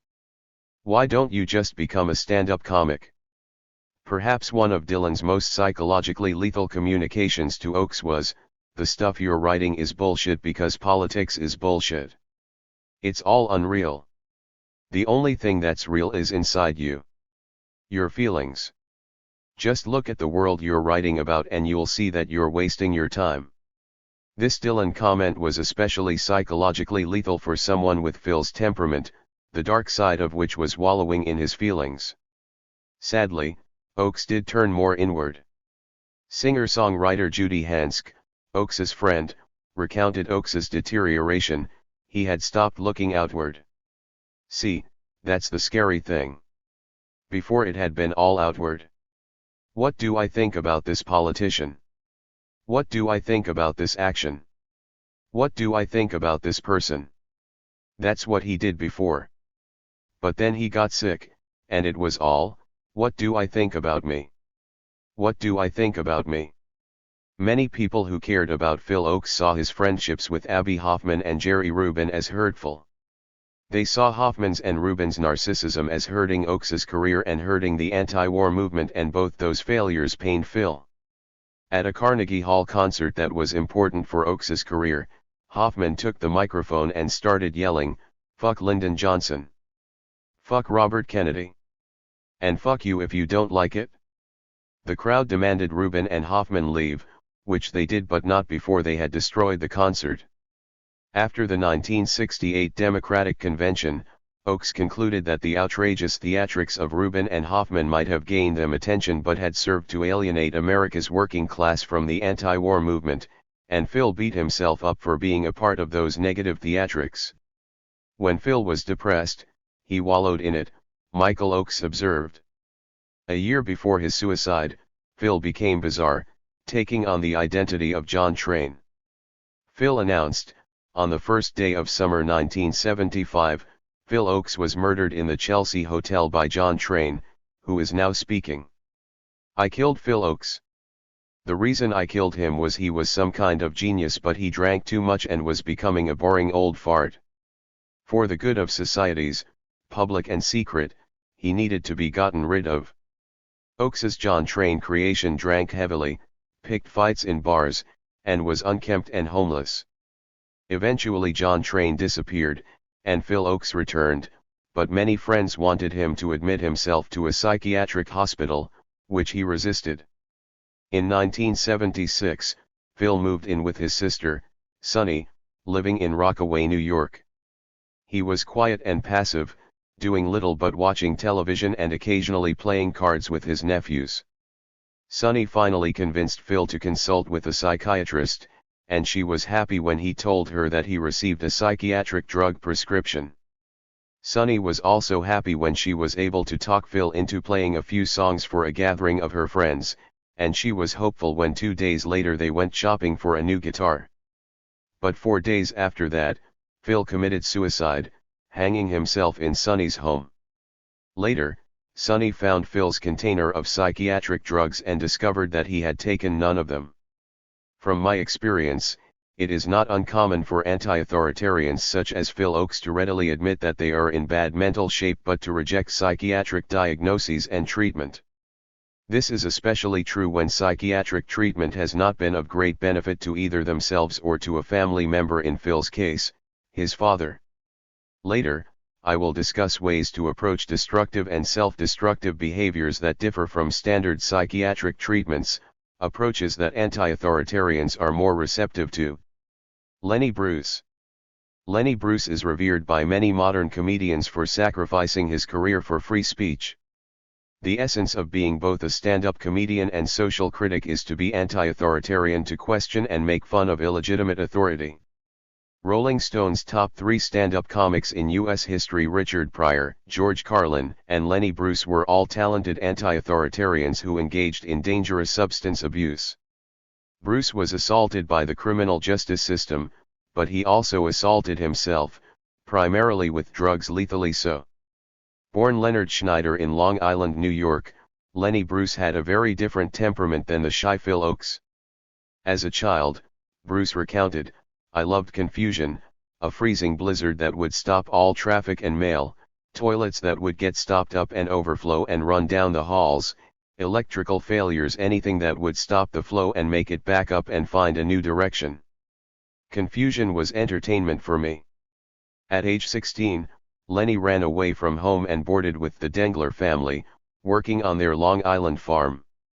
He would give Mr. Dengler big hugs, and Mrs. Dengler called him the kissing bug, and both the Denglers told Lenny that he would probably end up being a politician.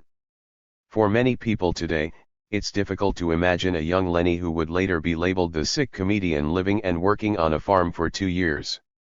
From early on, Bruce was attracted to a fun scam, especially one with family involvement.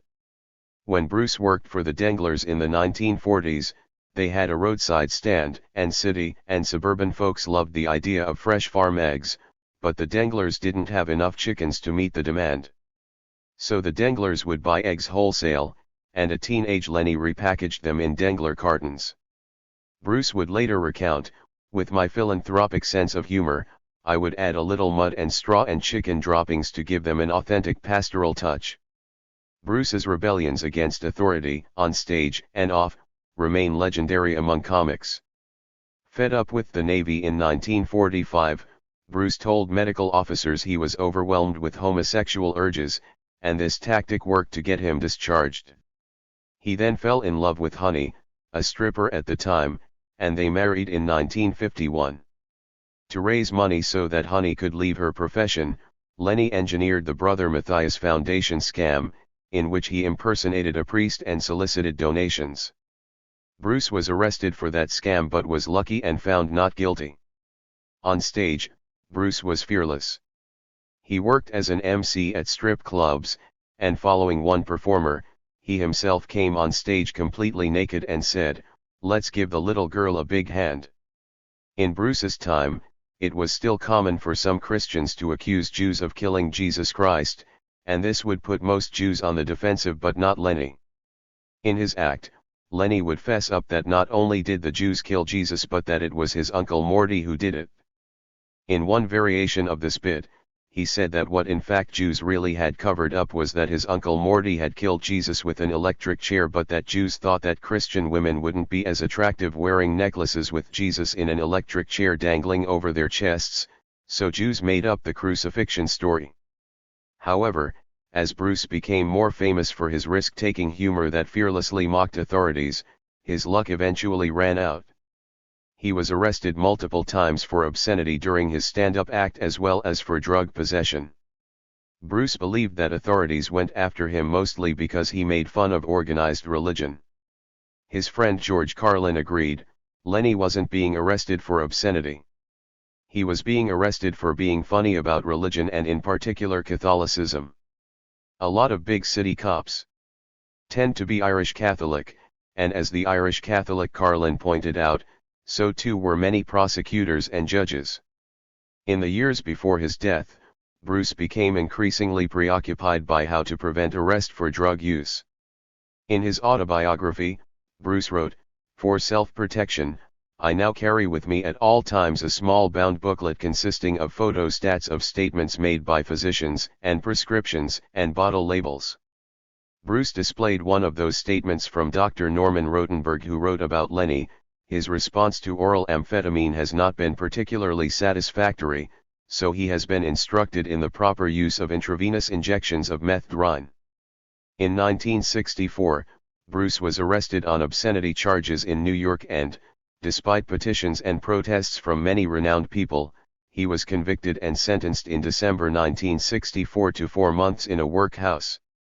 Free on bail during the lengthy appeals process, he continued to appear on stage in 1965. In July 1966, with Bruce still free on bail, Carlin and his wife visited him, and Carlin recalled, he was completely immersed in his legal battles.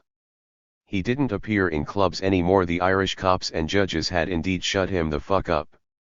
He was just about bankrupt, having spent all his income and intellect trying to vindicate himself. We visited for a while and he was as affectionate and lovable as ever. That was the last time we saw him alive. 12 days after their visit, on August 3, 1966, Lenny Bruce, at age 40, died of a drug overdose. At the time of his death, Bruce was blacklisted by almost every venue in the United States, as owners feared that they too would be arrested for obscenity. One of the district attorneys who prosecuted Bruce's last 1964 obscenity case, Vincent Cuccia, later admitted, "We drove him into poverty and bankruptcy and then murdered him. We all knew what we were doing. We used the law to kill him." In 2003, the governor of New York gave Bruce a posthumous pardon. Bruce famously said, "I'm not a comedian. And I'm not sick. The world is sick and I'm the doctor. I'm a surgeon with a scalpel for false values. I don't have an act. I just talk. I'm just Lenny Bruce." At the end of his career, Bruce became dominated by his legal proceedings. When he was still able to get gigs, Audiences who came to see him to laugh would hear Bruce read courtroom transcripts on stage, which were funny to him but not for most of his audience. In Bruce's situation of being deprived of First Amendment rights to free speech necessary for his craft and thus deprived of the ability to make a living, it is understandable that he became increasingly self-absorbed and lost some of his sense of humor. The legal assault on Bruce accelerated his self-destructive substance abuse. And substance abuse, especially with opiates along with increased self-absorption, is a lethal combination for many anti-authoritarians, both famous and non-famous. Ida Lupino. Among the long list of anti-authoritarian actors and others involved in the film industry who have moved to self-destructive behaviors, I am most drawn to Ida Lupino. It is a sad commentary on modern U.S. society that perhaps the most talented and accomplished anti-authoritarian woman in the history of U.S. cinema has received so little attention, even from many self-identified feminists. To the extent that Lupino is remembered at all, it is often only as a beautiful actress who played femme fatale characters, but she was far more accomplished. Ida Lupino exhibited raw honest emotionality before method acting became fashionable. She rebelled against the control of major studios and created an independent production company, and she wrote screenplays and directed films in a time when female directors were virtually unheard of. Born in England, Ida's parents were well-known English entertainers. Young Ida, even after her father's death, cared about fulfilling the Lupino family legacy in a way that her father would be proud of.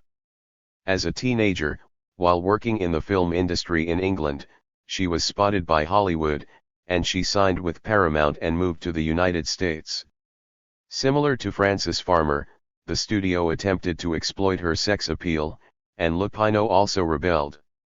Even though only a teenager, Lupino made clear to Paramount executives that she wanted roles that she could get teeth into.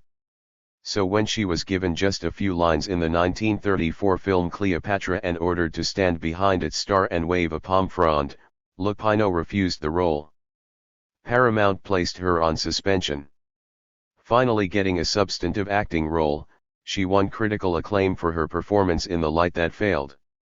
Eventually she got fed up with Paramount authorities and signed with Warner Brothers, and in her early 20s, she again won acclaim in They Drive By Night and High Sierra. But increasingly disgusted with the studio system, Lupino got suspended from Warner Brothers.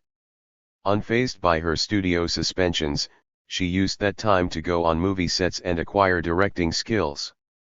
Dreaming of bucking the Hollywood studio system, Lupino partnered with producer Collier Young, and they created an independent production company, Filmmakers. They produced movies about social issues that major Hollywood studios were afraid to touch. Lupino wrote Not Wanted about an unmarried pregnant woman, and when the film's director suffered a heart attack early in production, Lupino took over directing. She became the second woman ever to belong to the Screen Directors Guild, and at the time of her induction, the only working female director in the guild. Lupino went on to co-write and direct Outrage, which focused on rape, and Filmmakers made other films on social issues that the big Hollywood studios avoided. Unlike major Hollywood studio executives, Lupino and Young were unintimidated by the witch hunts of the U.S. Congressional House Un-American Activities Committee. Lupino's marriage with Young dissolved in part because of the strains of their working relationship, but they remained friends. In 1951, Lupino married actor Howard Duff, a marriage which she would later view as a major mistake, as Duff had made clear to all that he was not fit to be a husband. Lupino remained loyal to Duff, who was a casualty of redbaiting, listed in the smear publication Red Channels. This smearing cost Duff acting offers, and Lupino financially kept him and their marriage afloat. Lupino's production company employed Duff, and when Filmmakers was forced to close down because of lack of funds, Lupino compromised herself and took on film roles solely to make a buck. Duff was a heavy drinker, and when he refused to stop, Lupino angrily reacted by abusing alcohol herself. Between her career difficulties and financial pains, the death of her mother, with whom she had a close relationship, and a tumultuous on and off again relationship with Duff, Ida Lupino was propelled into heavier drinking and psychiatric drug use. With Hollywood gossip about her substance abuse, her career was hurt even more, and this increased her self-destructive behavior.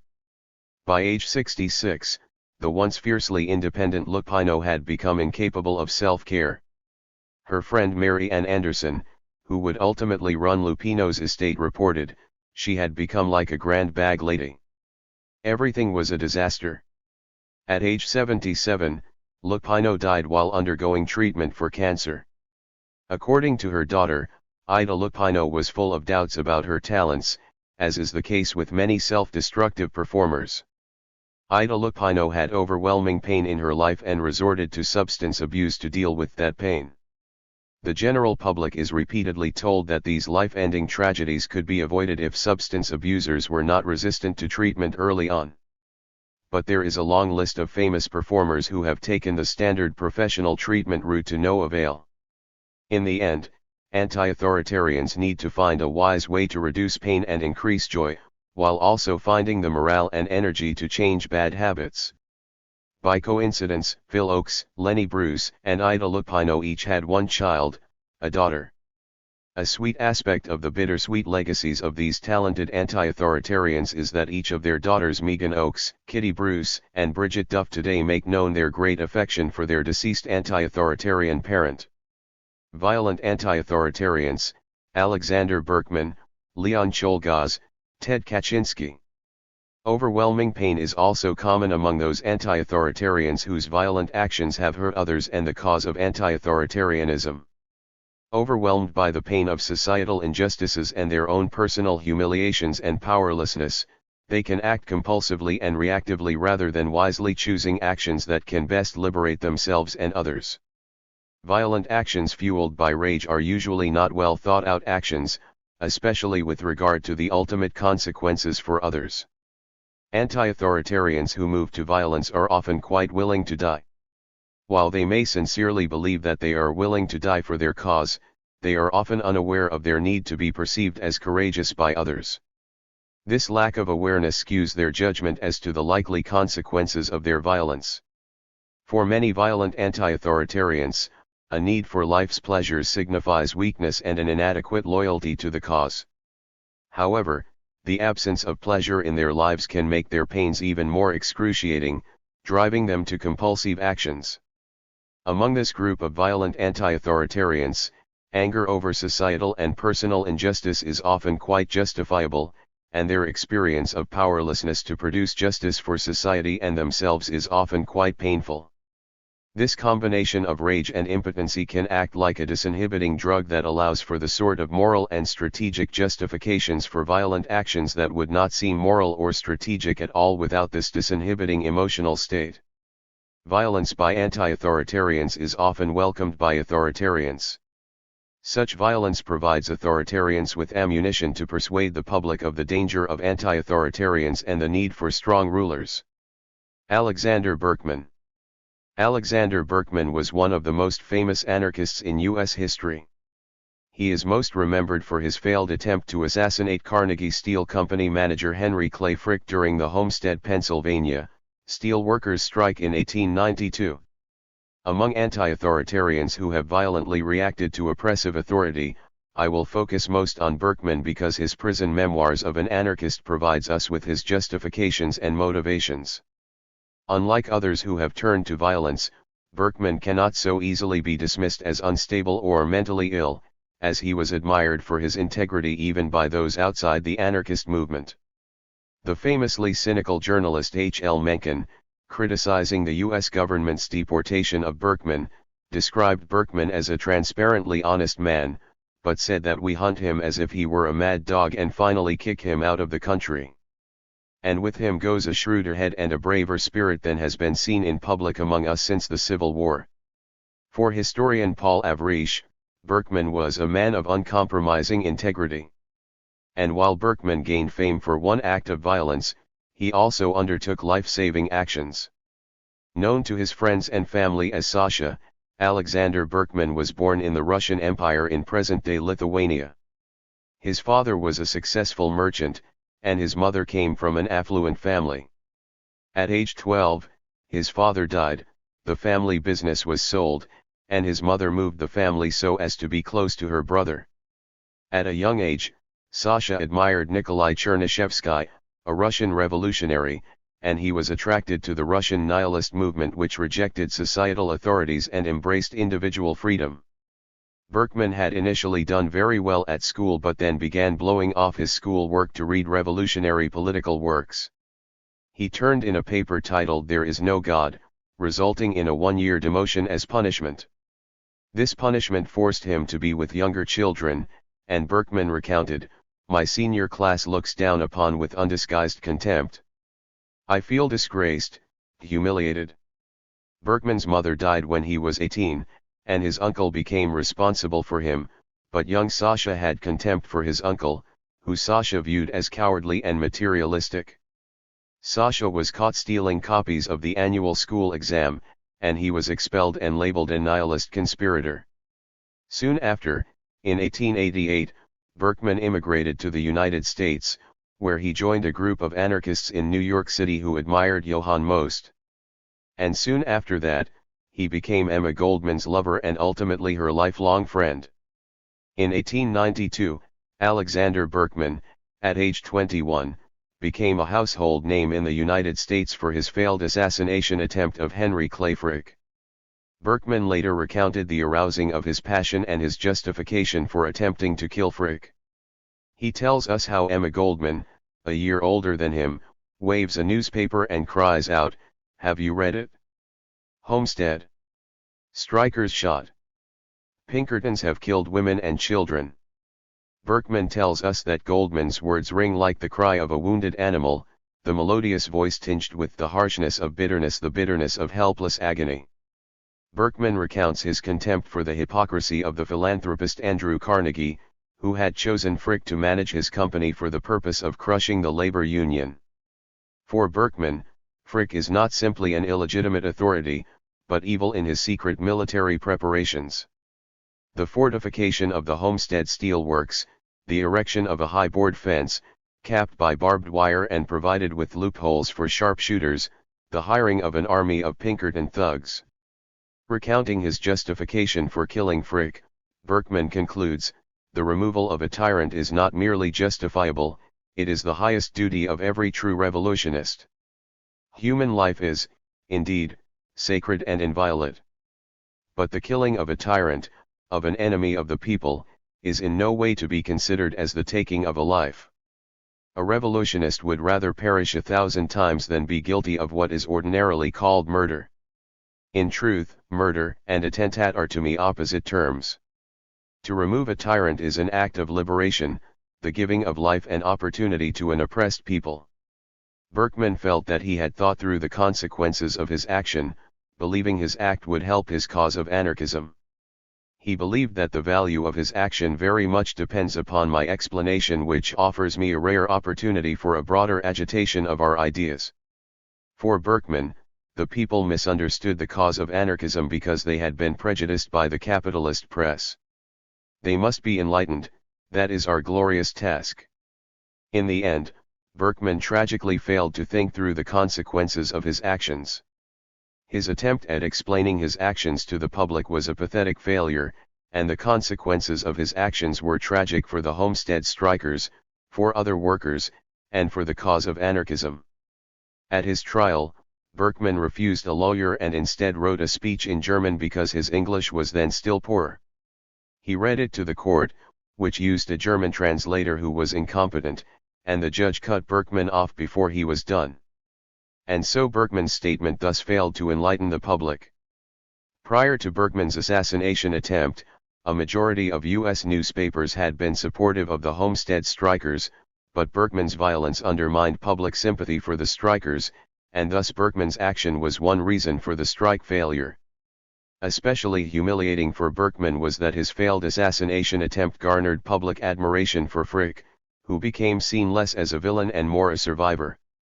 Moreover, throughout the United States, this defeat at Homestead demoralized workers and emboldened owners to successfully deunionize other workers. Berkman's act of violence also hurt his cause of anarchism in immediate and long-term ways. After Berkman's assassination attempt, a mob destroyed a utopian anarchist community near Homestead. Moreover, because of Berkman's violent actions, anarchism was now more easily marginalized as nothing but a violent philosophy.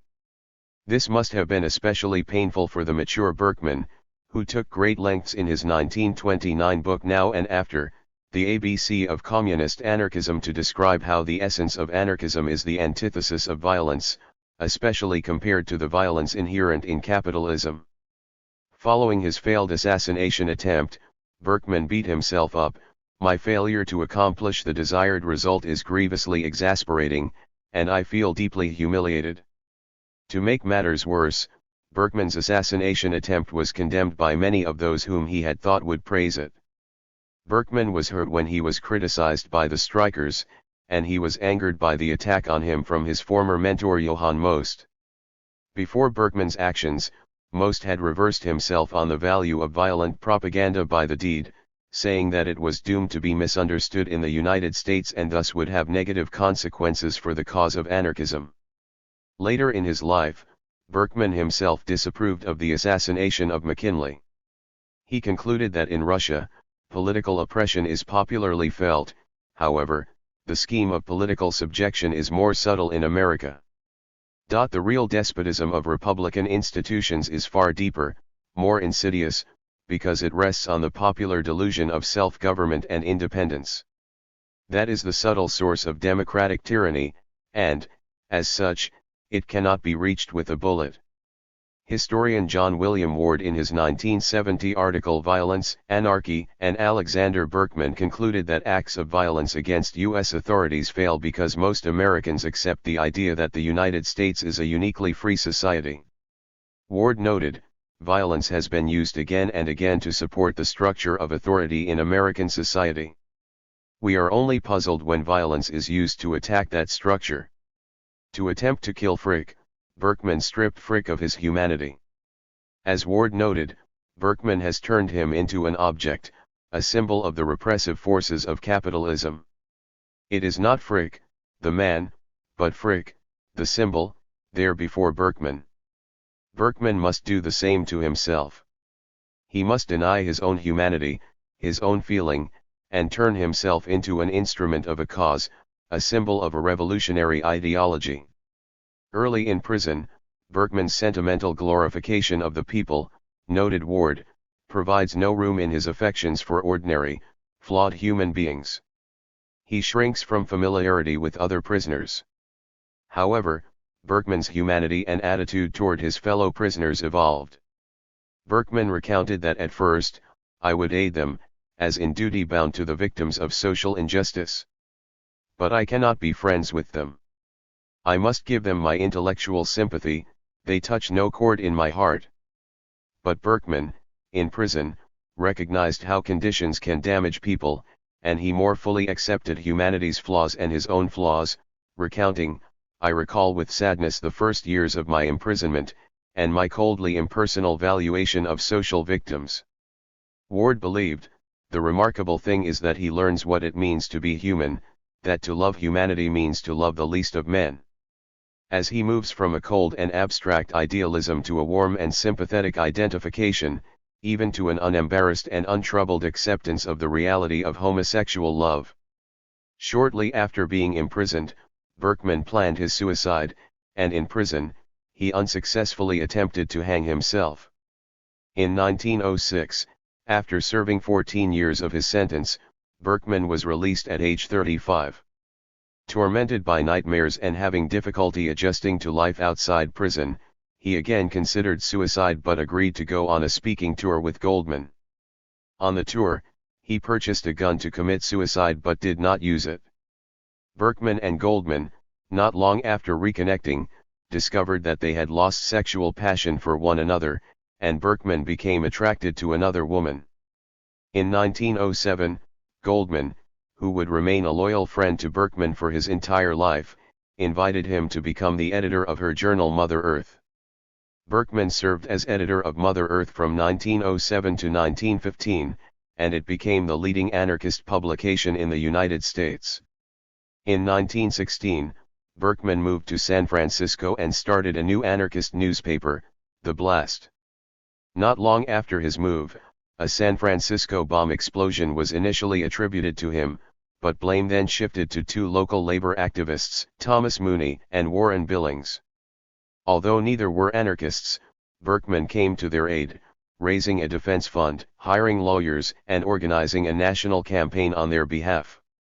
After Mooney was sentenced to death and Billings to life imprisonment, Berkman organized protests outside the U.S. Embassy in Russia, resulting in international political pressure. This ultimately led to the commuting of Mooney's death sentence. Billings and Mooney both were pardoned and freed in 1939.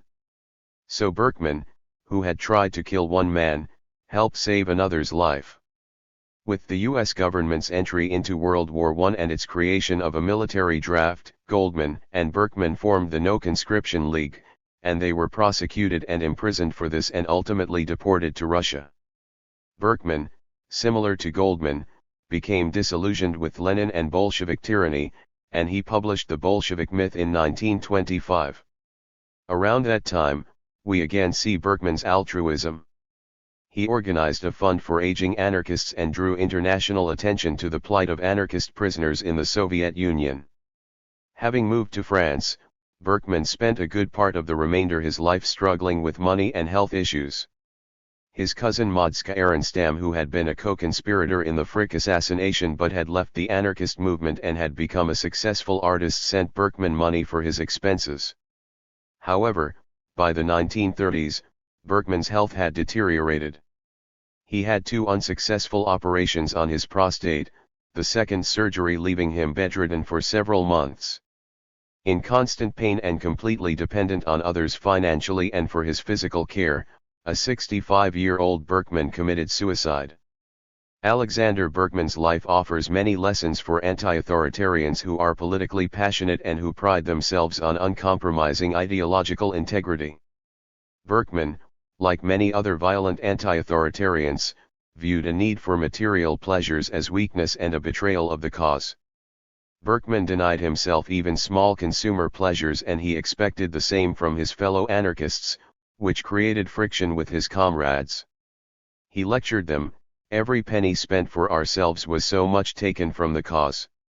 Luxury is a crime, worse, a weakness." Berkman was, Goldman tells us, fanatic to the highest degree. However, Berkman's insufficient attention to money created humiliating financial dependency for him, compounding his pain. Throughout their lives, Berkman was at odds with Goldman and her view of money.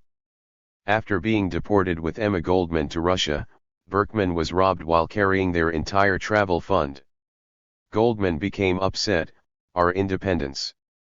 T's gone." For Goldman, that money was crucial to their independence. "We did not have to beg or cringe like so many others.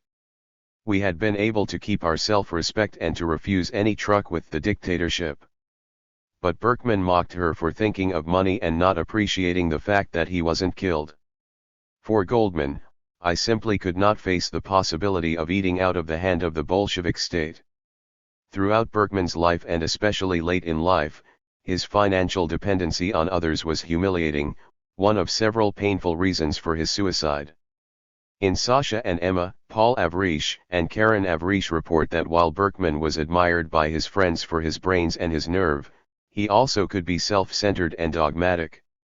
Yet he possessed a gentle demeanor, a disarming humor. Within him mingled the visionary and the subversive, the humane and the harsh, the passionate and the pitiless. His cousin Modska's daughter recalled that when she was a child, Berkman often came to our apartment in New York, a sweet and charming man. The Avrish's note, "Sasha had a way with children, they were drawn instinctively to him, and he was indulgent and affectionate in return, treating them with patience, kindness, and respect." Among anti-authoritarians who have acted violently, Alexander Berkman is not dismissed by most historians as mentally ill or a nut. Unfortunately, other violent anti-authoritarians are so dismissed, and so the lessons from their life are ignored, which compounds the tragedy of their lives. Leon Czolgosz. The man who assassinated President William McKinley was Leon Czolgosz. The socially awkward Czolgosz is routinely dismissed by historians as mentally ill or a nut, but Cholga's tragic life has lessons worth considering. Leon was born in Michigan, and his mother died when he was 10 years old. The 1893 financial crash put him out of work, and he became interested first in socialism and then in anarchism. At age 25, he moved back with his father on his father's farm but did not get along with his stepmother, and Leon did little to help out. Forensic psychiatrist L. Vernon Briggs in his 1921 book The Manner of Man That Kills reported family and friends' observations of Cholgas. Leon's sister, Victoria, described him as a nice boy who would read and sleep a good deal of the time and preferred being alone. His brother said that Leon got called names. Their father said that Leon was quiet and did not play with other children, but in most other ways he was an ordinary child. Leon's sister-in-law said that he did not like it if you talked to him too much and that he liked being alone. All agreed he was fond of reading and was the best educated member of the family. A neighbor said it was strange that Cholgas could ever have assassinated McKinley, as Leon would never kill a fly, instead brushing them off or perhaps catching them and letting them go. Cholgas became a recluse, and when he finally found people he desired to connect with other anarchists and reached out to them, he was tragically rebuffed. Cholgas had been inspired after hearing Emma Goldman speak, and in a brief encounter with her, he remarked to Goldman that he would like to meet other anarchists. Goldman tried to help him make connections. However, when Cholgas did meet other anarchists, owing to his extreme social awkwardness, they were made anxious by him. Much of the anarchist community believed Cholgas might be a police spy, and they issued a warning about him in their Free Society newspaper. After gunning down McKinley, Cholgas was coherent and offered a clear rationale for his action. "I know other men who believe what I do, that it would be a good thing to kill the president and to have no rulers. I have heard that at the meetings in public halls.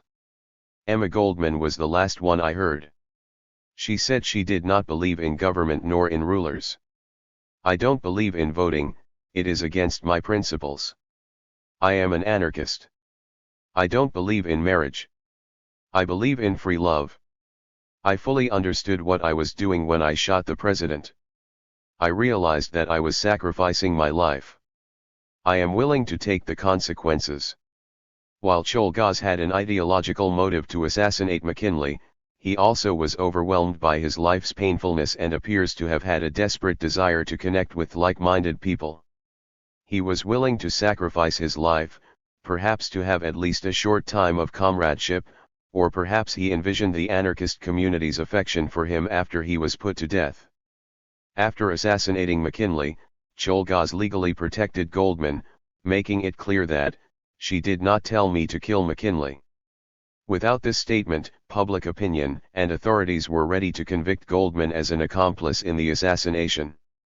Cholgas' jury deliberated for only an hour to convict him, and a month later in 1901, he was electrocuted. Among his last words were, "I killed the president because he was the enemy of the good people, the good working people." Most anarchists were upset with Cholgas' actions and angry with Emma Goldman for her support of him, but Goldman's compassion makes sense. Not only had she inspired Cholgas to act and perhaps felt some guilt about that, she also likely felt sorry for this bashful lonely guy who had reached out to her anarchist comrades and had gotten rebuffed but who then nobly protected her from being prosecuted. When I have been in anti-authoritarian communities, there has often been a socially awkward person who reminds me of Leon Cholgas, and I think about the anarchists who rebuffed him and who then later felt great guilt about having done so. Ted Kaczynski. While Cholgas, to the extent he is written about at all, is dismissed as a pathetic nut with nothing to teach us, Ted Kaczynski is well known, but few see his life as having anything to teach, viewing him only as terrifyingly insane. Kaczynski, who came to be known as the Unabomber, is one of the most violent anti-authoritarians in U.S. history. Of all the public figures I profile in this book, Ted Kaczynski's story is, for me, the most tragic, of course, for his murder victims, tragically traumatizing for his injury victims and near-miss victims, tragic for the position that he put his family members in, tragic for enabling authoritarians to marginalize causes that many nonviolent anti-authoritarians care about, and tragic for him. Between 1978 and 1995, Kaczynski's bombs killed 3 people and injured 23 others. While some of his victims had positions of power in his hated industrial society, others did not. And in an early failed attempt to blow up an airplane by placing a bomb in its cargo hold, anti-authoritarians who held his same views could well have been killed if the bomb had worked. Ted Kaczynski placed his own family, especially his brother David, in a nightmarishly tragic position. Once David read what came to be called the Unabomber Manifesto, David realized that it was Ted's work, and David had to decide between informing on his brother or complicity in further deaths. So David reported his brother to authorities. Once Ted Kaczynski was brought to trial, in order to save him from the death penalty, David and their mother Wanda helped portray Ted as being seriously mentally ill, which enraged Ted against them, as he knew that his political reasons for the bombings would now not be taken seriously. Ted Kaczynski's biographer Alston Chase reported that much of what the world heard about Kaczynski's mental status was not true. Chase documents how Kaczynski was psychopathologized for 2 reasons: the concerns of his family, who wanted to spare him the death penalty, and to meet the needs of societal authorities who wanted to dismiss his societal critiques. Chase came to discover that Kaczynski is neither the extreme loner he has been made out to be nor in any clinical sense mentally ill. Intelligence testing conducted on Ted in the 5th grade determined that he had a genius 167 IQ. As a result, he skipped the 6th grade, which made it difficult for him to socialize. Chase reported, he would never be accepted by his new classmates, who were at least a year older. The bigger boys bullied and teased him. But it is a myth that he was a complete social outcast. Robert McFadden reported in 1996 in the New York Times that in high school, Ted's fellow math club member and his closest friend, Russell Misny, played chess with him, and they talked about equations and physics in Ted's attic bedroom. Misny recalled, he was just quiet and shy until you got to know him. Once he knew you, he could talk and talk. Ted was accepted at Harvard, and at age 16 he began his freshman year. Early on at Harvard, Kaczynski joined the Harvard band, played pickup basketball, and made a few friends. His housemate Gerald Burns recalled hanging out with Kaczynski at an all-night cafeteria and arguing about the philosophy of Kant. The Harvard Health Services doctor who interviewed Kaczynski, as required for all freshmen, observed, "Good impression created. Attractive, mature for age, relaxed. Talks easily, fluently, and pleasantly. Likes people and gets on well with them. Exceedingly stable, well integrated and feels secure within himself." However, in Kaczynski's sophomore year at Harvard, he fell victim to a disturbingly abusive experiment by one of the most renowned figures in the history of U.S. psychology, Henry Murray. Experimental subjects were told they would be debating personal philosophy with a fellow student, but instead, they were subjected to abusive personal attacks that were purposely brutalizing. Kaczynski and other subjects were instructed to write an essay detailing their personal beliefs and aspirations, and the essay was given to an attorney who would belittle them based on the disclosures they had made. This humiliation was filmed, and played back to the subjects. Thus, Kaczynski had personal reasons for rage and for distrust of the elites who managed society. Kaczynski began his 1995 manifesto this way: "The Industrial Revolution and its consequences have been a disaster for the human race." He then discussed how the increasing growth and worship of technological and industrial systems have subverted individual freedom and destroyed our natural environment. The manifesto is approximately 35,000 words and covers many extraneous areas, and with respect to the tyranny of giant industrial technological systems, for readers familiar with public intellectuals Kirkpatrick Sale and John Zerzan, Kaczynski's work may be simplistic, unoriginal, and unenjoyable to read but not insane. However, politics not science dictated that Ted Kaczynski be labeled insane. Against Kaczynski's wishes, his defense attorneys launched a mental illness defense for him. Defense expert psychologist Karen Bronk-Fromming concluded that Kaczynski exhibited a predisposition to schizophrenia, citing his anti-technology views as having cemented her conclusion. Sally Johnson, a forensic psychiatrist with the U.S. Bureau of Prisons, provisionally diagnosed Kaczynski with paranoid-type schizophrenia, largely based on her view that he harbored delusional beliefs about the threats posed by technology. In addition to Kaczynski's views on technology, other so-called evidence for his mental illness included his personal habits and unkempt appearance, living alone in a cabin in Montana. But as Chase, a former Harvard student, former professor, and Montana resident, points out, his cabin was no messier than the offices of many college professors. The Montana wilds are filled with escapists like Kaczynski. Celibacy and misanthropy are not diseases. Nor was Kaczynski really so much of a recluse.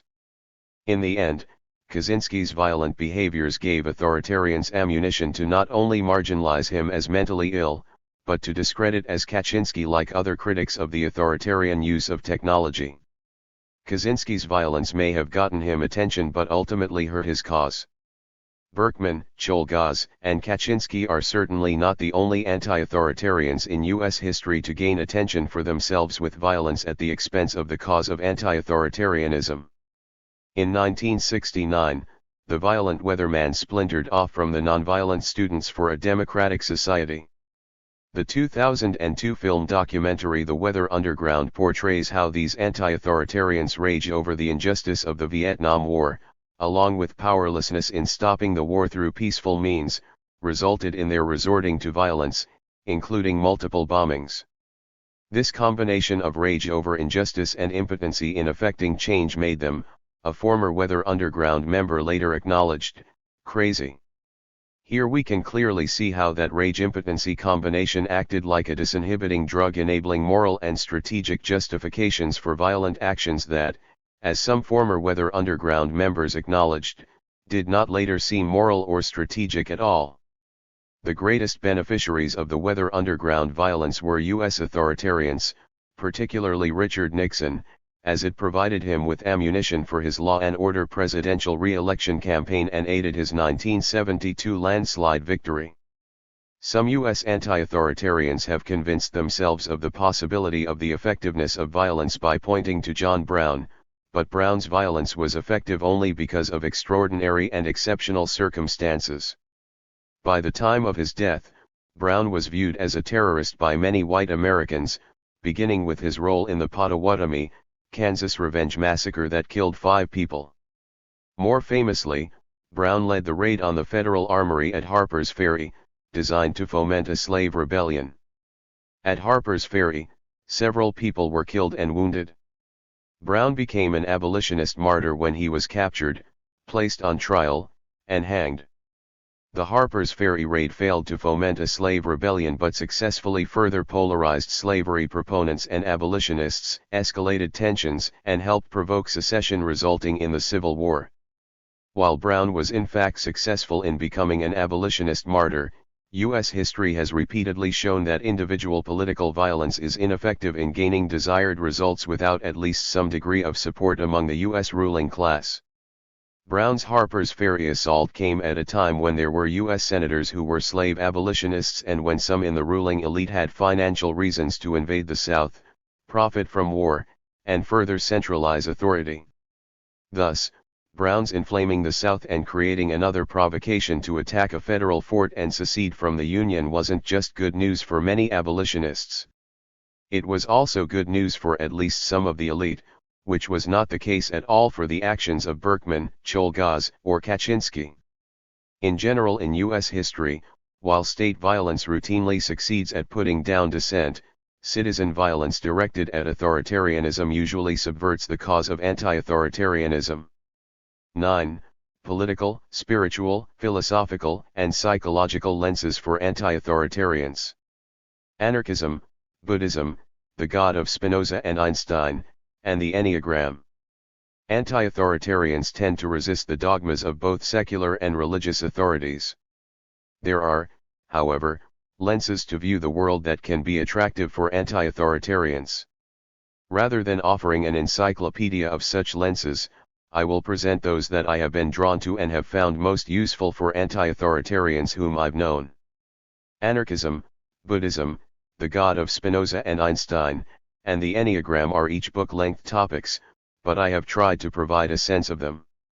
With each of these lenses, an anti-authoritarian can feel at home questioning, challenging, and resisting illegitimate authority. With each, there are no hierarchies and no coercions, and compassion is valued while badges are not. Within each of these lenses, there are different schools of thought, interpretations, and emphases, thus, there are choices within these choices. Anarchism. In one sense, anarchism is a political philosophy, but in another sense, it is a belief about human nature, a faith in the goodness of human beings. Anarchism rejects not only state control but also the hierarchical organization of human beings in which people have unequal power. Anarchism believes that people can best achieve autonomy, freedom, and cooperation within egalitarian organizations.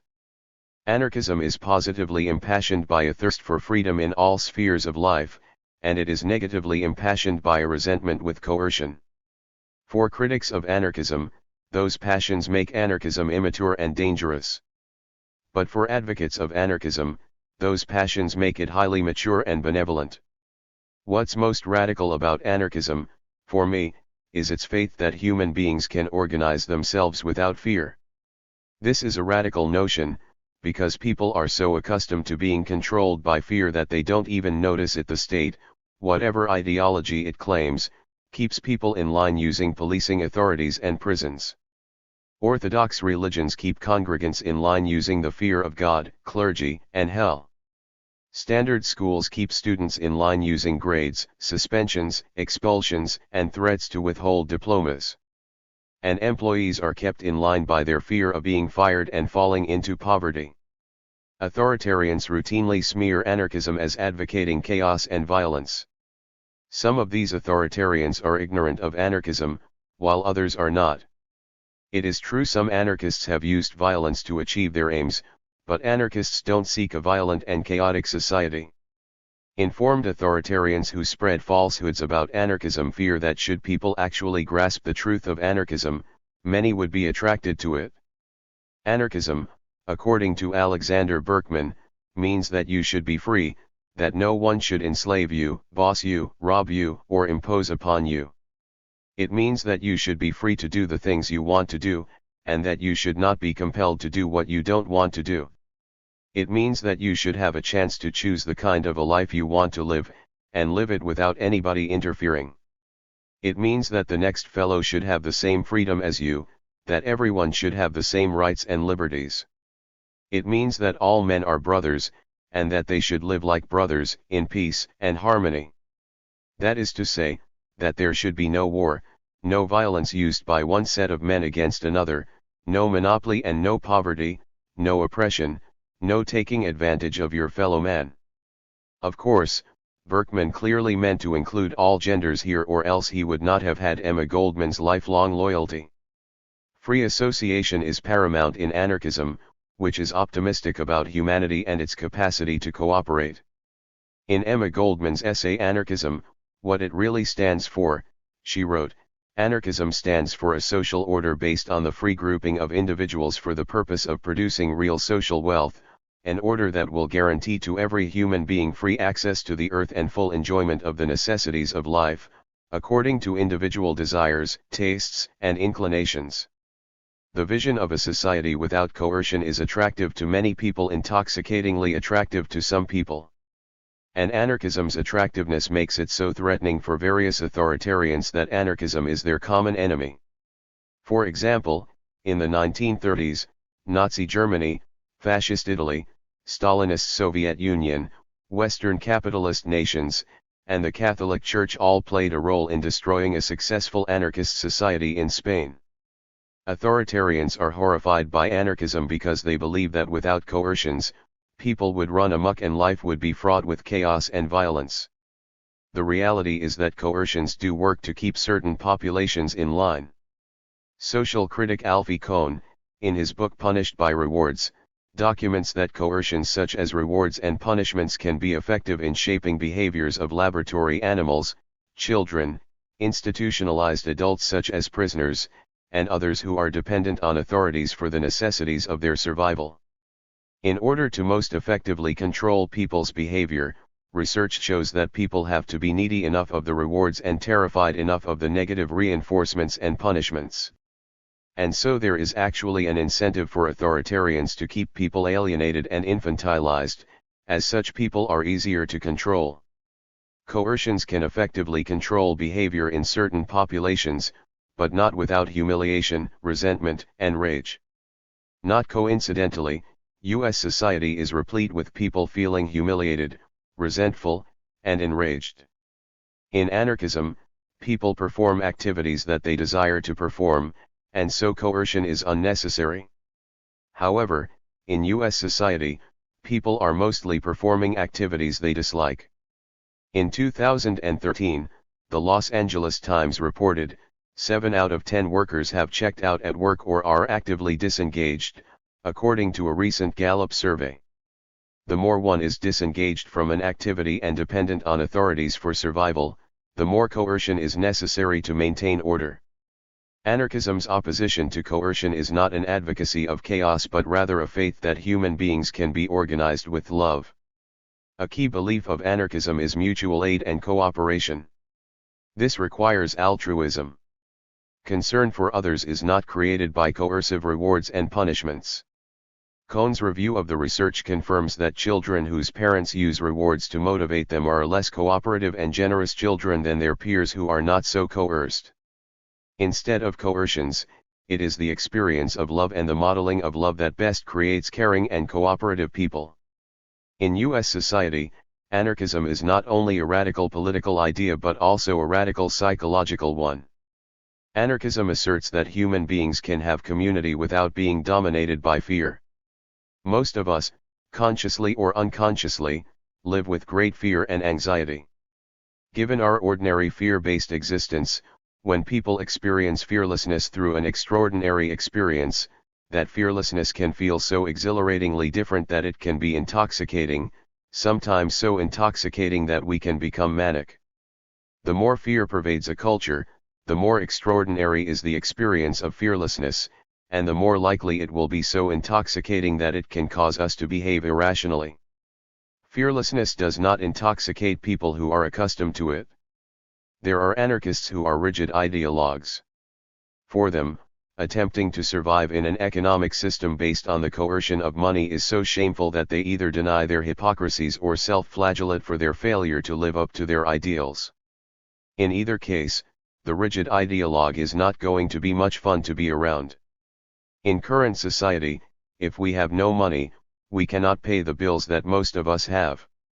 Without money, we are likely to become either a financial burden on friends or family, at the mercy of some of the most oppressive authorities in society, or dead. The reality is that while all aspects of the anarchist ideal cannot be implemented in non-anarchist society, some aspects can be implemented, even within the workplace. For example, the publisher of this book, AK Press, is an egalitarian organization without hierarchical control but accepts the present reality of money. There are many other such non-hierarchical workplaces in the United States. Among anarchists, there are several different schools of thought that emphasize different aspects of anarchism. Anarcho-syndicalism, Noam Chomsky explains, is a particular variety of anarchism which is concerned primarily, though not solely, with control over the workplace. It took for granted that working people ought to control their own work, its conditions. Control the enterprises in which they work, along with communities, so they should be associated with one another in free associations, and democracy of that kind should be the foundational elements of a more general free society. Another anarchist school of thought is anarcho-primitivism, a major concern of which is gaining freedom from the tyranny of large-scale authoritarian technology. Among different schools, there are also different views as to how to achieve an anarchist society. Anti-authoritarian perspectives like anarchism don't simply provide an individual with an ideology. Discovering a belief system that rings true can also serve as a vehicle for connecting with like-minded people. In the 1880s and 1890s in the United States, if you were an alienated anti-authoritarian, you could go to the Lower East Side in New York City and hang out at places such as Satch's Cafe on Suffolk Street or Justice Schwab's Basement Tavern on First Street, which called itself a gathering place for all bold, joyful, freedom-loving spirits. Here you would meet and connect with all kinds of anti-authoritarians. Your belief system would be a vehicle for a support group and provide an opportunity to connect with friends and lovers. That's what happened to Alexander Berkman, Emma Goldman, and many others who created a rich social network for themselves that mitigated some of the pain of being an anarchist in the United States. In 1900, when Schwab died, 2,000 mourners followed the hearse down 2nd Avenue. Buddhism. In the Religions of Man, religious studies scholar Houston Smith states, Buddha preached a religion devoid of authority, and so, not surprisingly, Buddhism appeals to many anti-authoritarians. Buddhism is a rebellion against what is normally considered religion. Smith detailed how Buddhism is a religion almost entirely dissociated from each of the 6 corollaries of religion: authority, ritual, speculation, tradition, God's supreme power to confer grace, and mystery. In Buddhism, authority is confronted in several manners. Born into the top of India's Hindu caste system, the Buddha challenged that hierarchy's legitimacy. Rituals, rites, and prayers were frowned upon by the Buddha, who considered it a waste of time speculating on that which one can never know for certain, and he told his followers to reject traditions if they had no value in reducing suffering. Rather than depending on God's grace and resigning oneself to fatalism, the Buddha preached intense self-effort to a path that can lead one out of suffering in one's own lifetime. And finally, unlike figureheads of other religions, Smith noted, Buddha preached a religion devoid of the supernatural. Buddhism is in direct contrast to what we normally view as a religion. Buddhism is empirical, as one's direct personal experience is the final test for truth. Buddhism is scientific, aimed at uncovering the cause and effect. Buddhism is pragmatic, concerned with problem solving. Buddhism is psychological, in its study of human nature. Buddhism is therapeutic, aimed at alleviating suffering. And Buddhism is democratic, in its attack on the hierarchy of the caste system. Siddhartha Gautama of the Sakyas was born in northern India into wealth and royalty. At age 29, deeply discontented, he rejected his society and took the next 6 years to discover the root of his despair and the solution to it. He probed the minds of Hindu masters, then joined a band of ascetics but ultimately rejected the path of asceticism. Finally, he sat under a fig tree, which has since become known as the Bo tree, and with a combination of meditation, rigorous thought, and mystic concentration, he remained in a rapture of sorts for 49 days. When he opened himself to the world again, he had become the Buddha, meaning the enlightened one or the awakened one. The Buddha would spend the next 45 years teaching what he had discovered about the roots of suffering and solutions for it. Perhaps the most striking thing about him, philosopher James Pratt noted in The Pilgrimage of Buddhism and a Buddhist Pilgrimage, is his almost unique combination of a cool scientific head with the devoted sympathy of a warm and loving heart. We in the West commonly learn that the essence of Buddhism is the Four Noble Truths, that life is suffering, the cause of suffering is desire, the cure for suffering is the cessation of craving, and that this can be done through the Eightfold Path. This is not wrong, but it does not truly capture the essence of Buddhism. In Buddhism, it is certainly true that craving ephemeral pleasures is a bad idea, not because it is shamefully sinful but because we become enslaved by it, as these pleasures will be transient and interfere with peace, freedom, and equanimity. In Buddhism, it is not a good idea to desire things that in the long run will bring us more pain than pleasure. However, for the Buddha, not all desires are evil. It is perfectly plain that the Buddha desired a number of things, Pratt noted. The Buddha was filled with pity for human suffering, and he desired alleviation of that suffering. He dedicated his life to disseminating truths that would liberate people from misery, and he trained others to spread these truths. The Buddha actually taught that there are bad and good desires. It is a good desire to want less ignorance and more compassion. The two cardinal virtues of Buddhism, Pratt tells us, are wisdom and love. The Buddha saw great ignorance about suffering and attempted to simplify the major cause of self-inflicted human despair. While suffering is caused by societal oppressions, suffering can also be a result of our own self-oppression, specifically through self-preoccupation. Pratt summarizes, the great bulk of our woe, thinks the Buddha, most of us bring upon ourselves quite needlessly by viewing everything from its bearing upon our little selves. In Buddhism, compassion and generosity are not as they are viewed in most other religions righteous good deeds, but instead are pragmatic vehicles for pulling us out of our self-absorption. If one is attached to getting recognition, praise, or other rewards from God or fellow congregants for one's generosity, one is self-focused and will not receive the psychological benefits of moving out of one's self-preoccupation. The path away from self-induced suffering is moving out of self-absorption, yet, in a tragic comedy, virtually the entirety of the modern mental health profession promotes self-focus.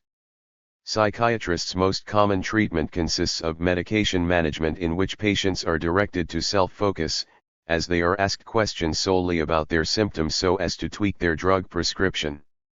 Even doctors who conduct talk therapy may direct emotionally suffering people to become even more self-focused. For Buddhist teachers, a focus solely on our symptoms and our feelings will only give them greater power over us. Buddhist therapy, in contrast, consists of dialoguing with a person in a way that pulls them out of self-absorption. This is most apparent in Zen Buddhism, which Smith tells us, is a world of bewildering dialogues, obscure conundrums, stunning paradoxes, flagrant contradictions, and abrupt non sequiturs. He offers some examples. An ancient master, whenever he was asked the meaning of Zen, lifted one of his fingers. That was his entire answer. Another kicked a ball. Still another slapped the inquirer in the face. The Zen therapist knows that without provoking us out of our ordinary consciousness, we will not be able to see life differently. As is the case for anarchism, there are different schools of thought in Buddhism with different emphases and differing ideas about therapeutic methods and techniques. Kogyam Trungpa, Buddhist scholar, teacher, and founder of the Naropa Institute, was a controversial figure for his personal drug and alcohol use, his sexual choices, and his provocative style. But Trungpa was sought after by the famous and non-famous for instructions on meditation. In his The Myth of Freedom and the Way of Meditation, Trungpa tells us, meditation is not a matter of trying to achieve ecstasy, spiritual bliss, or tranquility, nor is it attempting to become a better person. Instead, the goal is to expose and undo our neurotic games, our self-deceptions, our hidden fears and hopes. The purpose of mediation is greater enlightenment, including becoming aware of our awareness, especially of those mental events that result in suffering. From the perspective of Buddhism, most mental health professionals are trained to be out of touch with reality, to be psychotic and delusional to the extent that they are trained to view the causes of human suffering as chemical imbalances and defective genes. To assert the true cause of human suffering would put professionals in conflict with oppressive hierarchies and a consumer economy based on self-focus and attachments. And mental health professionals tend to comply with societal norms rather than rebel against them. The God of Spinoza and Einstein. When it came to religion in the 1950s and 1960s, Lenny Bruce was perhaps the most outrageously courageous Jew around, as he was unintimidated by authorities and paid a legal and career price for his words. In the 1650s and 1660s, the most outrageously courageous Jew was Baruch Spinoza, who so infuriated Jewish religious authorities that they excommunicated him, and who so enraged a religious fanatic that he attacked Spinoza with a knife in an unsuccessful assassination attempt. The anti-authoritarian God of Spinoza can be more threatening to religious authoritarians than an atheist rejection of God. Religious authoritarians know that godless atheists will have no influence over people who sense a force that is greater than they are. However, the anti-authoritarian God of Spinoza offers a real alternative for them. The God of Spinoza is in no way the biblical fatherly God who personally punishes individuals and populations for disobedience and who rewards for compliance. Spinoza's God doesn't have a personality and is in no way a top dog in the hierarchy of life. Spinoza does not anthropomorphize God. The God of Spinoza, instead, includes all aspects of nature and the universe, including its finite and infinite aspects and all of its laws, physical, psychological, and otherwise. Human beings are part of nature but limited in their capacity to understand all of nature. And thus Spinoza's idea of God compels a humility in the sense that we may connect to some of God but that it is rationally impossible to connect with all of God. So for Spinoza, someone who self-certainly claims to have God's truth is arrogant and delusional. Philosophers debate whether Spinoza was a pantheist or a pantheist. However, there is no debate that the God of Spinoza has absolutely nothing to do with the God of Cecil B. DeMille's The Ten Commandments, whose God speaks with a deep powerful voice, gets pissed off, and cruelly punishes transgressors. Spinoza's God is just way too cool to do that kind of thing. Spinoza wrote, "The greatest good is the knowledge of the union which the mind has with the whole of nature. The more it understands the order of nature, the more easily it will be able to liberate itself from useless things." To know Spinoza's God is to know the truth of nature, to know its laws, and how the universe functions. That's why the anti-authoritarian scientist and humanitarian Albert Einstein believed in the God of Spinoza. Einstein believes in Spinoza's God was a 1929 headline in the New York Times. In response to a public criticism by a Boston cardinal that Einstein was a godless atheist, Rabbi Herbert Goldstein sent Einstein a telegram asking him, "Do you believe in God?" Goldstein requested that he respond in 50 words but Einstein needed only 32, "I believe in Spinoza's God, who reveals himself in the lawful harmony of all that exists, but not in a God who concerns himself with the fate and the doings of mankind." Just as religious authorities had accused Spinoza of being an atheist, Einstein also was similarly accused. In response to this atheist accusation, Einstein responded, "From the viewpoint of a Jesuit priest I am, of course, and have always been an atheist." Einstein called the idea of a personal God a childlike one. However, Einstein rejected the crusading spirit of the professional atheist whose fervor is mostly due to a painful act of liberation from the fetters of religious indoctrination received in youth. Instead, Einstein asserted, "I prefer an attitude of humility corresponding to the weakness of our intellectual understanding of nature and of our being." Einstein's God, concludes Einstein biographer Ronald Clark, thus stood for an orderly system obeying rules which could be discovered by those who had the courage, the imagination, and the persistence to go on searching for them. Michael Gilmore, writing in Skeptic, concludes, Einstein continued to search, even to the last days of his 76 years, but his search was not for the God of Abraham or Moses. His search was for the order and harmony of the world. Einstein's view of God had pragmatic psychological value for him. Einstein biographer Walter Isaacson points out that for Einstein, a belief in something larger than himself produced a mixture of confidence and humility. Given his proclivity toward being self-centered, Isaacson concludes, these were welcome graces. Along with his humor and self-awareness, they helped him to avoid the pretense and pomposity that could have afflicted the most famous mind in the world. Spinoza studied optics and made lenses for telescopes and microscopes, and, like Einstein, had an interest in all the laws of the universe. While Einstein focused mostly on the laws of physics, Spinoza was more of a psychologist, focusing more on the mental laws of human beings. Spinoza cared very much about what he called our passions and our emotions, which are part of our humanity and thus part of nature. For Spinoza, to sin, shame, or pathologize our emotions and our passions would sin, shame, or pathologize an aspect of God. However, what was clear to Spinoza was that our passions and our emotions can become tyrannical forces, destructive to ourselves and others. Like Spinoza, Lenny Bruce realized that organized religion was in many ways an oppressive force, but had Bruce absorbed Spinoza's great work, Ethics, he might have realized that so too could his own passions and emotions be freedom-depriving tyrants. To be controlled solely by one's passions and emotions is to be incapable of wise judgments about ultimate consequences of behaviors. Like Bruce, Spinoza championed freedom and tolerance and opposed the tyranny and intolerance of political and religious authorities. But Spinoza also knew that we could tyrannize ourselves, making ourselves less tolerable to ourselves and others. For Spinoza, one cannot be truly free if one is in bondage to one's emotions. As Spinoza scholar Joseph Ratner put it, the wise human being does not madly satisfy or repress one passion at the expense of the rest of his nature. If only one aspect of our humanity takes over, then the remainder of our humanity, including our intellect and our need for justice, community, wisdom, beauty, autonomy, and freedom, will suffer.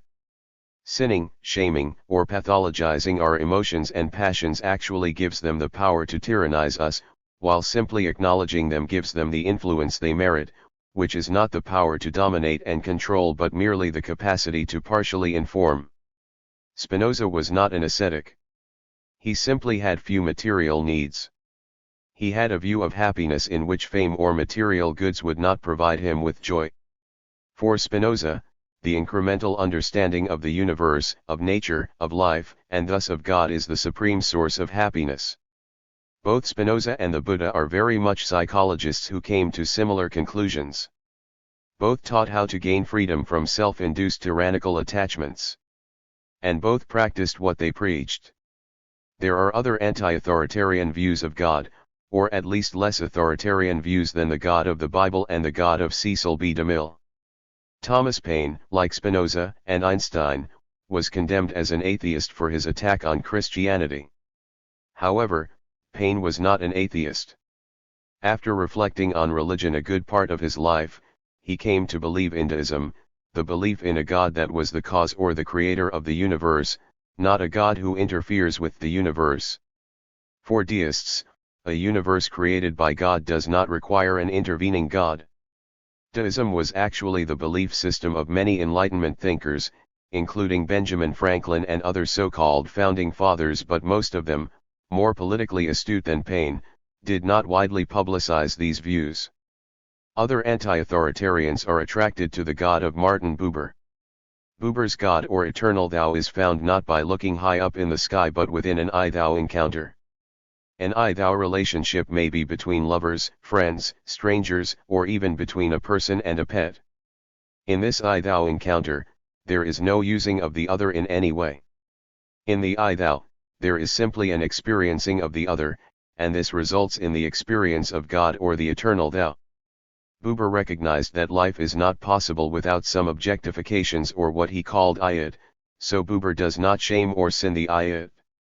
But Buber was troubled by a world that was increasingly entirely I-it and without I-thou, and he famously said, "Without it, man cannot live, but he who lives with it alone is not a man."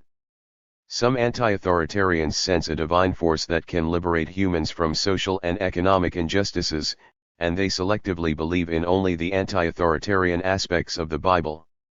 That would describe Harriet Tubman, often called Moses for leading multiple slave escapes in the mid-19th century. Tubman believed in a God that told both Moses and herself to free their people, but she scorned the part of the Bible that sanctioned slavery and promoted slave obedience. Similarly, Frederick Douglass espoused what today is called liberation theology. Douglass confronted the hypocrisy of those who claim to be Christians but dishonor Jesus by their support of slavery. The Enneagram. The Enneagram is a lens by which people can better understand themselves and others in a manner that is almost completely opposite from the way psychiatry categorizes people. Unlike psychiatry and the DSM, in the Enneagram there is no labeling pronouncements of mentally healthy and mentally ill people. Lenny Bruce's comedian mentor Joe Ansis was known to say, "The only normal people are the ones you don't know very well," and that is certainly the view of the Enneagram. When I first heard about the Enneagram composed of 9 interrelated personality types, I reflexively rejected it. In my professional training, I had been exposed to not only the DSM but to several other classifying systems, and they all seemed unhelpful. It was ludicrous for me that mental health professionals, who themselves didn't seem all that together, were the people deciding who was normal and who was mentally ill. Psychiatrists and psychologists, more than the general public, appeared to me to get a control buzz out of classifying people, but their control was illusory, as human beings are not consistent and have a large range of potential behaviors. It seemed to me that putting people into boxes caused a great deal of harm and did very little good. Thus, initially I had no interest in the Enneagram, and only by serendipity did I become intrigued by it. 3 decades ago, a client demanded that I listen to audio tapes about the Enneagram by a Franciscan friar, Richard Rohr. This felt so ridiculous to listen to one more personality system, and this time from clergy, that the utter preposterousness of the request made me chuckle and comply. By luck, the tape was not completely rewound, and I began listening to it just as Rohr was matter-of-factly asserting that the 9 compulsions of the 9 Enneagram personality types included 2 compulsions that were omitted from the 7 deadly sins. I was surprised that a Catholic priest would assert this defect in the 7 deadly sins list, and I was curious as to what were the 2 omitted sins/compulsions that are included in the Enneagram. These omissions, Rohr announced, were deceit, including self-deceit and also fear. Then he added, America is capable of immense deceit. America has to own its capacity for deceit. I had never thought it possible that a Catholic priest could in any way be anti-authoritarian, and so I became curious about the Enneagram. What I like and respect most about the Enneagram is that it is decidedly non-hierarchical. No doctor, researcher, clergy, guru, or any authority informs you of your personality type. Typing only has value if it is you who autonomously discovers it, and it only has value if you are brutally honest with yourself. It is easy to deceive others and yourself as to the true nature of your attachments and compulsions, and the Enneagram claims no scientific pretense that it can detect your deception. Typing yourself to be a personality that you'd prefer rather than who you truly are provides you with nothing. People who are ignorant of the Enneagram couldn't care less about your type, and people who understand the Enneagram know that no type has more or less status than any other. The Enneagram is an egalitarian system. Within the continuum of each type, it is possible to bring ourselves and others both joy and suffering. In the Enneagram, every personality type has the potential to deteriorate, which, depending on the nature of one's culture, may be labeled as mental illness, criminality, adjustment, or success. And similarly, each personality type can transcend its compulsions and create joy for themselves and others. Among the Enneagram's recent well-known disseminators, Richard Rohr, Helen Palmer, and Don Richard Riso all address the problem of how classification systems can neglect the uniqueness of the individual and disrespectfully pigeonhole people. But as Palmer notes, the Enneagram is not a fixed system, as it allows for movement within our own personality type continuum and even toward other types. To know another's personality type does not mean one can control or predict another's behavior, because typing does not tell you whether someone is transcending their compulsions or surrendering to them. The idea that human beings have a variety of temperaments based on the domination of different ego attachments, passions, and compulsions rings true for me. Any observer of young children sees that they have different innate temperaments. I have found that the Enneagram rings true for many anti-authoritarians, including many adolescent anti-authoritarians, and it creates a more satisfying and meaningful life for them. While scientific objective validity in the area of personality may be illusory, the Enneagram is pragmatically valid for many anti-authoritarians. The descriptions of 1 through 9 personality types vary slightly among Enneagram authors. Type 1 is called the reformer or the perfectionist, compelled to be morally right, fearful of condemnation. Type 2 is called the helper or the giver, compelled to being needed, and fearful of not being loved. Type 3 is called the performer or the motivator, compelled to be seen as successful, fearful of failure and not being admired. Type 4 is called the artist or the individualist, compelled to be unique, fearful of being defective. Type 5 is called the thinker or the observer, compelled to understanding and freedom, fearful of being overwhelmed by others. Type 6 is called the loyalist and the doubter, compelled to have security and certainty, fearful of abandonment and insecurity. Type 7 is called the generalist or the epicure, compelled to fun and pleasure, fearful of deprivation. Type 8 is called the leader or the boss, compelled to self-reliance and power, fearful of submitting to others. Type 9 is called the peacemaker or the mediator, compelled to union with people and the natural world, fearful of conflict. The number does not in any way signify any one type being superior to any other, but the numbers are significant in that, for example, the 2 is adjacent to both the 3 and 1, and so the 2 has elements of 1 and 3 as well. Within any Enneagram type, there is a wide continuum of behavior. Take type 5, the thinker. At their most transcendent best, the 5 accurately observes the world, makes perceptive connections, and generates profound insights. The 5 can also be a one-dimensional intellectual analyzer and a boring professor. And a deteriorated 5 can become so fearful of human attachments that this leads to becoming reclusive and making intellectual connections based more on fears than on reality, resulting in becoming paranoid, delusional, impulsive, erratic, and even violent. System creators such as Baruch Spinoza, Albert Einstein, and Noam Chomsky appear to me as part of the 5 group, but so too does Ted Kaczynski. I say appear to me because we cannot be certain of the true personality type of others. We can easily mistype others based on how they appear, which may not be who they really are. We should be wary of certainty when it comes to typing famous people, yet typing their public persona is one way of conveying the Enneagram and learning it. My apologies to Spinoza, Einstein, Chomsky, and Kaczynski if they are not 5s, they just appear to me to be in my 5 group. The Enneagram offers a psychologically pragmatic way of transcending our ego attachments and compulsions.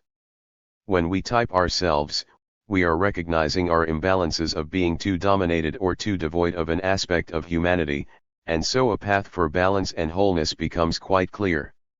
Returning to the 5 who is compelled to observe, think, and analyze, the Enneagram does not shame or pathologize observing, thinking, and analyzing, but instead informs the 5 that if the 5 has the courage to move outside one's head and engage the world, the 5 will have more accurate observations and thus more superior insights. For all Enneagram types, if they transcend compulsive pursuits and acquire a sense of humor about them, they will be rewarded with what they care most about. Anti-authoritarians exist among each personality type, though, given their type, their anti-authoritarianism plays out very differently. Whether any type becomes an anti-authoritarian who challenges and resists illegitimate authority is determined by an array of many variables that includes luck and choice. Because of the subjective, unmeasurable, and indeed mysterious nature of the variables that determine one becoming an anti-authoritarian, scientific prediction is not possible. This is good news for anti-authoritarians, because if powerful authoritarians could scientifically predict anti-authoritarians through personality typing or genetic testing, they would try to eliminate them. The Enneagram is similar to the teachings of the Buddha and Spinoza in that all these lenses are concerned with how we create suffering for ourselves and others by being enslaved by our ego attachments, passions, and compulsions. But the Enneagram is actually more satisfying for me in helping myself and others break loose from our self-enslavements, because the Enneagram takes the next step. While all human beings have the general problem of being enslaved by ego attachments, passions, and compulsions, the Enneagram helps us understand how we are dominated by different ego attachments, passions, and compulsions. 10. Lessons from anti-authoritarians who have helped themselves and the cause. Counterculture beacons, Henry David Thoreau and Scott Nearing / Two Strike Hitters, Frederick Douglass, Harriet Tubman, and Helen Keller / Modern Models, Jane Jacobs, Noam Chomsky, and George Carlin. The following anti-authoritarians who have helped themselves and the anti-authoritarian cause have experienced various degrees of assault by authoritarians, but for the most part have not assaulted themselves. These anti-authoritarians would most likely admit that luck is certainly a factor in preventing a tragic life, but they also took advantage of opportunities that came their way. These anti-authoritarians used their unique talents to the fullest. They also recognized the importance of relationships, specifically having mutually respectful and affectionate ones. None of them were broken by their standard schooling. Some of them were self-taught or educated outside of a standard school, others quit school, and others fought off the ill effects of schooling. Overwhelming pain is the fuel for self-destructive behavior and violence, so wise reductions of pain financially, interpersonally, and in one's physical health are crucial for surviving and thriving. All of the following anti-authoritarians were committed to enjoying life, though some of their ideas about fun are uncommon ones. None of the following anti-authoritarians are perfect because no person is perfect. While this group models some admirable characteristics, their lives also include hypocrisies, inconsistencies, and less admirable traits. However, it would be a mistake to dwell only on their imperfections and lose the wisdom and energy that their triumphs provide. Counterculture Beacons, Henry David Thoreau and Scott Nearing. Henry David Thoreau and Scott Nearing are off the grid and back to the land legends. They provide great lessons for anti-authoritarians who dream of escape from authoritarian society. While I've long shed my romanticized image of Thoreau and Nearing, I've also discovered that most who knew them had affection and respect for them despite their shortcomings. Henry David Thoreau. During his lifetime, Henry David Thoreau was not completely unknown outside of his hometown Concord, Massachusetts, but nowhere near as famous as he would become after his death. Today, Thoreau has worldwide fame for his essay Civil Disobedience. In that essay, Thoreau challenged the authority of government that forces people to ignore their conscience and then to support unjust institutions. Thoreau's refusal to pay a tax was a resistance to supporting the U.S. government's war with Mexico and the expansion of slavery, and for his tax resistance, he was briefly jailed. Unlike most Americans, including even abolitionists such as William Lloyd Garrison, Thoreau supported John Brown when he was captured and later hanged.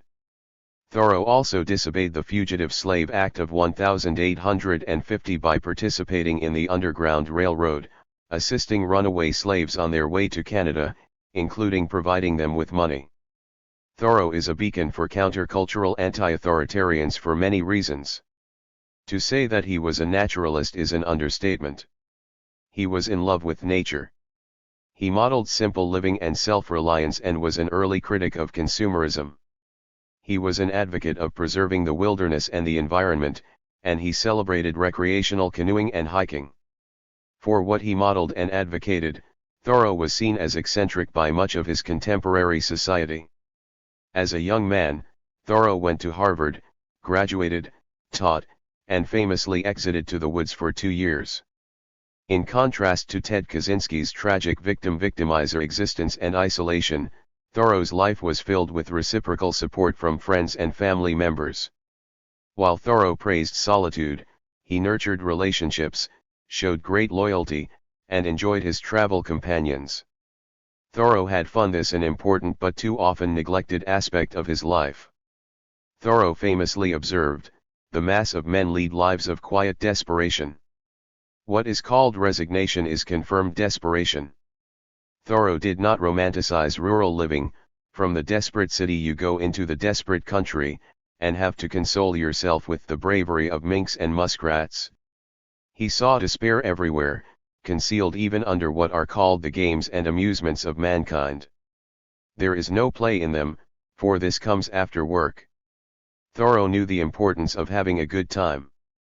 While authoritarians would rather remember Thoreau's self-denial of material luxuries and his rejection of alcohol, coffee, and almost all beverages except water, Thoreau was not essentially an ascetic any more than the Buddha or Spinoza. All desired the good life, their version of it. Thoreau biographer Walter Harding, in the days of Henry Thoreau, tells us that in 1837, there were 4 roads open to a college graduate such as Thoreau: the ministry, law, medicine, or teaching. Thoreau, at age 20, chose teaching, but it didn't take him long to get in trouble with authorities, as he was reprimanded for not using corporal punishment to keep his classroom quiet. Thoreau's way of dramatizing the preposterousness of this demand was to gratuitously whip several surprised students and then immediately resign. This kind of rebellion made sense for the immature Thoreau, but obviously not for his students. After a short period of working in the Thoreau family pencil-making business, Henry and his brother John opened up their own school in 1838. The Thoreau Brothers School was noted for its innovations, devoting a considerable part of its program to field trips, including frequent walks in the woods where Henry would excite the children's interest in botany and animals. Other field trips included farms, boat repairers, and gunsmith shops.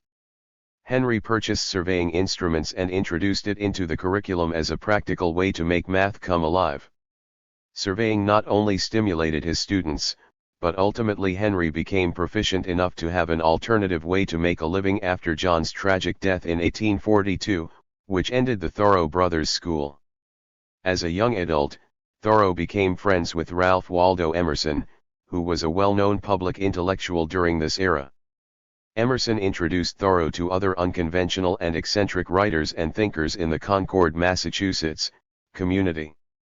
Some in this group struggled financially, including Bronson Alcott, the father of Louisa May Alcott, and Ellery Channing, who would become perhaps Thoreau's best friend and often travel companion. Thoreau lived in the Emerson household from 1841 to 1844, serving as a tutor for Emerson's children and also a handyman and gardener. Thoreau had a sense of humor, though his brand of humor sometimes rattled friends. Later in Thoreau's life, when his former jailer Sam Staples bought some land adjacent to Emerson, Staples asked Thoreau to survey it. Thoreau brought Staples and Emerson together to announce that Emerson's hedge was several feet over on Staples's property, that Emerson had been stealing land for years, and that he was happy to be able to disclose Emerson's dishonesty. Then, with Emerson completely embarrassed, Thoreau finally let out a laugh, making it clear that he had been pulling Emerson's leg. A 26-year-old Thoreau's embarrassing mistake might interest anti-authoritarians who beat themselves up for imperfect fidelity to nature. Returning to Concord from a trip, Thoreau and his friend Edward Hoare accidentally set a fire that destroyed 300 acres of Walden woods. I've known many anti-authoritarians who are so ashamed by mistakes far smaller than Thoreau's that they can move into a depression or into substance abuse and remain there for decades. Thoreau quickly moved on. In 1845, shortly before turning 28, Thoreau began his legendary experiment on the shore of Walden Pond, living for 2 years in a small simple home that he built. Thoreau famously tells us in Walden, "I went to the woods because I wished to live deliberately, to front only the essential facts of life, and see if I could not learn what it had to teach, and not, when I came to die, discover that I had not lived." Actually, Thoreau was not all that removed from civilization, as his family home was approximately 1.5 miles away. Walden certainly celebrates the joys of solitude and connecting with nature. However, Thoreau does mention visitors, and actually had a regular stream of them. While Thoreau was an individualist and critic of conformity, he does not model social isolation. To raise the roof for his Walden cabin, Thoreau's crew included Emerson, Alcott, Channing, and other friends, as well as his favorite Concord farmer Edward Hosmer and 3 of Hosmer's sons.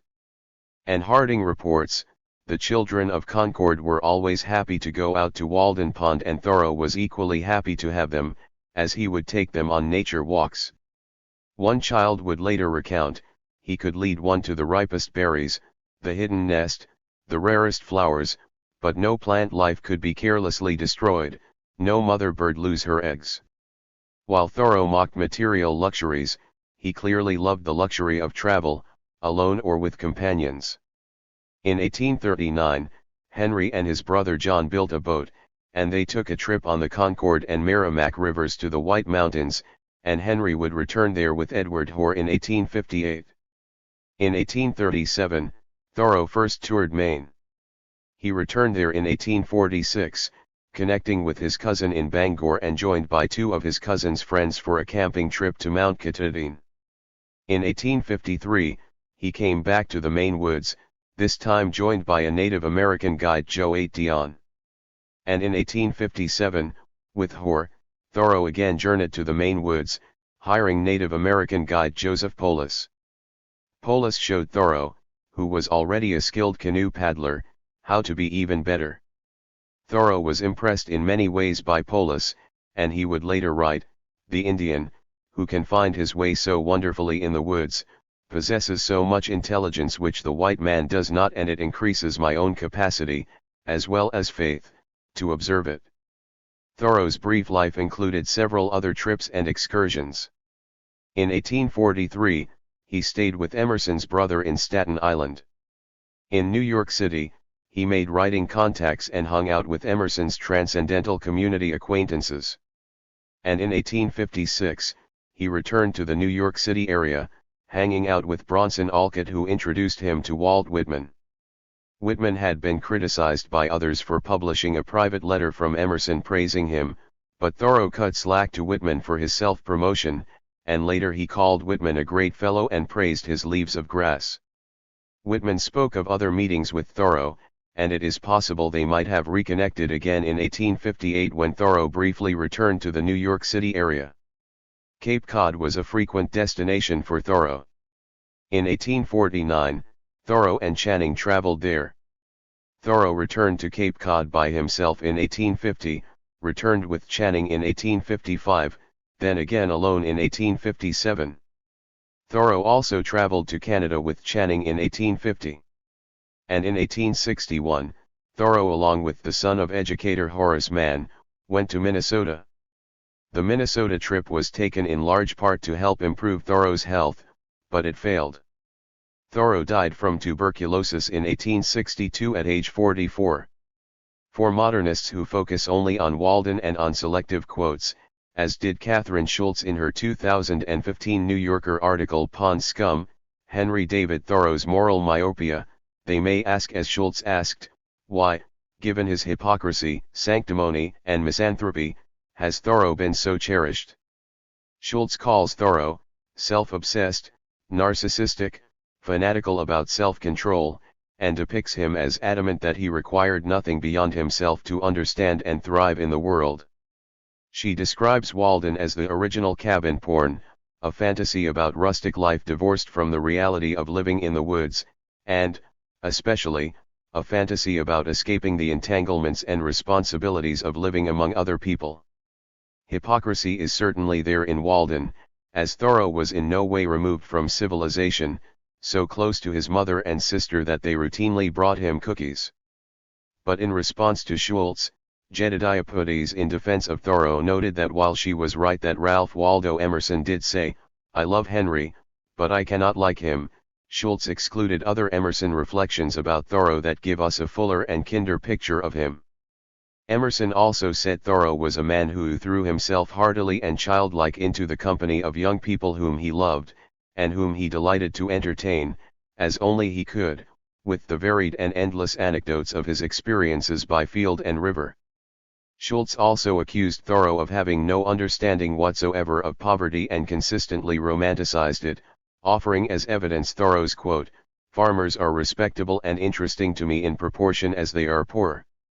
Yet I have known financially struggling farmers who have used that exact Thoreau quote for comfort, preventing them from acting on suicidal thoughts as their bills overwhelm them." Moreover, Purdy points out, Emerson noted that farmers who hired Thoreau as a surveyor usually started out treating him as an oddity, but ended by admiring him. Walden, for Schultz, makes Thoreau appear to be a selfish jerk, but the personal Thoreau, while eccentric, was actually generous with both his funds and time. Thoreau financially helped out his more impoverished friends and gave money to causes. And Purdy reminds us, Thoreau took a genuine interest in the lives of Native Americans, too, seeking them out for long conversations at a time when this was unusual. For modern anti-authoritarians, the life of Henry David Thoreau provides several lessons: making a buck with various skills, living within one's means, nurturing relationships despite social clumsiness, loyalty to friends, cutting slack to his fellow anti-authoritarians, and having fun. Scott Nearing. In certain sustainable living circles, Scott Nearing is as much of a beacon as is Henry David Thoreau. Nearing lived to be 100 years old, the last 50 of those years as a prophet and model along with his wife Helen for back-to-land homesteaders who sought escape from Western civilization and longed for a simple and meaningful good life. Like Thoreau, Nearing was also socially awkward. In order to become a nationally known public speaker, Nearing recounted, it meant conquering bashfulness, overcoming stage fright, reducing self-consciousness to a minimum. Like Thoreau, Nearing had little regard for ordinary social niceties. As Helen Nearing recounted about Scott, he abhorred gossip and small talk, avoiding commonplace trivia. He was not an easy or avid conversationalist. Both Thoreau and Nearing were socially quirky and clumsy and at times obnoxious, yet both elicited admiration and affection from anti-authoritarians who knew them. Like Thoreau, Nearing abstained from alcohol, coffee, and many consumer goods. And both liked to travel, with Nearing traveling even more widely than did Thoreau. Scott Nearing grew up in a wealthy household. In 1903, at age 20, he decided to make teaching his profession, ultimately acquiring a Ph.D. in economics.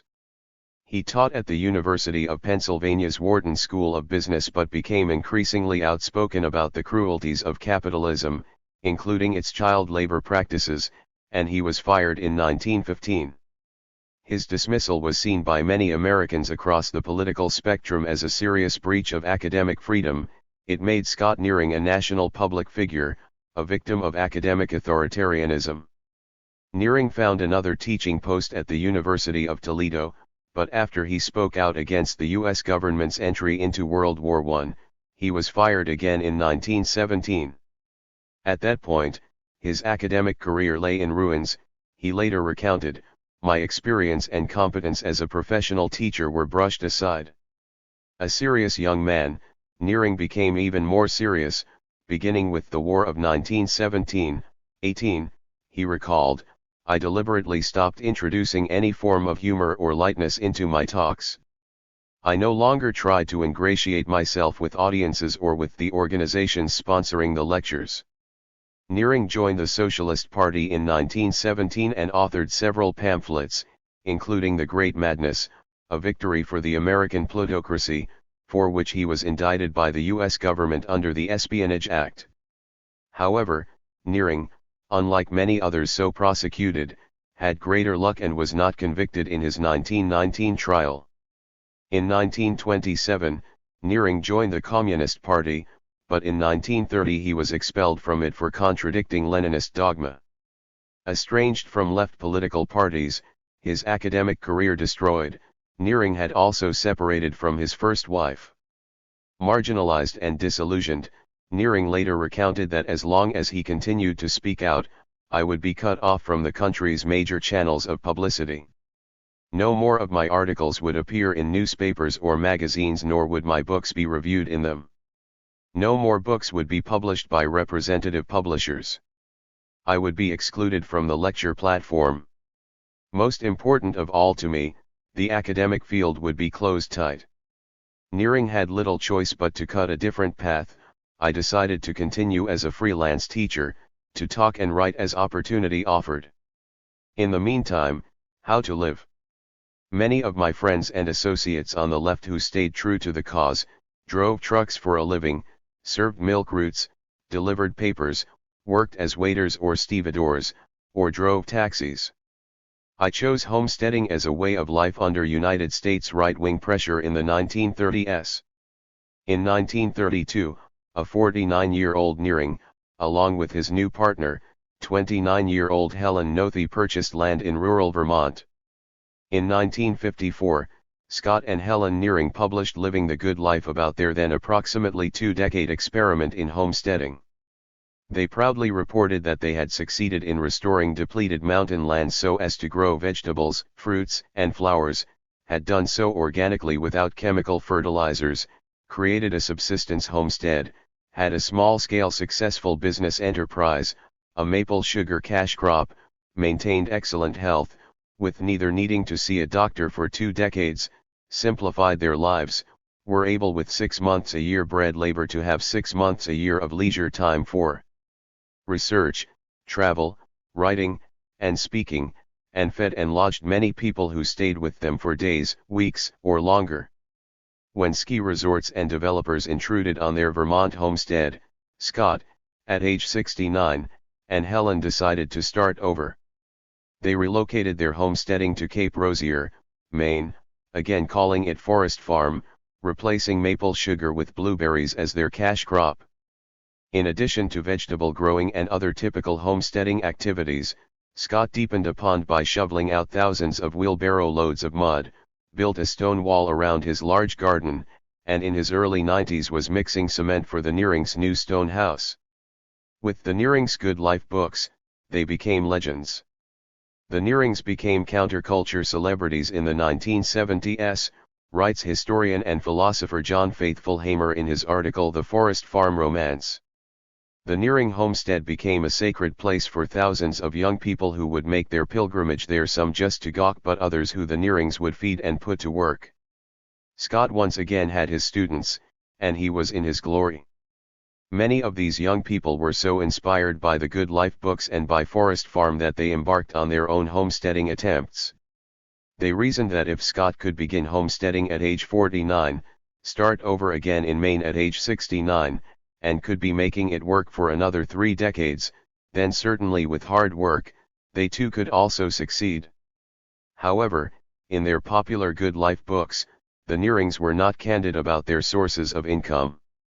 In Scott Nearing's 1972 autobiography The Making of a Radical, he does tell us that he had an insurance annuity, a minimum monthly Social Security check, a modest trust fund left by his sister, and another trust fund left to him by a Boston friend which he used to contribute money to his favorite causes. However, many young hopeful homesteaders were ignorant of these realities, and plunged in with only their hard work and enthusiasm. In the late 1960s and 1970s, the Nearings began to sell off quite inexpensively significant acreage from their large tract to young homesteaders. Meanwhile, next door to the Good Life, Jean Haybright, one of the recipients, makes clear that she continues to have great respect for what the courageous and hard-working Nearings accomplished, and she maintained her friendship with them until their deaths. However, it troubled Haybright that the Nearings were not completely candid with the public about economic realities. Although the Nearings did grow much of their food, worked hard, and were frugal, it was their outside income and other people's labor that helped make their lives sustainable. Another land recipient was Elliot Coleman, and his daughter Melissa, as an adult, wrote about her childhood with her homesteading parents living next to the Nearings. Melissa Coleman notes, Helen was known to have a soft spot for exotics like avocados, bananas, and Florida oranges, which she had shipped to Maine, but as they didn't support the self-sufficiency stance, these were conveniently not mentioned in their books. The Nearings reported that they spent only 4 hours a day on bread labor survival, enabling them to spend 4 hours a day on intellectual pursuits and 4 hours a day on socializing, and that they traveled 6 months a year. However, as Stanley Joseph, who also acquired property from the Nearings, tragically discovered, this kind of good life is impossible without additional income. After the end of Joseph's marriage to his homesteading partner Lynn Carlin, Joseph, alone facing the hard realities of homesteading, committed suicide in 1995. Self-promotion by anti-authoritarians, so to survive and thrive, is not rare. The Nearing self-promotion of self-sufficiency, especially given their ages when they accomplished this, was what provided them with celebrity status. For Scott, given his banishment from his beloved teaching profession, young people's attention had to be exhilarating. He not only had students again but awestruck ones. Self-promoting U.S. anti-authoritarians have existed in many walks of life. Not only did the poet Walt Whitman publish Emerson's personal letter for positive publicity, he anonymously published his own highly flattering review of his poetry collection Leaves of Grass. Despite Scott Nearing's less admirable traits, even his greatest detractors would acknowledge that he was stubbornly persistent, hard-working, resilient, and dedicated.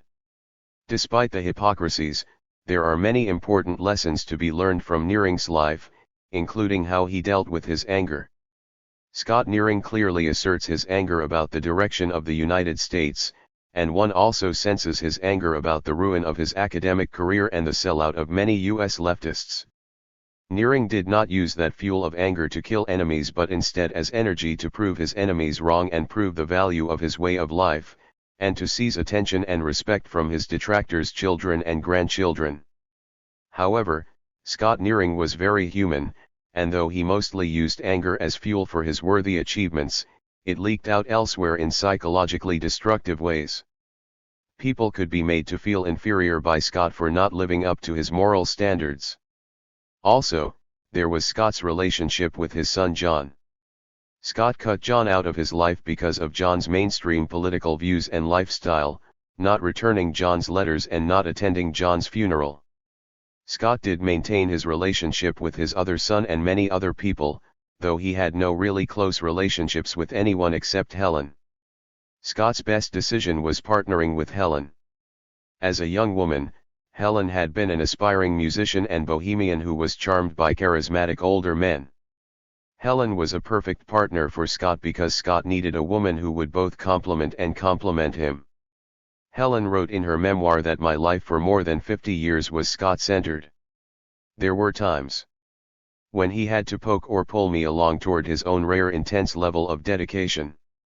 It is clear that the Nearings had deep mutual affection, however, as Melissa Coleman observed, though the Nearings were progressive in their teachings, the Nearings' marriage was rooted in an earlier era. Coleman recounts that, once, when Helen interrupted Scott during a particularly long ramble, he cut her off by saying, "Quiet, woman." The younger onlookers were scandalized, but it didn't faze Helen. For anti-authoritarians who long to escape Western civilization, there are many lessons to be learned from Scott Nearing's life. His self-taught survival skills, self-discipline, and resilience were self-promoted virtues but were virtues that he truly possessed. Not self-promoted was his anger, and though he was far from perfect in how he channeled it, he did use it positively in many ways. The good life that the Nearings promoted is mostly true and genuinely inspiring, but there is also much to be learned from the imperfections of lives. In both my research and my personal experience, I have discovered realities about those who have failed and succeeded in some kind of off-the-grid escape. Without some outside passive income, or a spouse with some mainstream job that provides at least a modest income, or some other concession to the moneyed economy, one cannot likely make it even with 12 hours a day of labor rather than 4 bread labor hours. Henry David Thoreau and Scott Nearing are deservedly beacons for anti-authoritarians who dream of escape from authoritarian society. And for off-the-grid anti-authoritarians who need to let go of their shame about imperfections, the realities of Thoreau and Nearing's entire lives are instructive. Two strike hitters, Frederick Douglass, Harriet Tubman, and Helen Keller. Being an anti-authoritarian in the United States means having one strike against you. Having a second strike against you as Frederick Douglass and Harriet Tubman had being born slaves, and as Helen Keller had becoming deaf and blind at 19 months of age makes the margin for error all the more narrow. Douglass, Tubman, and Keller knew that to have any chance at all, they had to use their talents to the fullest and take advantage of every opportunity. Douglass, Tubman, and Keller have each achieved an almost mythical status, so much so that their flesh and bones humanity has been lost. Unfortunately, their lives have been used by authoritarian society to instruct Americans that anyone who perseveres can overcome any obstacle, a message that is untrue and insults their legacies. Frederick Douglass. Frederick Douglass questioned the authority of the slavery system as a young boy, asking, "Why am I a slave? Why are some people slaves and others masters?" As he grew up, he challenged and resisted the system. He first psychologically emancipated himself from a slave mentality, then escaped from slavery, then fought for the abolition of slavery, and after its abolition continued to fight for full human rights for African Americans. Douglass began life as a slave on the eastern shore of Maryland, relatively fortunate in that he lived close to non-slave states. As a young child, Douglass was sent from a rural plantation to Baltimore, and he later recounted, "I regard my removal from Col. Lloyd's plantation as one of the most interesting and fortunate events of my life. It is quite probable that but for the mere circumstance of being thus removed, before the rigors of slavery had fully fastened upon me, before my young spirit had been crushed under the iron control of the slave driver, I might have continued in slavery until emancipated by the war. In Baltimore, the relatively kind wife of his master assisted young Frederick in learning the alphabet. He took full advantage and continued to learn to read from white children around him as well as from the writings that he came into contact with, and even when he was ultimately forbidden to read, he secretly pursued reading and writing. This would make all the difference, as he would discover writings that confirmed his instinct that slavery was wrong. With his growing knowledge, he became increasingly resistant to his slave status, and ultimately got sent to rehab, which consisted of being sent to a farmer who had a reputation of being a Negro breaker. The teenage Frederick was regularly whipped and almost psychologically broken. He concluded that if he was broken, he might as well be dead, and he took a risk. He physically fought back against the farmer, and this ended his abuse. Later he recalled that fighting back revived a sense of my own manhood. I was a changed being after that fight. I was nothing before, I was a man now. I had reached the point at which I was not afraid to die. This spirit made me a freeman in fact, though I still remained a slave in form. Douglas considered himself lucky that his resistance did not result in him being handed over to authorities and hanged. Psychologically astute, he intuited that the Negro breaker was ashamed of his defeat and did not want it to be known, as such a defeat would affect his reputation as a Negro breaker. Douglas's initial attempts at escape failed, but he remained resilient. In 1838, his well-thought-out escape was a successful one with the help of Anna Murray, whose parents had been freed before her birth and so she had been born free in Maryland. Anna Murray was 5 to 6 years older than Frederick, and she was exceptionally entrepreneurial with her laundry service. The two may have first met when her laundry work took her to the Baltimore docks where Frederick was working. Using her income, Anna was able to financially aid Frederick for his escape. Frederick changed his last name to avoid capture, and Anna followed him to New York City where they wed, eventually having 5 children together and remaining married for 44 years until her death. After living for a short period in New York City, Douglas moved to New Bedford, Massachusetts. He joined anti-slavery groups and made alliances with fellow former slaves and white abolitionists, connecting with perhaps the most famous U.S. abolitionist, William Lloyd Garrison, who encouraged Douglas. At age 23, Douglas began his life as an abolitionist orator, initially as a nervous novice but quickly becoming one of the most powerful speakers in U.S. history. In 1845, at the age of 27, Douglas published the first version of his autobiography, and he became something of a celebrity. This publicity made him a marked man for recapture. Not naively believing that his new fame would be an antidote to authoritarian assault, he fled the United States in 1845. In England and Ireland, Douglas was emotionally moved by the relative absence of racial discrimination. He became a popular lecturer and remained overseas for 2 years, impressing British philanthropists who raised funds to buy his legal freedom so he could return to the United States without fear of recapture. Douglas was the consummate networker. He recognized the parallels of the women's rights movement with the slave abolition movement, and in 1848, Douglas attended the Seneca Falls Convention, the first women's rights convention in the United States. He connected with Elizabeth Cady Stanton, and used his newspaper, the North Star, to push for women's rights. Douglas would later have political disagreements with Stanton, but they remained friends. After John Brown's Harper's Ferry raid in 1859, Douglas again evidenced his political astuteness about U.S. justice. Even though Douglas had opposed the raid for strategic reasons, he was cynical about being exonerated from involvement in the raid and again fled the United States, first to Canada and then to England. He later recounted, "I knew that if my enemies could not prove me guilty of the offense of being with John Brown, they could prove that I was Frederick Douglass, they could prove that I was in correspondence and conspiracy with Brown against slavery, they could prove that I brought Shields Green, one of the bravest of his soldiers, all the way from Rochester to him at Chambersburg, they could prove that I brought money to aid him, and in what was then the state of the public mind I could not hope to make a jury of Virginia believe I did not go the whole length he went, or that I was not one of his supporters, and I knew that all Virginia, were I once in her clutches, would say let him be hanged. Douglas knew that he would not get a fair shake and that remaining in the United States would only serve to allow authorities to shut him up. With the beginning of the Civil War, Douglas helped recruit for the 54th Massachusetts Infantry Black Regiment, and he used his hard-earned political capital to push Abraham Lincoln for greater rights for African Americans. Following the war, Douglas, who had become politically well-connected, received several job offers.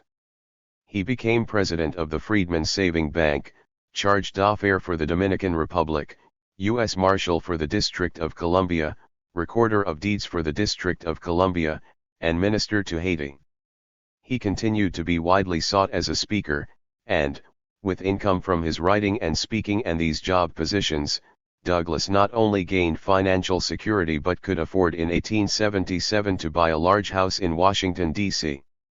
After Anna Murray Douglas died in 1882, Frederick Douglass in 1884, at age 66, married Helen Pitts, a white suffragist 20 years his junior. Douglass had achieved such stature in both white and black America that despite the great controversy that his second marriage created, he continued to thrive. From 1886 to 1887, Douglass and his second wife took a year-long tour of Europe and the Middle East. At age 77, in 1895, Frederick Douglass died. Throughout his life, Douglass recognized opportunities and took full advantage of them. As an adolescent, he was psychologically astute, and as a young man, he was resilient in the face of failure. He acquired money-making skills and financial wisdom. He valued physical and mental effort but also fully recognized the importance of relationships. He showed his appreciation for kindness, respected those who respected him, and formed relationships with people who had influence and money. Douglass was also way ahead of his time in recognizing the power of images to promote both himself and dignity for African Americans. He became enamored by photography, writing extensively about it.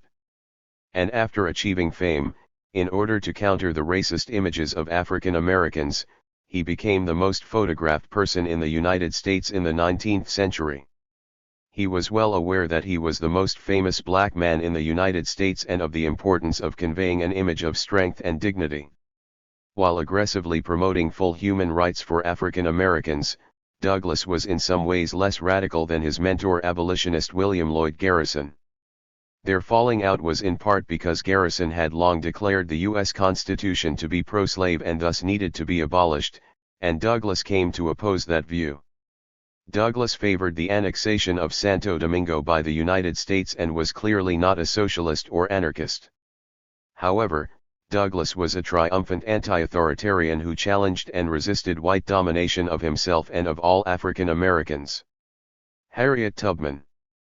Harriet Tubman, like Frederick Douglass, was born into slavery and eventually escaped. Even Douglass was awed by Tubman's courage. It was daring enough for a slave to attempt escape, but to return to slave territory several times to help other slaves escape was courageous in the extreme. Tubman, unlike Douglass, never had the opportunity to learn how to read, and throughout her life she had to deal with the effects of a head injury that resulted in dizziness, pain, seizures, and sleep difficulties. Tubman's triumphs so transcend her circumstances that she appears almost as an unreal superwoman character. Thus, few Americans reflect upon the realities of her life. Tubman, like Douglass, started life enslaved on the eastern shore of Maryland. Her severe head injury occurred in early adolescence when she was struck by a heavy metal weight thrown by her master intending to hit another slave. In her early 20s, she married John Tubman, a free black man, and soon after she also changed her first name to Harriet. Despite her husband being free, Harriet remained a slave.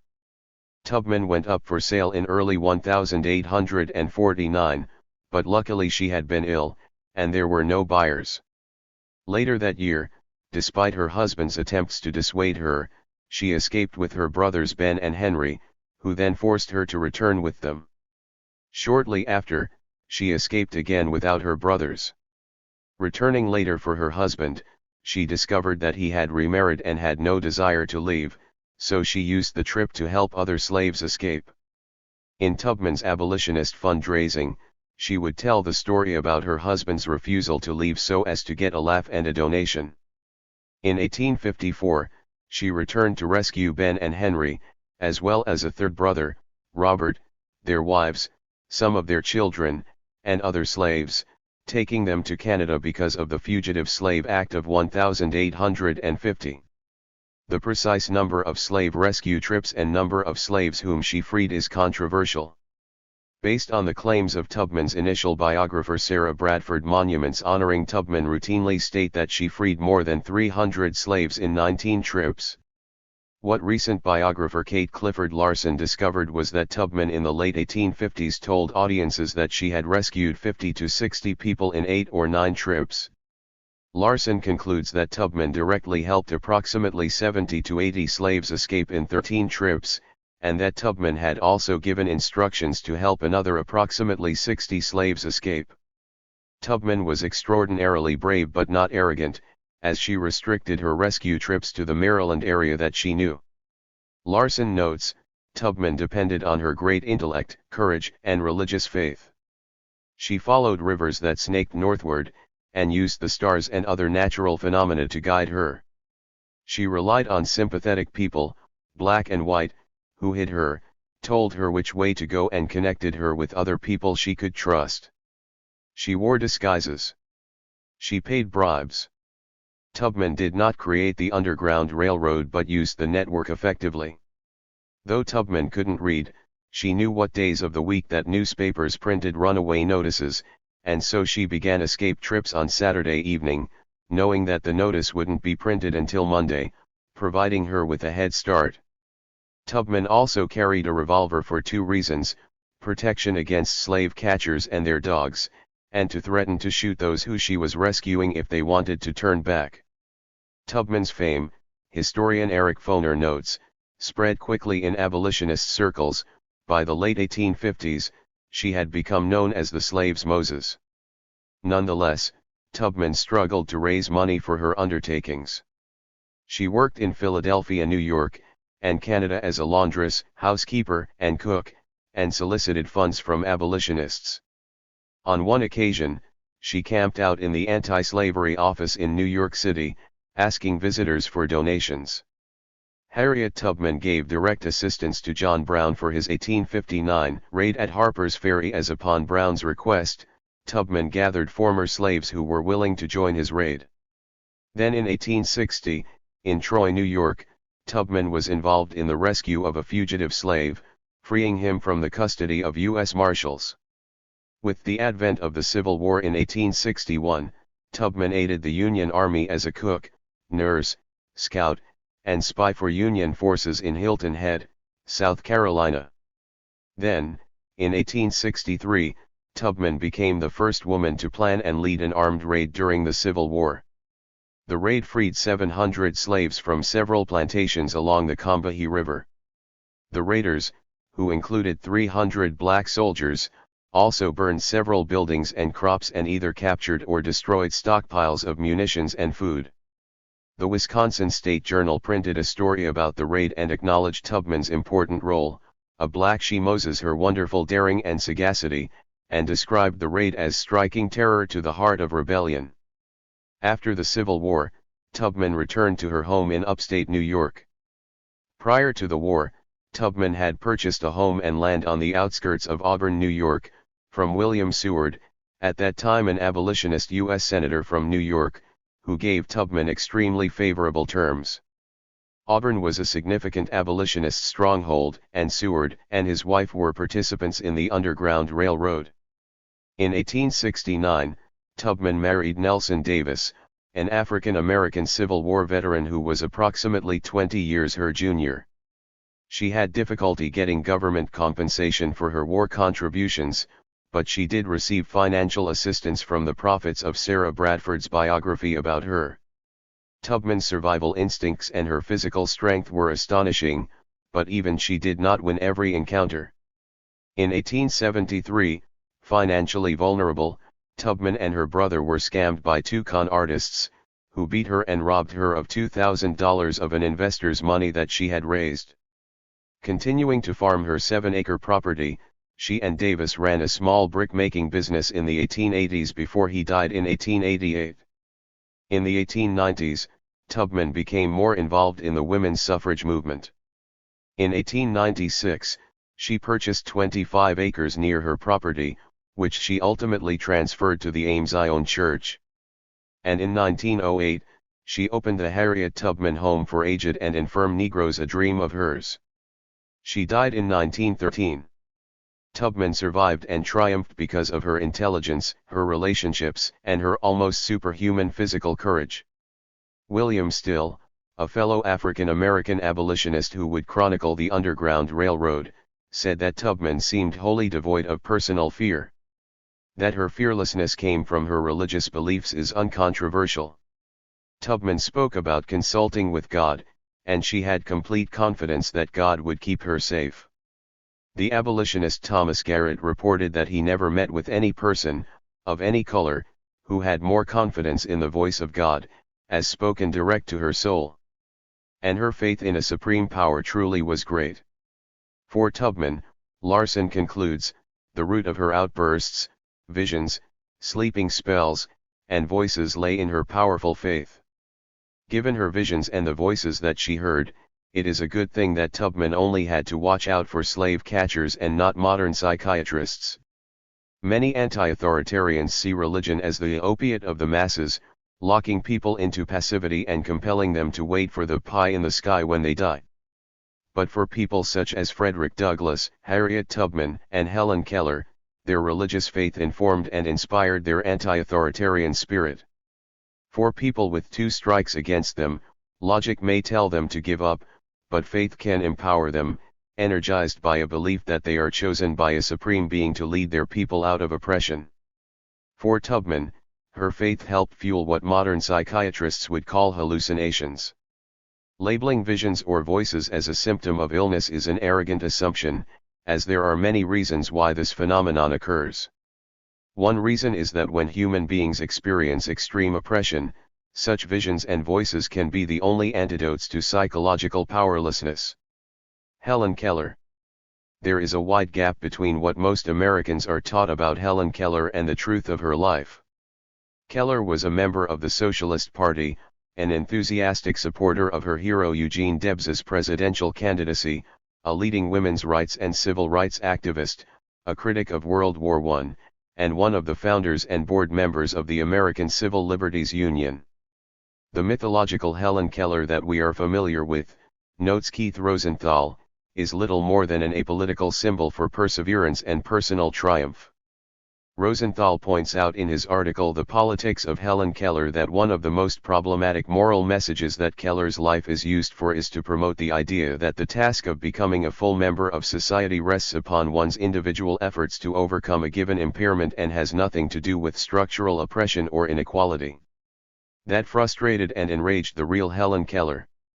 The mythical Keller is a version of the American dream of pulling oneself up by one's bootstraps, overcoming limitations, and becoming socially and economically successful. This version of Keller has created resentment with many individuals with disabilities who know full well the truth of being disabled in the United States, and Keller also grasped this truth. While Keller enjoyed the attention and influence that her fame provided, she was frustrated by how one part of her was used to advance the American dream mythology while her life as a socialist who confronted American injustice was quieted and marginalized. Helen Keller lost both her sight and her hearing due to illness when she was 19 months old. This resulted, as she tells us in her autobiography, in her becoming extremely frustrated and angry. She also describes herself as a domineering and mischievous child. One morning I locked my mother up in the pantry. She kept pounding on the door, while I sat outside on the porch steps and laughed with glee as I felt the jar of the pounding. This most naughty prank of mine convinced my parents that I must be taught as soon as possible. Fortunately, the young deaf and blind Helen was not viewed by her parents as also having oppositional defiant disorder or hopelessly in need of institutionalization. Keller was lucky to have parents with some wherewithal. Helen's mother had read about the successful education of another deaf and blind child, Laura Bridgman, and this put the Keller family on a path to connect with Alexander Graham Bell, who worked with deaf children. Young Helen adored Bell, and Bell recommended they seek help from the Perkins Institute for the Blind in Boston, where Helen connected with Anne Sullivan, a graduate of the institute. In 1887, Sullivan went to Keller's home in Alabama and began working with Helen, and this began a 49-year relationship between them. Keller recounted in her autobiography, "The most important day I remember in all my life is the one on which my teacher, Anne Mansfield Sullivan, came to me." Throughout her life, Keller would connect with other helpful people, who hitched their wagon to Helen because of her intelligence, drive, and determination, which made it clear that their assistance would not be a waste of time. The description of Anne Sullivan as the miracle worker was actually first coined by Mark Twain, who came to know Helen in 1895 when she was 15. Keller later recounted about Twain, "He treated me not as a freak, but as a handicapped woman seeking a way to circumvent extraordinary difficulties." When Helen was 10, she began speech classes at Horace Mann School for the Deaf in Boston, and then she attended the Wright Hugh Mason School for the Deaf in New York City, improving her communication skills including her speaking ability. She then attended the Cambridge School for Young Ladies in Massachusetts, a preparatory school for women. When Twain met her, he was amazed by Helen's quickness and intelligence, and he pushed the wealthy Henry H. Rogers to fund Helen's further education. Rogers, equally impressed, paid for her to attend Radcliffe College, where she was accompanied by Sullivan, who assisted Helen with lectures and readings. Keller, at age 24, graduated with honors. Prior to graduating Radcliffe, Keller had published her first autobiography, The Story of My Life. Already well known, her autobiography propelled her into becoming even a greater celebrity. In her later life, she would be known as an international ambassador for the United States. However, most Americans are unaware of Helen Keller's radical politics. In 1909, at age 29, Keller joined the Socialist Party of America. Keller was passionate about social and economic justice. She later recounted, "Step by step my investigation of blindness led me into the industrial world." She discovered that the leading causes of disability in the United States were an economic system in which profits were prioritized over preventing diseases and workplace accidents. She concluded that our worst foes are ignorance, poverty, and the unconscious cruelty of our commercial society. These are the causes of blindness, these are the enemies which destroy the sight of children and workmen and undermine the health of mankind. Keller was very public about her socialism. She was an enthusiastic proponent of the revolutionary industrial workers of the world. In the early 20th century, with her fame, Keller became a leading figure in the U.S. socialist movement, using her platform to publicize and support the major strikes of her era. Predictably, the same newspapers that had celebrated Keller's triumph over her disabilities then used her disabilities as a way to dismiss her politics and to persuade readers not to take her socialism seriously. Keller later recounted, "So long as I confine my activities to social service and the blind, they compliment me extravagantly. But when it comes to a discussion of a burning social or political issue, especially if I happen to be, as I so often am, on the unpopular side, the tone changes completely." Socialist ideals of equality and social and economic justice fit into Keller's disability politics. While Keller fought for expanded educational and vocational opportunities for people who were deaf, blind, and with other disabilities, she was far more radical. As Rosenthal documents, she maintained that the larger problem was the existence of a society that did not properly fit all of its members. That the issue was not exclusively one of people with disabilities versus people without disabilities, but rather all of the exploited and oppressed versus a form of society that subjugated the former as a precondition for the wealth and power enjoyed by a dominant fraction of that society. Keller wanted to build bridges between all oppressed and exploited people. Helen Keller was human and thus imperfect, as one biographer, Kim Nielsen, makes clear in The Radical Lives of Helen Keller. Like many of us, Our hypocrisies arise out of our need to financially survive, and in Keller's case, also the need to maintain some political influence. So while Keller originally rejected financial support from Andrew Carnegie, who patronizingly threatened to lay her across his knees and spank her so she would come to her senses about socialism, she later accepted a Carnegie pension. In her role as spokesperson and fundraiser for the American Foundation for the Blind, for which she received a salary, she allowed the AFB to control her message so as to ignore her political radicalism. Keller was imperfect elsewhere. Like many other birth control activists, including Margaret Sanger, Keller supported some eugenic ideas, though she never went as far as to support forced sterilization. And like Scott Nearing and many American socialists, she remained a supporter of the Soviet Union for several years after it was clear to anarchists such as Emma Goldman and Alexander Berkman that the Soviet Union was a totalitarian society. Harriet Tubman and Helen Keller both saw themselves as chosen by a supreme being to lead people out of oppression. In an interview she gave at age 36, Keller stated, "I feel like Joan of Arc at times. My whole becomes uplifted. I, too, hear the voices that say come, and I will follow, no matter what the cost, no matter what the trials I am placed under." Both Frederick Douglass and Helen Keller published memoirs in their 20s that made them stars of their respective oppressed groups. And while there were Americans who doubted that a runaway slave or a deaf-blind person could have written such intelligent books, many other Americans were awed by what Douglass and Keller had overcome. Their awesomeness gave them a platform to be spokespeople for their groups, but also made it politically difficult to be full human beings, and both rebelled against not only the inferior status of their group but also against one-dimensionality ascribed to them. To the extent that anti-authoritarians enter the political realm, they find themselves in compromising positions. Frederick Douglass knew that there was not enough political support for women's voting rights, and that if women's voting rights were included in the proposed 15th Amendment to the Constitution, the amendment wouldn't pass, and that would mean that male African Americans would continue not having voting rights. And so, to the dismay of his allies in the women's rights movement, Douglass opposed the inclusion of women's voting rights in this amendment. Similarly, Keller was routinely in the position of being marginalized in her human rights fight for disabled people, to the extent that she included her full socialist agenda, and so she compromised herself there. Anti-authoritarians who choose to enter the realm of political activism will eventually be put in the position of compromising some of their integrity. Of course, anti-authoritarians can refuse to compromise, but they will likely pay a price in terms of personal and political marginalization. Historically, both the compromising and uncompromising political paths have had value in different circumstances. Modern models: Jane Jacobs, Noam Chomsky, and George Carlin.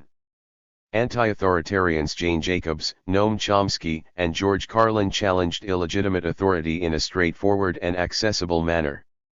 All three expressed contempt for standard schooling and its assault on self-learning and critical thinking. All three exuded a certainty without superiority that communicated, "Just forget about what the authorities with their academic credentials and official badges are telling you. I see this. What do you see?" The truths that Jacobs, Chomsky, and Carlin saw and asserted have been powerful challenges to authoritarian society, but perhaps even more threatening for authoritarians is their modeling of an unbroken human being. Jane Jacobs. Jane Jacobs was an astonishingly triumphant anti-authoritarian in several respects. First, lacking any academic credentials in urban planning and without even a college degree, her book The Death and Life of Great American Cities became one of the most influential challenges in U.S. history to policies that were devastating U.S. cities. Second, while viewing herself as primarily a writer, Jacobs ultimately became one of the most successful activists in recent U.S. history, leading and winning fights against one of the most powerful and intimidating authorities in New York City history.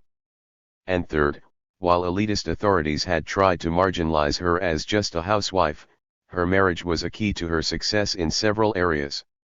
Her partnership with her husband was critical to her professional successes, and after raising 3 children together, Jane and Robert Jacobs had the wherewithal to save their sons from the violence of the U.S. government.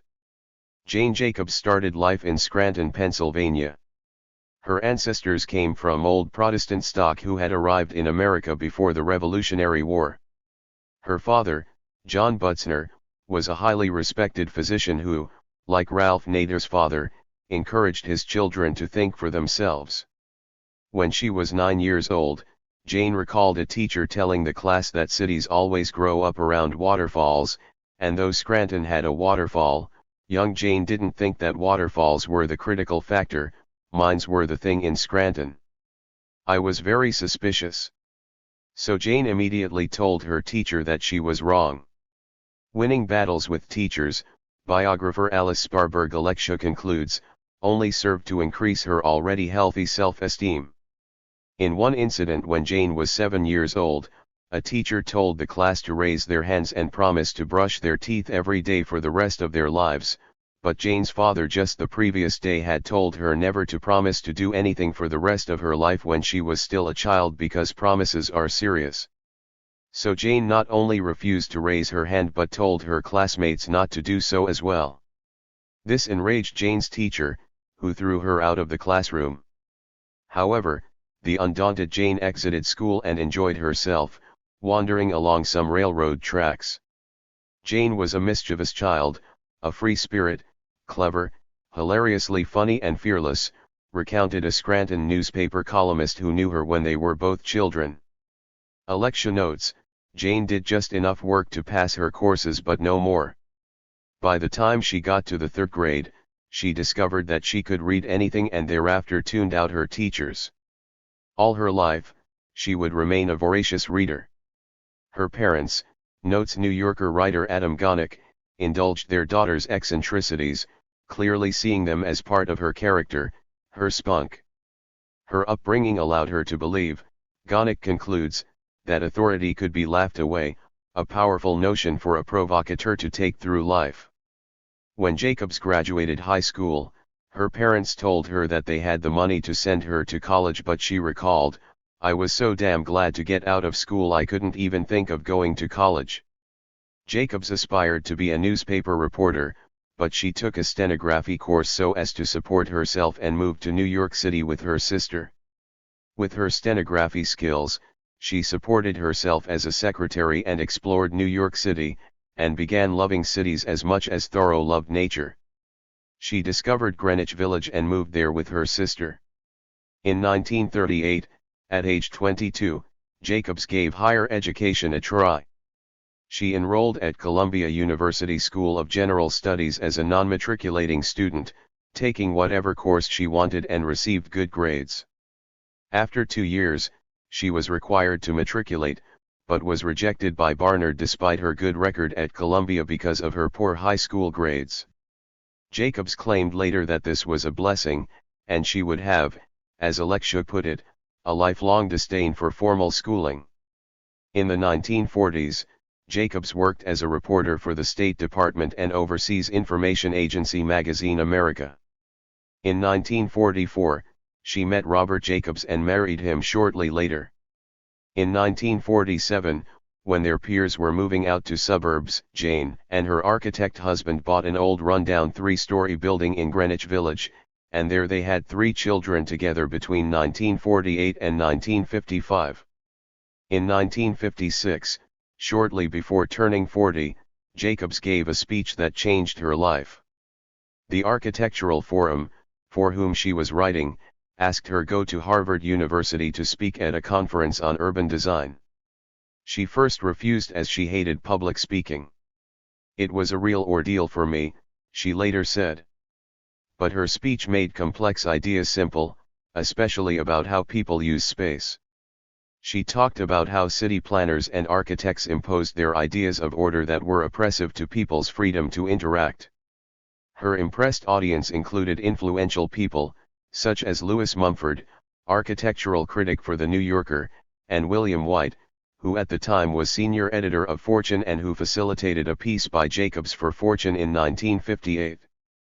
This ultimately connected Jacobs with Random House editor Jason Epstein, resulting in a book deal for The Death and Life of Great American Cities, which she published in 1961. The Death and Life of Great American Cities would become and remain one of the most influential books about cities and urban planning in U.S. history. Jacobs began it with this sentence, "This book is an attack on current city planning and rebuilding." In her first paragraph, using the word attack 3 times, Jacobs makes clear that she opposed the principles and aims that have shaped modern, orthodox city planning and rebuilding. "I shall mainly be writing about common, ordinary things," Jacobs proclaimed, "about what kind of streets are safe and unsafe, why slums stay slums or regenerate, and how cities work in real life." She had contempt for elitist ideologues who don't observe realities of city life, such as the harmful effects of high-rise housing projects and highways that gut cities. She coined terms such as mixed primary uses and eye on the street. Jacobs would later say, "It is not easy for uncredentialed people to stand up to the credentialed, even when the so-called expertise is grounded in ignorance and folly." Many authorities tried and failed to marginalize the book and dismiss Jacobs as merely a housewife or an amateur. Readers were taken by her common-sense ideas, powerful prose, and her obvious love of cities. The anti-authoritarian Jacobs told us to form our own conclusions. "I hope any reader of this book will constantly and skeptically test what I say." Her disdain for dogma and ideology coupled with her pragmatism made the book fresh and exciting. Jacobs's work emerged in an era of anti-authoritarian women writers, most famously Rachel Carson and Betty Friedan. Jacobs had become a community activist even before The Death and Life of Great American Cities, but she became more known after that book's publication. Her primary adversary was Robert Moses, the epitome of an authoritarian. Moses, in terms of construction roads, bridges, parks, and housing, was the most powerful figure in New York City history. Documented by Robert Caro's 1974 book The Power Broker, Moses had once been lauded as a reformer and city improver, but Caro notes, to clear the land for these improvements, he evicted the city's people, not thousands of them or tens of thousands but hundreds of thousands, from their homes and tore the homes down. Neighborhoods were obliterated by his edict. Moses's political acumen and power was such that no mayor or governor dared oppose him, and even when Franklin Delano Roosevelt, at the height of his popularity as president, attempted to oppose Moses, Caro tells us that Roosevelt found himself forced to retreat. But Jane Jacobs stood up to Robert Moses and won. Prior to her fame as an author, Jacobs had in the late 1950s joined the fight against a Moses project to put a roadway through Washington Square Park in Greenwich Village, linking Fifth Avenue with West Broadway. Jacobs and others formed a community group, which was uncommon at the time. Instead of pleading with city bureaucrats and with Moses, they used public pressure to intimidate vulnerable politicians. When Moses realized that he had been defeated, he became livid and transparent. "There is nobody against this, nobody, but a bunch of mothers." Another Moses project, more potentially devastating, was the Lower Manhattan Expressway, which if built would have wiped out Soho, Chinatown, Little Italy, and much of Greenwich Village. Jacobs recounted, "I felt very resistant to getting into another fight. I wanted to work on my work." But with her new clout, Jacobs knew that she was invaluable to the movement and jumped in, leading another diverse community group that included artists, business owners, homemakers, Reform Democrats, right-wing Young Americans for Freedom, and anarcho-pacifists. They defeated Lamex in 1962, but as Jacobs would later say, the rule of thumb is that you have to kill expressways 3 times before they die. This was the case with Lamex. In its last defeat in 1968, at a public hearing on the project, Jacobs got arrested on several charges including inciting a riot, but luckily she avoided jail. Not long after that in 1968, Jane and Robert Jacobs took their family and moved out of the United States to Toronto, Canada. The Vietnam War was the major reason. The Jacobs family were anti-war activists. Following one anti-war demonstration at the Pentagon in which soldiers drove back protesters with rifle butts injuring many, though Jane was unhurt, she recalled thinking, "I didn't feel part of America anymore, Moreover, Jane and Robert's sons were draft age and had announced that they would go to jail rather than Vietnam. And so faced with their sons' likely imprisonment, Robert and Jane, like Frederick Douglass and Harriet Tubman before them, sought refuge in Canada. But unlike Douglass and Tubman, the Jacobs family did not return. Jane continued as an activist in Toronto and became one of Canada's most honored and influential citizens. She died in 2006, shortly before her 90th birthday. Like Scott Nearing, one of Jane Jacobs's best decisions was her spouse choice. Throughout their lengthy marriage, Robert complimented Jane. They discussed all the ideas that went into her books, with Jane noting about the death and life of great American cities, "I do not know which ideas in this book are mine and which are his." They also teamed on every civic battle, with Jane relying on Robert's political savvy. Jane later said, "He usually stayed in the background, and I don't think people realized how important he was to all the fights in Greenwich Village." Robert in turn said, "I know that my wife is more eminent than I am. I'm proud of that and I am so proud of her."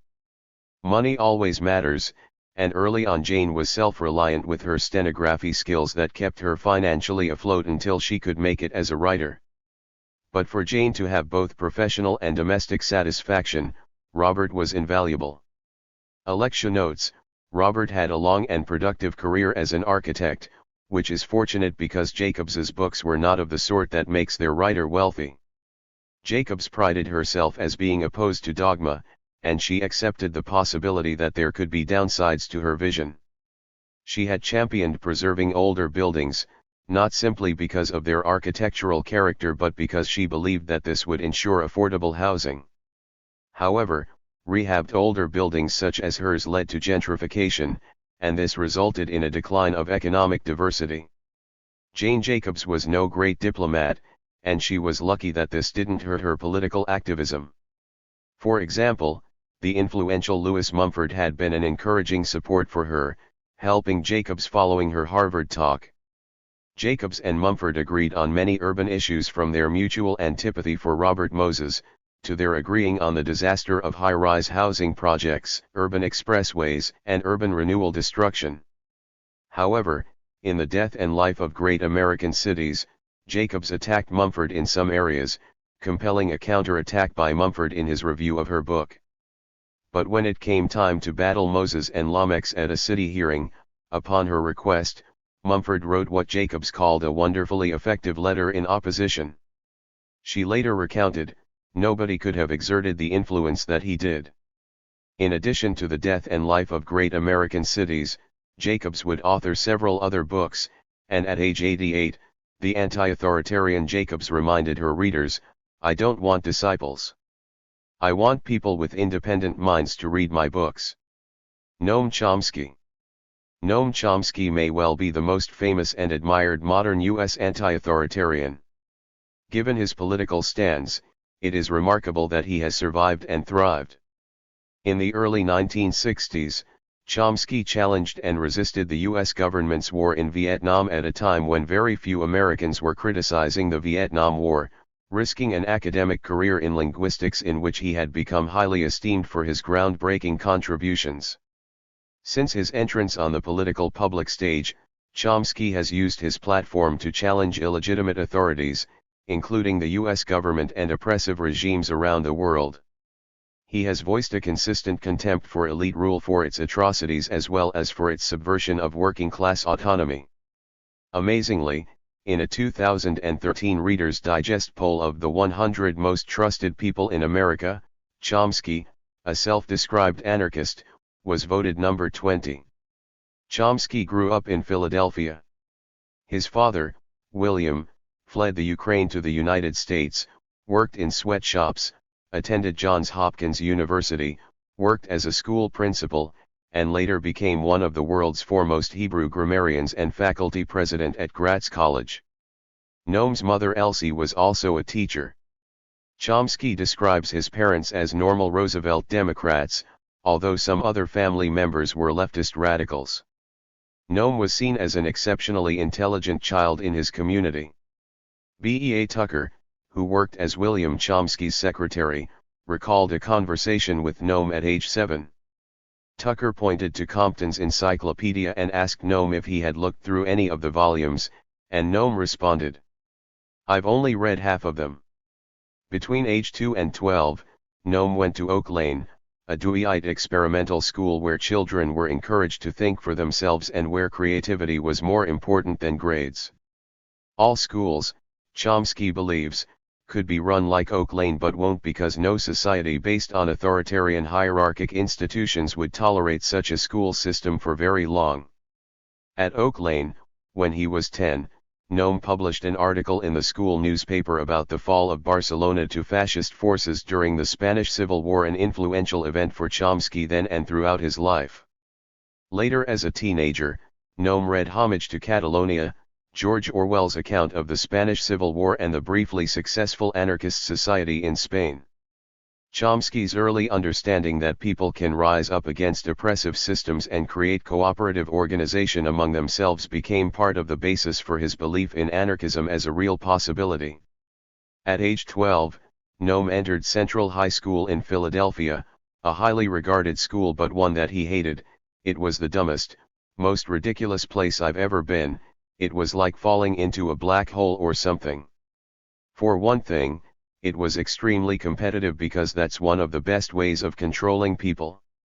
So everybody was ranked, and you always knew exactly where you were. All of this stuff is put into people's heads in various ways in the schools, that you got to beat down the person next to you, and just look out for yourself." Noam remained in school but recalled losing all interest in it. Instead, he self-educated during his adolescence. At age 13, Noam commuted alone by train to New York City to visit relatives.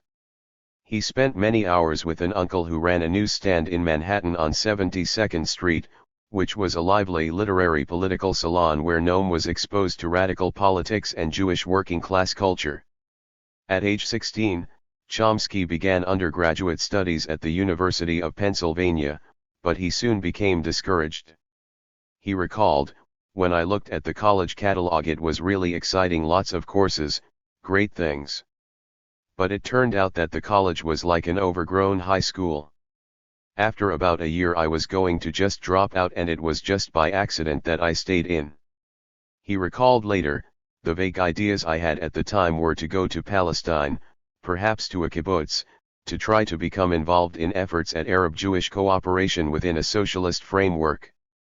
In 1947, at age 19, he began dating Carol Schatz, whom he would marry, and they would have 3 children together. Also in 1947, Noam met Zelig Harris, a charismatic linguistic professor, which resulted in Noam remaining in academia and ultimately becoming a renowned linguist. His biographer Robert Barsky concludes, "Chomsky's early life, indeed his whole life, was and has been literally consumed by a desire for understanding and a penchant for political commitment." Chomsky's early interests were political, not linguistic. Chomsky recalled, "I had, from childhood, been deeply involved intellectually in radical and dissident politics, but intellectually. Ultimately, intellectual involvement was not enough." Chomsky tells us, "I'm really a hermit by nature, and would much prefer to be alone working than to be in public." However, some instinct told him that he needed to transcend his comfort zone and actively engage the world. One of the earliest influential authorities Chomsky challenged was behaviorist psychologist B.F. Skinner. Skinner's 1957 book Verbal Behavior, with its view that language was learned through behavior modification, was for Chomsky patently absurd, denying a fundamental characteristic of human beings' creativity. And in 1971, with many other humanists, Chomsky confronted the totalitarian nature of another popular Skinner book, Beyond Freedom and Dignity. While Chomsky was bothered by irrational notions in linguistics, he was enraged by illegitimate authority in the political realm, especially when it came to the Vietnam War. Chomsky recounted, "I knew that I was just too intolerably self-indulgent merely to take a passive role in the struggles that were then going on. And I knew that signing petitions, sending money, and showing up now and then at a meeting was not enough. I thought it was critically necessary to take a more active role, and I was well aware of what that would mean. For 10 years, Chomsky refused paying a portion of his taxes, supported draft resistors, was arrested several times, and was on Richard Nixon's official enemies list. Given the potential consequence of his political stand, Noam and Carol Chomsky agreed that it made sense for her to return to school and get a PhD so she could support the family if he was put in prison. He later recounted, "In fact, that is just what would have happened except for two unexpected events: the utter incompetence of the intelligence services. The Tet Offensive, which convinced American business that the game wasn't worth the candle and led to the dropping of prosecutions." Carol Chomsky ultimately secured a position at Harvard School of Education, and went on to have a successful academic career. And so, with luck and wise choices, the Chomsky family had two excellent incomes and financial security.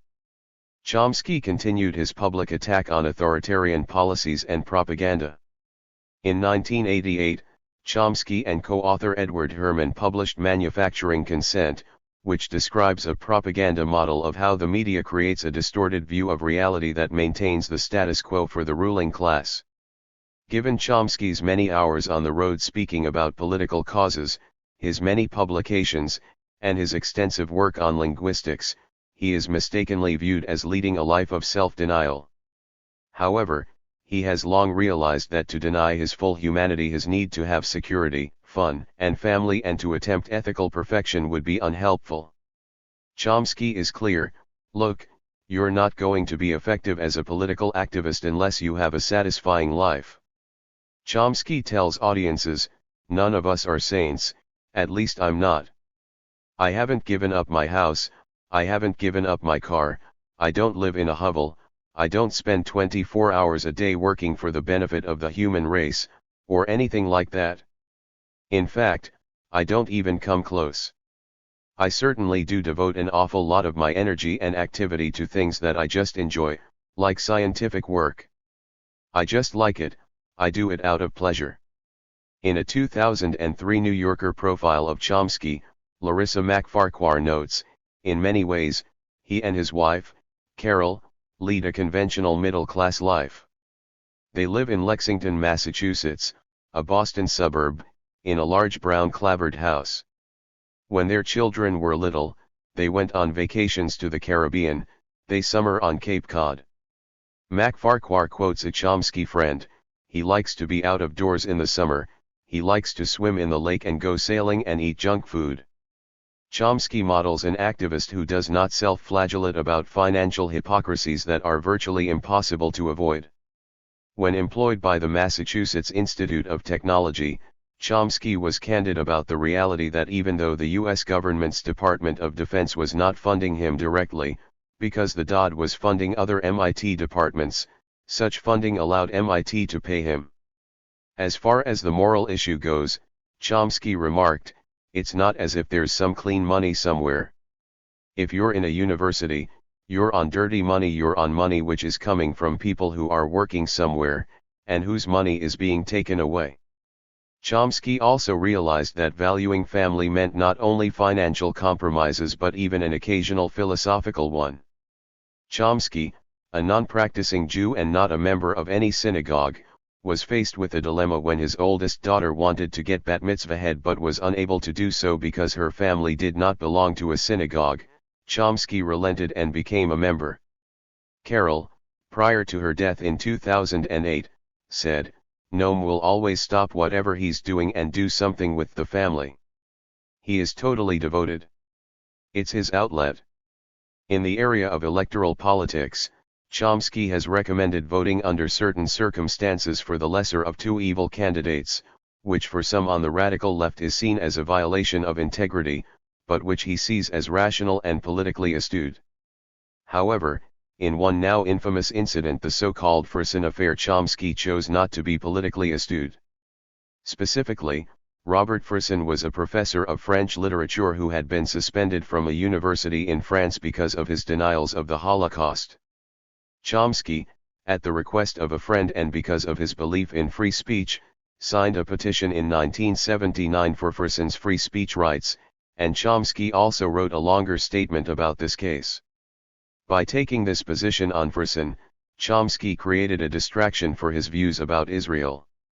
Regarding Israel, Chomsky has spoken of having had a feeling of joy about the initial creation of Israel as a place where Holocaust victims could be assimilated, but he has also expressed that just as the United States should not be a Christian state and just as Pakistan should not be an Islamic state, Israel should not be a Jewish state, and that all its inhabitants should have equal civil rights and political say.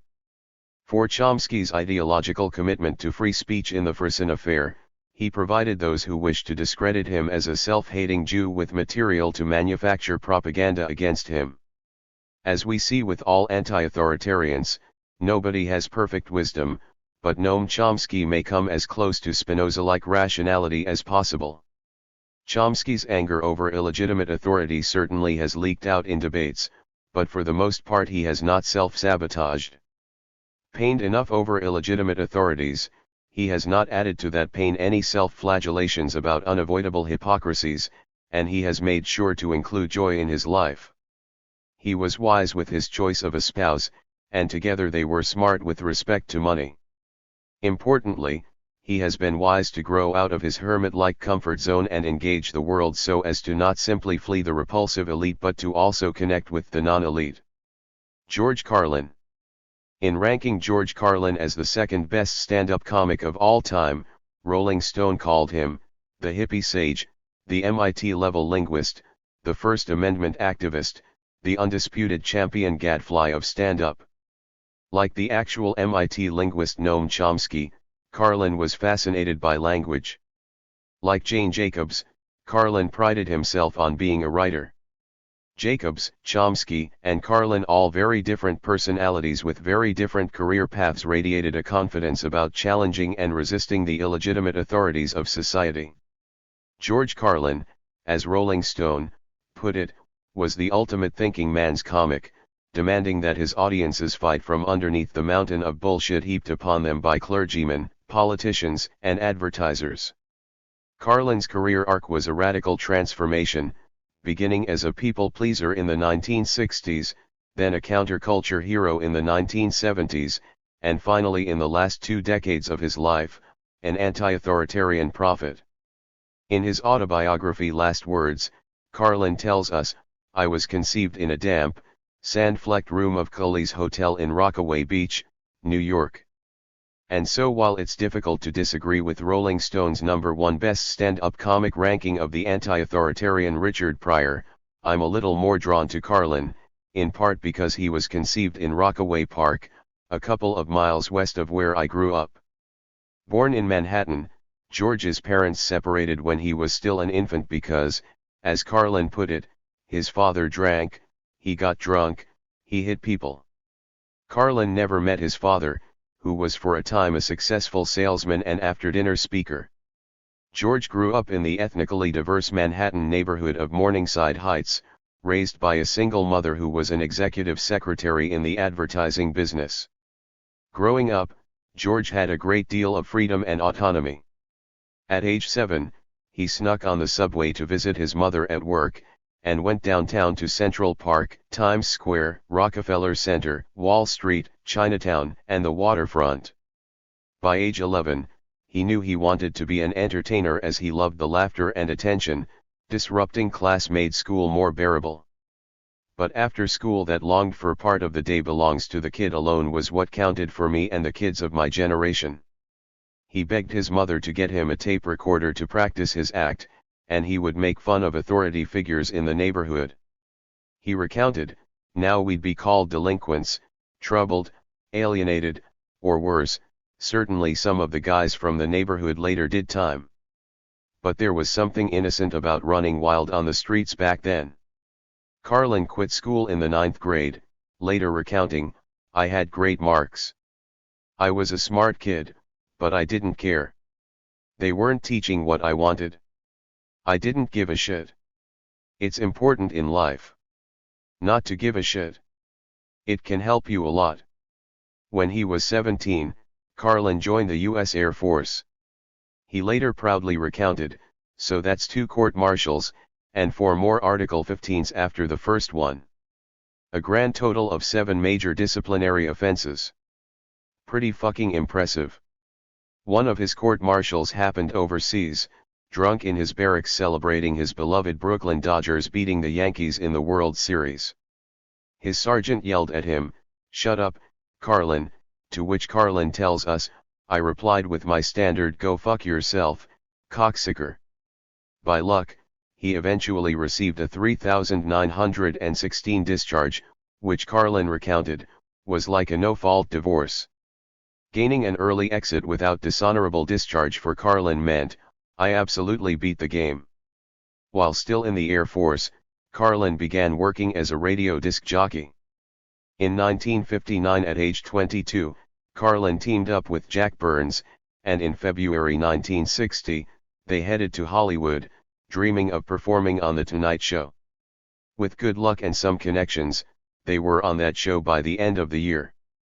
"The 60s were my nice years," Carlin recounted, "my nice suit, my nice collar, my nice tie, my nice haircut and my nice material." Though at that time still tame himself, Carlin had enormous respect for the edgier Lenny Bruce and Mort Sahl. They were challenging authority. That's what comedy is supposed to do. Bruce and Sahl liked Carlin, and they helped him with career connections. By the end of 1960s, Carlin was disgusted with his mainstream dream and people-pleaser job. He began coming to terms with who he really was. "I got kicked out of 3 different schools. I got kicked out of the Air Force. I got kicked out of the choir. I got kicked out of the altar boys. I got kicked out of summer camp. I got kicked out of the Boy Scouts. I was a pot smoker when I was 13. We broke the law. I swam against the tide of what is expected and what the establishment wants from us. But I didn't know that about myself. Because this dream blinded me." He began to recognize that he was a rebel who wanted to artistically project ideas. In the 1970s, a new countercultural Carlin emerged with a beard and long hair. He recorded the album Class Clown with his now famous 7 words you can never say on television, and in 1972, he got arrested in Milwaukee for performing it. Luckily for Carlin, it was the 1970s, and so unlike Lenny Bruce, the case was dismissed with the judge declaring that Carlin's language was indecent but that he hadn't broken the law. However, as the counterculture began to diminish, Carlin lost much of his audience and faced another existential crisis. In the 1980s, Carlin's life was a mess. "Throughout the 80s I had outbursts of anger. It kept building up and festering. Anger at myself for getting myself in this tax mess, for being such a cokehead I didn't have the sense to avoid the tax mess." Married to Brenda since 1961 and a father since 1963, Carlin also was angry with himself for his failings in his marriage and his parenting. But Carlin used his crisis for ideological and artistic transformation. The election of Ronald Reagan, Carlin recounted, might have been the beginning of my giving up on my species. Because it was absurd. The absurdity of the Reagan years, Carlin recalled, helped him to find an authentic position to speak from. Carlin started reading Alexander Cockburn, Noam Chomsky, Hunter S. Thompson, and Gore Vidal, and acknowledged, "I had a left-wing, humanitarian, secular humanist, liberal inclination," but added, "Liberal orthodoxy was as repugnant to me as conservative orthodoxy." Carlin ultimately came to major realizations such as, laughter is not the only proof of success. Boy, what a liberating recognition that was. Getting laughs all the time wasn't my only responsibility. My responsibility was to engage the audience's mind. While Noam Chomsky's quiet voice and unchanging facial expressions gives his anti-authoritarian messages a certain power for some audiences, when Carlin began delivering Chomsky-like messages, he was able to reach a larger audience that needed to be entertained while prodded to think. A few Carlin examples. America's manhood problem was typified by the teenage sexual slang we use about war. In Vietnam we didn't go all the way. We pulled out. Very unmanly. When you fuck an entire people, you have to keep fucking and fucking them, women and children too, till they're all dead. I don't feel about war the way we're supposed to, the way we're told to by the United States government. A large part of which is the United States military, whose business is war. So the military is telling us how to feel about war so they can stay in business. Something is fucked up here. Forget the politicians. The politicians are put there to give you the idea that you have freedom of choice. You don't. You have no choice. You have owners. They own you. They own everything. They own all the important land. They own and control the corporations. They've long since bought and paid for the Senate, the Congress, the state houses, the city halls. They got the judges in their back pockets, and they own all the big media companies, so they control just about all of the news and information you get to hear. They got you by the balls. As with all the anti-authoritarians in this book, Carlin was far from a perfect human being, especially with regard to self-destructive behaviors, most notably with his severe substance abuse. But with some luck, maturation, humility, and eventually moderation and ultimately abstinence, Carlin's substance abuse did not kill him before he became an anti-authoritarian prophet. Given the friends Carlin grew up with, the nature of the entertainment industry especially during his formative years, the counterculture drug influence, and the general societal hypocrisy around drugs that made it easy for any anti-authoritarian to disregard drug admonitions, it's understandable how Carlin almost destroyed himself and his family with his substance abuse. Carlin, even after he stopped abusing drugs, had positive memories about hallucinogenic drugs, took some acid and mescaline. Didn't overdo it? I had a couple of trips that weren't the best.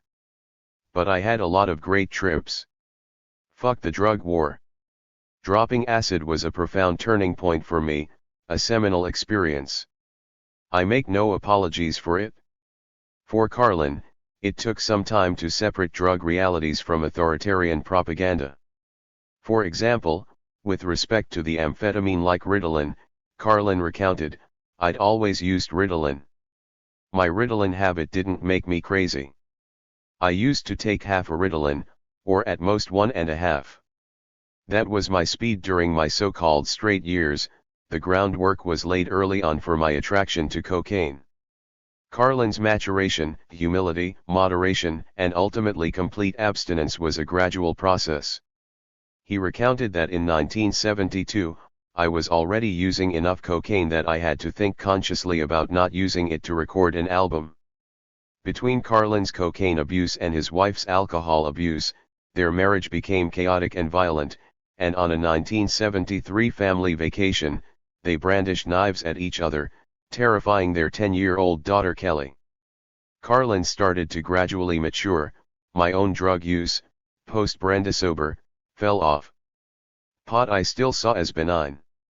As Carlin began caring about being more than just an entertaining comic, and as he became increasingly consumed by being an artist, he realized, during my drug period, the only thing that was important was getting high and fulfilling dates when I could. I don't recall these feelings of pursuing and appreciating artistry, the increasing ability to create. I'm sure the drugs blocked that sort of thing out. In 2004, Carlin entered rehab. For a long time since giving up pot in the late 80s, I'd been addicted to an opiate called wine and Vicodin. I couldn't control it and I needed help. I developed a new appreciation of the A techniques. Whatever skepticism I'd had about them. Although I can do without that higher power stuff. At age 67, Carlin recounted, I put an end to 5 decades of substance abuse. However, after a lengthy history of cardiac problems including 3 heart attacks in 1978, 1982, and 1991, Carlin died of heart failure at age 71 in 2008. Carlin knew that in order to engage audiences, he needed to connect with them on an emotional level, and he effectively connected with increasingly cynical U.S. audiences. In his 1997 book Brain Droppings, he wrote, I frankly don't give a fuck how it all turns out in this country or anywhere else, for that matter. My motto, fuck hope. I view my species with a combination of wonder and pity, and I root for its destruction. Ironically, the arc of Carlin's life provides hope for anti-authoritarians that their lives need not be tragic ones. 11. We don't need no badges. Depression, relationships, mutual aid, and parenting. This final chapter offers some general ideas with respect to depression, relationships, mutual aid, and parenting. In all these areas, what I learned in my schooling and badges acquisition has been of little value. However, I have learned a few things in my direct experiences with anti-authoritarians who are struggling to survive and thrive. Depression.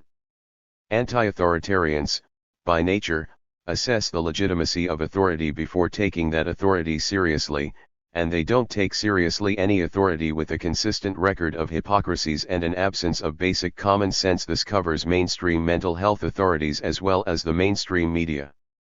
In July 2017, Time magazine ran a lengthy article, New Hope for Depression, which reported, the biggest development has been the rediscovery of a promising, yet fraught, drug called ketamine.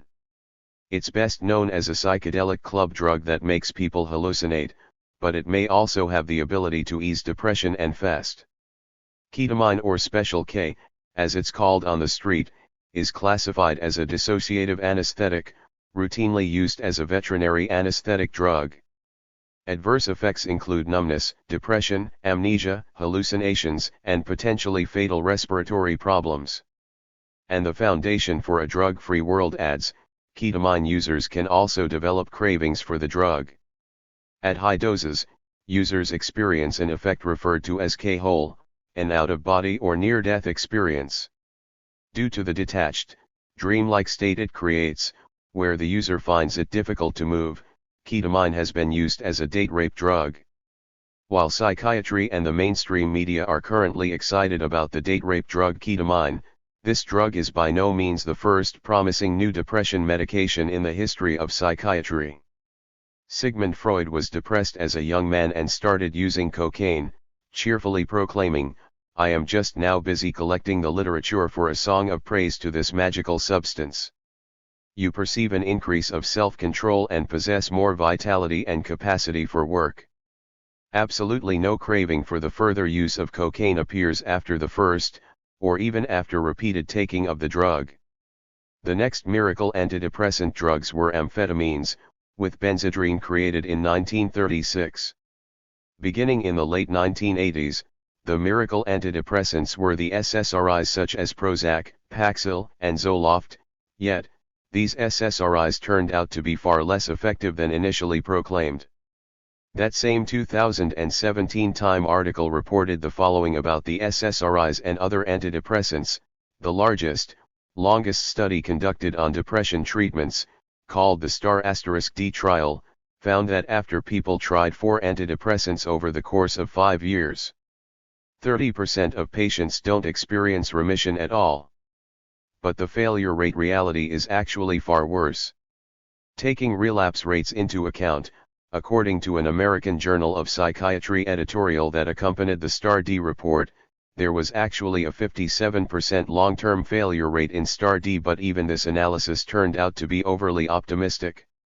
Later analyses of STAR*D data by psychologist Ed Piggott and medical reporter Robert Whitaker revealed that less than 3% of the entire group of depressed patients who began the STAR*D study were ascertained as having a sustained remission.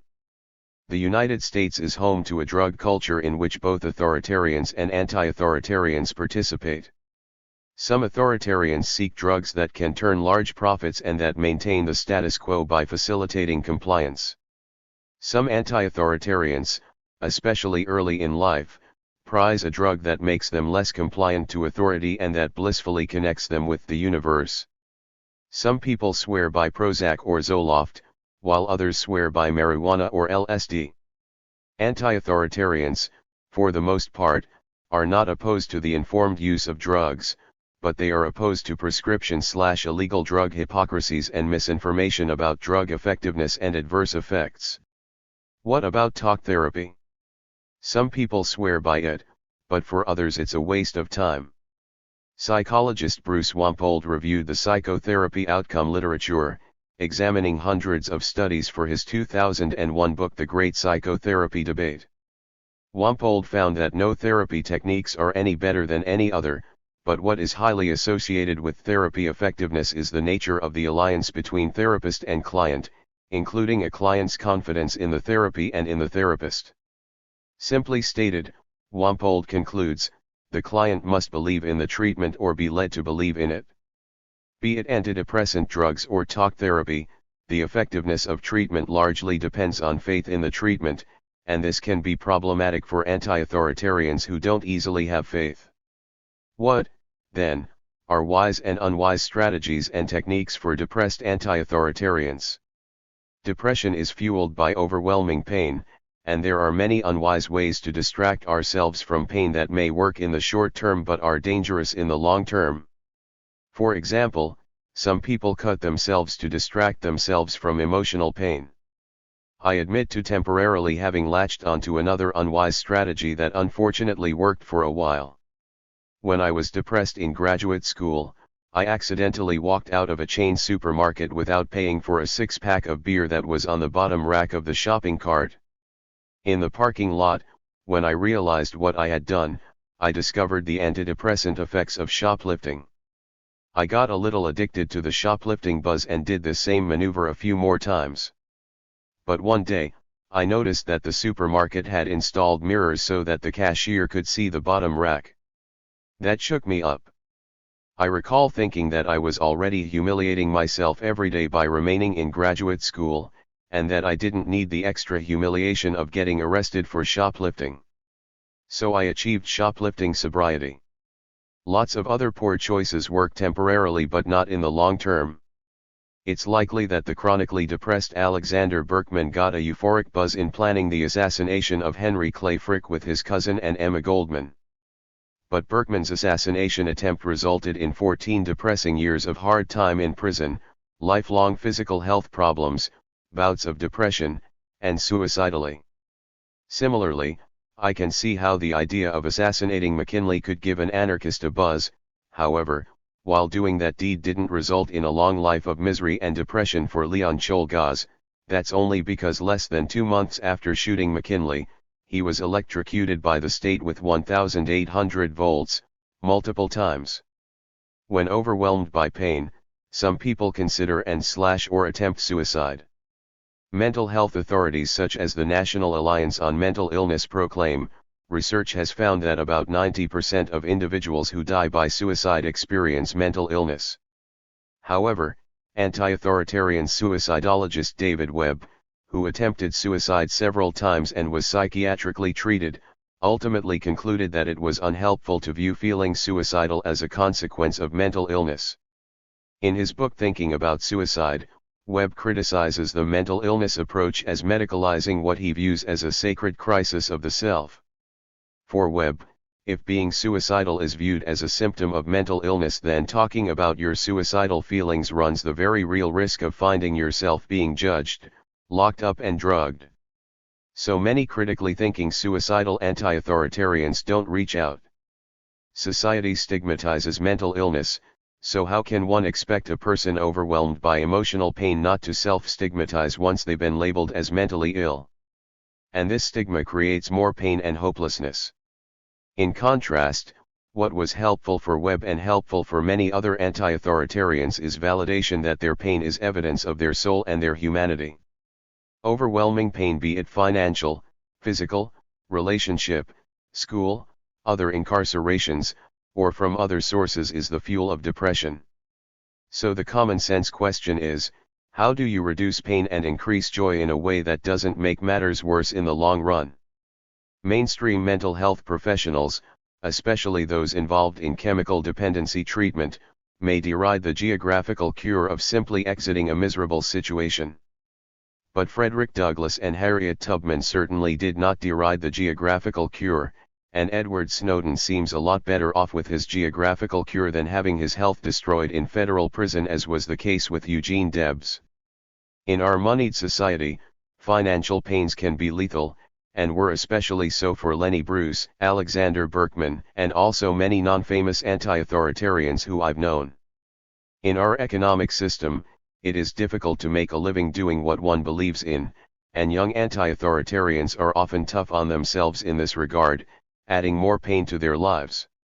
Many anti-authoritarians today often have little choice but low-wage slavery. One can try to escape, but sometimes that's difficult. If life circumstances such as an ailing parent or child custody requirements keep one stuck in a small town where the only employer is a prison, self-flagellation does no one any good. Being the kindest prison guard possible does do some good. And if one is mired in student loan debt and the only survival option is being a teacher in an authoritarian school, one can try to get some satisfaction by perhaps not forcing students to raise their hands to take a dump. In our economic system, few of us are not prostituting ourselves to some extent, and so, for those unskilled at denial of this reality, the only real antidote to this pain is a sense of humor. One of my favorite Emma Goldman stories is about her attempt to sexually prostitute herself to raise money for Berkman's assassination expedition. She initially scolds herself, "Sasha is giving his life, and you shrink from giving your body, miserable coward." The 23-year-old Goldman then composed herself, convinced herself that she could attract customers, and she proceeded on a Saturday evening in 1892 to walk up and down 14th Street in Manhattan. Finally, she got what she thought was a customer, but instead of buying sex, he told her that she didn't have the knack for it, gave her $10, and told her to go home. This provided a revelation for Goldman, who recounted that previously, "I had met two categories of men, vulgarians and idealists. This man seemed an entirely new type." Sometimes, as Goldman discovered, we learn something new by our prostitution efforts, especially if we have retained our sense of humor. Relationships are critical to depression. Before pharmaceutical companies annexed psychiatry, the obvious importance of relationships to depression was common sense even among mental health professionals. The Interactional Nature of Depression, edited by psychologists Thomas Joyner and James Coyne, documents hundreds of studies on the interpersonal nature of depression. In one study of unhappily married women who were diagnosed with depression, 60% of them believed their unhappy marriage was the primary cause of their depression. In another study, the best single predictor of depression relapse was found to be the response to a single item: "How critical is your spouse of you?" Criticism from one's spouse is painful and potentially depressing unless one doesn't care about one's spouse, and if that is the case, that can be even more depressing. A key to overcoming immobilizing depression is to take seriously something besides one's depression, one's mood, and oneself. This is the message of the Buddha, Spinoza, and many other wise thinkers. If, unlike Thomas Paine, one lacks the energy to start a couple of revolutions but is passionate about politics, it is still possible to hang out with like-minded people, an instant antidepressant for Emma Goldman. Or if one has given up on changing the world, then one can also hang out with like-minded people or, like George Carlin, make a buck entertaining them. Relationships. There is no more important variable in determining tragedy or triumph for anti-authoritarians than their relationships. All the anti-authoritarians profiled in this book who hurt themselves, others, or the cause of anti-authoritarianism were pained by their relationships or by their isolation. Phil Oakes, Lenny Bruce, and Ida Lupino had troubled marriages. Leon Czolgosz and Ted Kaczynski lacked any intimates. And Alexander Berkman, from his early family life to lengthy prison time, had great pain in this area as well. In contrast, the profiled anti-authoritarians who helped themselves and the anti-authoritarian cause had satisfying relationships. Jane and Robert Jacobs as well as Scott and Helen Nearing had long-term mutually affectionate marriages, in which they complemented one another in terms of personality traits and finances and teamed together politically. Carol Chomsky, married to Noam Chomsky for 59 years until her death, was a fellow linguist, had similar political views, and volunteered to go back to school to become the family breadwinner in the event that Noam became incarcerated for his activism. Anna Murray Douglas, married to Frederick Douglass for 44 years until her death, financed his escape, helped support their family in the early going, was involved in the abolitionist movement, and remained a loyal supporter even though their closeness diminished. The 36-year marriage of Brenda and George Carlin had periods of chaos due to mutual substance abuse, but George generally viewed them as a good team, especially in support of his career which provided their income.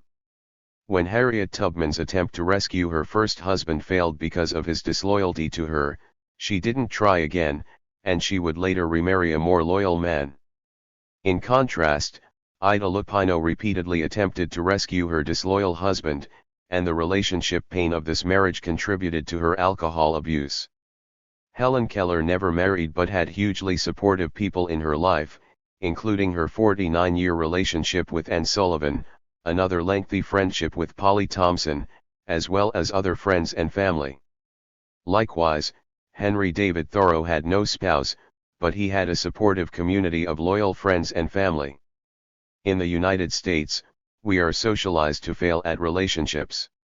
Consumer culture and advertising propagandizes us to obsess over our needs, and it manipulates the invention of needs. Consumer culture sells the belief that life is all about a selfish pursuit of needs, and Americans have many self-absorbed success models in business and politics. A self-absorbed obsession over one's needs makes satisfying relationships impossible. School teaches us to aggressively compete with the kid sitting next to us rather than cooperating together to solve problems. And it is the highly unusual child who has been taught that even the best of relationships create tensions, and who learns how to non-violently resolve those tensions. There are anti-authoritarians who have rejected the authority of consumer culture and who have ideals that could make satisfying relationships more likely, but many of these anti-authoritarians have their own set of relationship problems. Anti-authoritarians often have conflicts with one another. Alexander Berkman created tension with his fellow anarchists by criticizing them for not being as materially self-denying as he was. Even though anti-authoritarians might have similar ideologies, they can often focus on their differences, resulting in tension, hostility, and estrangement. A famous falling out occurred between abolitionists Frederick Douglass and William Lloyd Garrison over several issues. After being invaluable to one another and a great team, Garrison and Douglass never healed their relationship fracture. Anti-authoritarian activists can have so much rage over injustice and feel so powerless that their passions can get in the way of wisdom. As noted, Emma Goldman, Alexander Berkman, and his cousin Modska fed off each other's rage in their ill-advised assassination conspiracy that put Berkman in prison, which created lifelong guilt for the other two, hurt the labor union strike and the cause of anarchism, and created public sympathy for the authoritarian Henry Clay Frick. Activism can be a source of tension for romantic partners who may not share the same degree of ideological passion or commitment. While Betty Shabazz, after Malcolm X's death, would describe her marriage to him as the greatest thing in my life, the reality, according to Malcolm X's biographer Manning Marable, was that their marriage was a troubled one. Marable notes, she had come to resent the fact that for Malcolm, the work of the nation always came first. The conflict between Eugene Debs and his wife Kate Debs was made famous by Irving Stone's biographical novel Adversary in the House. While Kate may not have been quite as ideologically adversarial as Stone suggests, Debs' biographer Ray Ginger does report tension caused by Debs's political activism. She sometimes remarked to small groups of socialists that her husband was killing himself for people who did not appreciate it. She began to be cold and formal to socialists who called at her home. She wanted Eugene to be more a husband and less a socialist, to pay some attention to his health and the family income. Ginger tell us that Kate would never have cared about the labor movement had it not been for her husband's personality, as she was drawn by his candor and persuasiveness. However, because she was not a political activist, Kate was often lonely, resulting in sadness for her and tension in the marriage.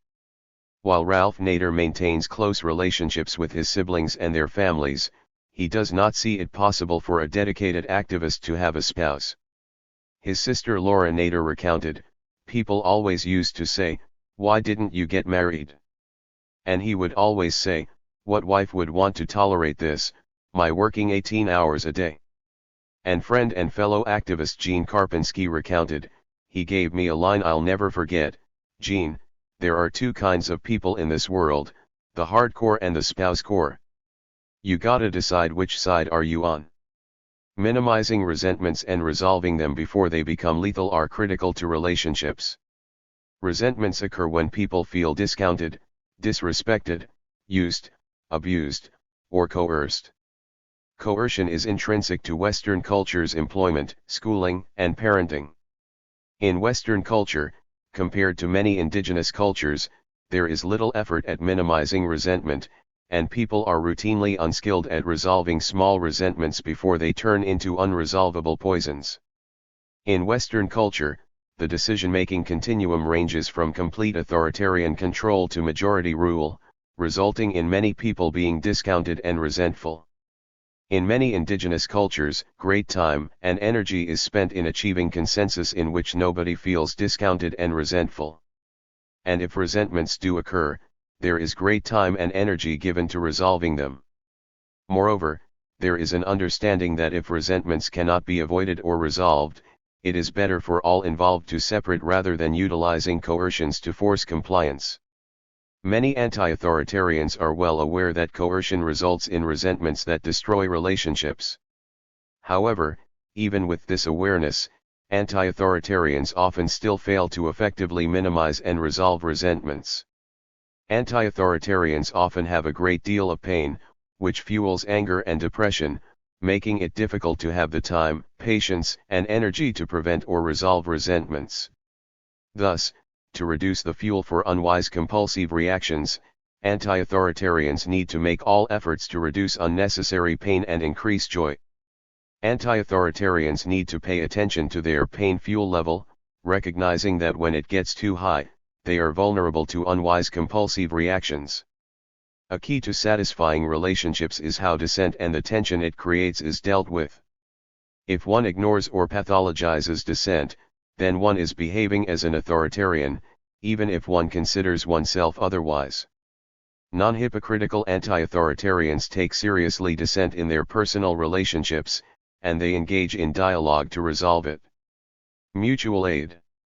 Some anti-authoritarians attempt to attain complete self-sufficiency as a way of exiting coercive hierarchies. Other anti-authoritarians attempt as much self-sufficiency as possible but also embrace mutual aid cooperation without coercion. In mutual aid groups, joining and participation is voluntary and an absence of coercion is the goal of organization. In practice, mutual aid groups are non-hierarchical and egalitarian, distinguished by consensus decision-making and participatory democracy. While a great number of people see value in the mutual aid of Alcoholics Anonymous, many of them would be surprised to discover that the concept of mutual aid was popularized in the early 20th century by the Russian anarchist Prince Peter Kropotkin with his 1902 book Mutual Aid. And many AA participants might be shocked to discover that AA co-founder Bill W. esteemed the gentle Russian Prince Kropotkin and saw value in nonviolent anarchism.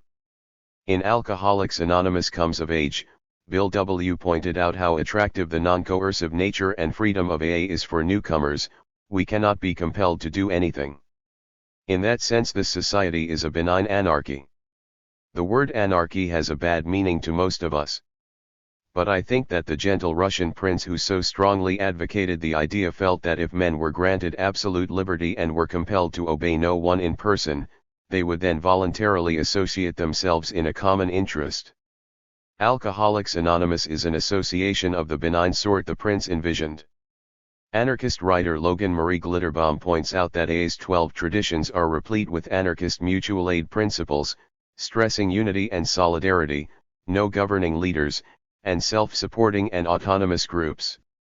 Anti-authoritarian George Carlin embraced AA but added, "I can do without that higher power stuff." Many anti-authoritarians agree, and Alcoholics Anonymous Comes of Age recounts AA founders' consideration of not using the word God in AA's 12 traditions and their 12 steps. They ultimately chose to use God but to make clear that the term was open to individual interpretation.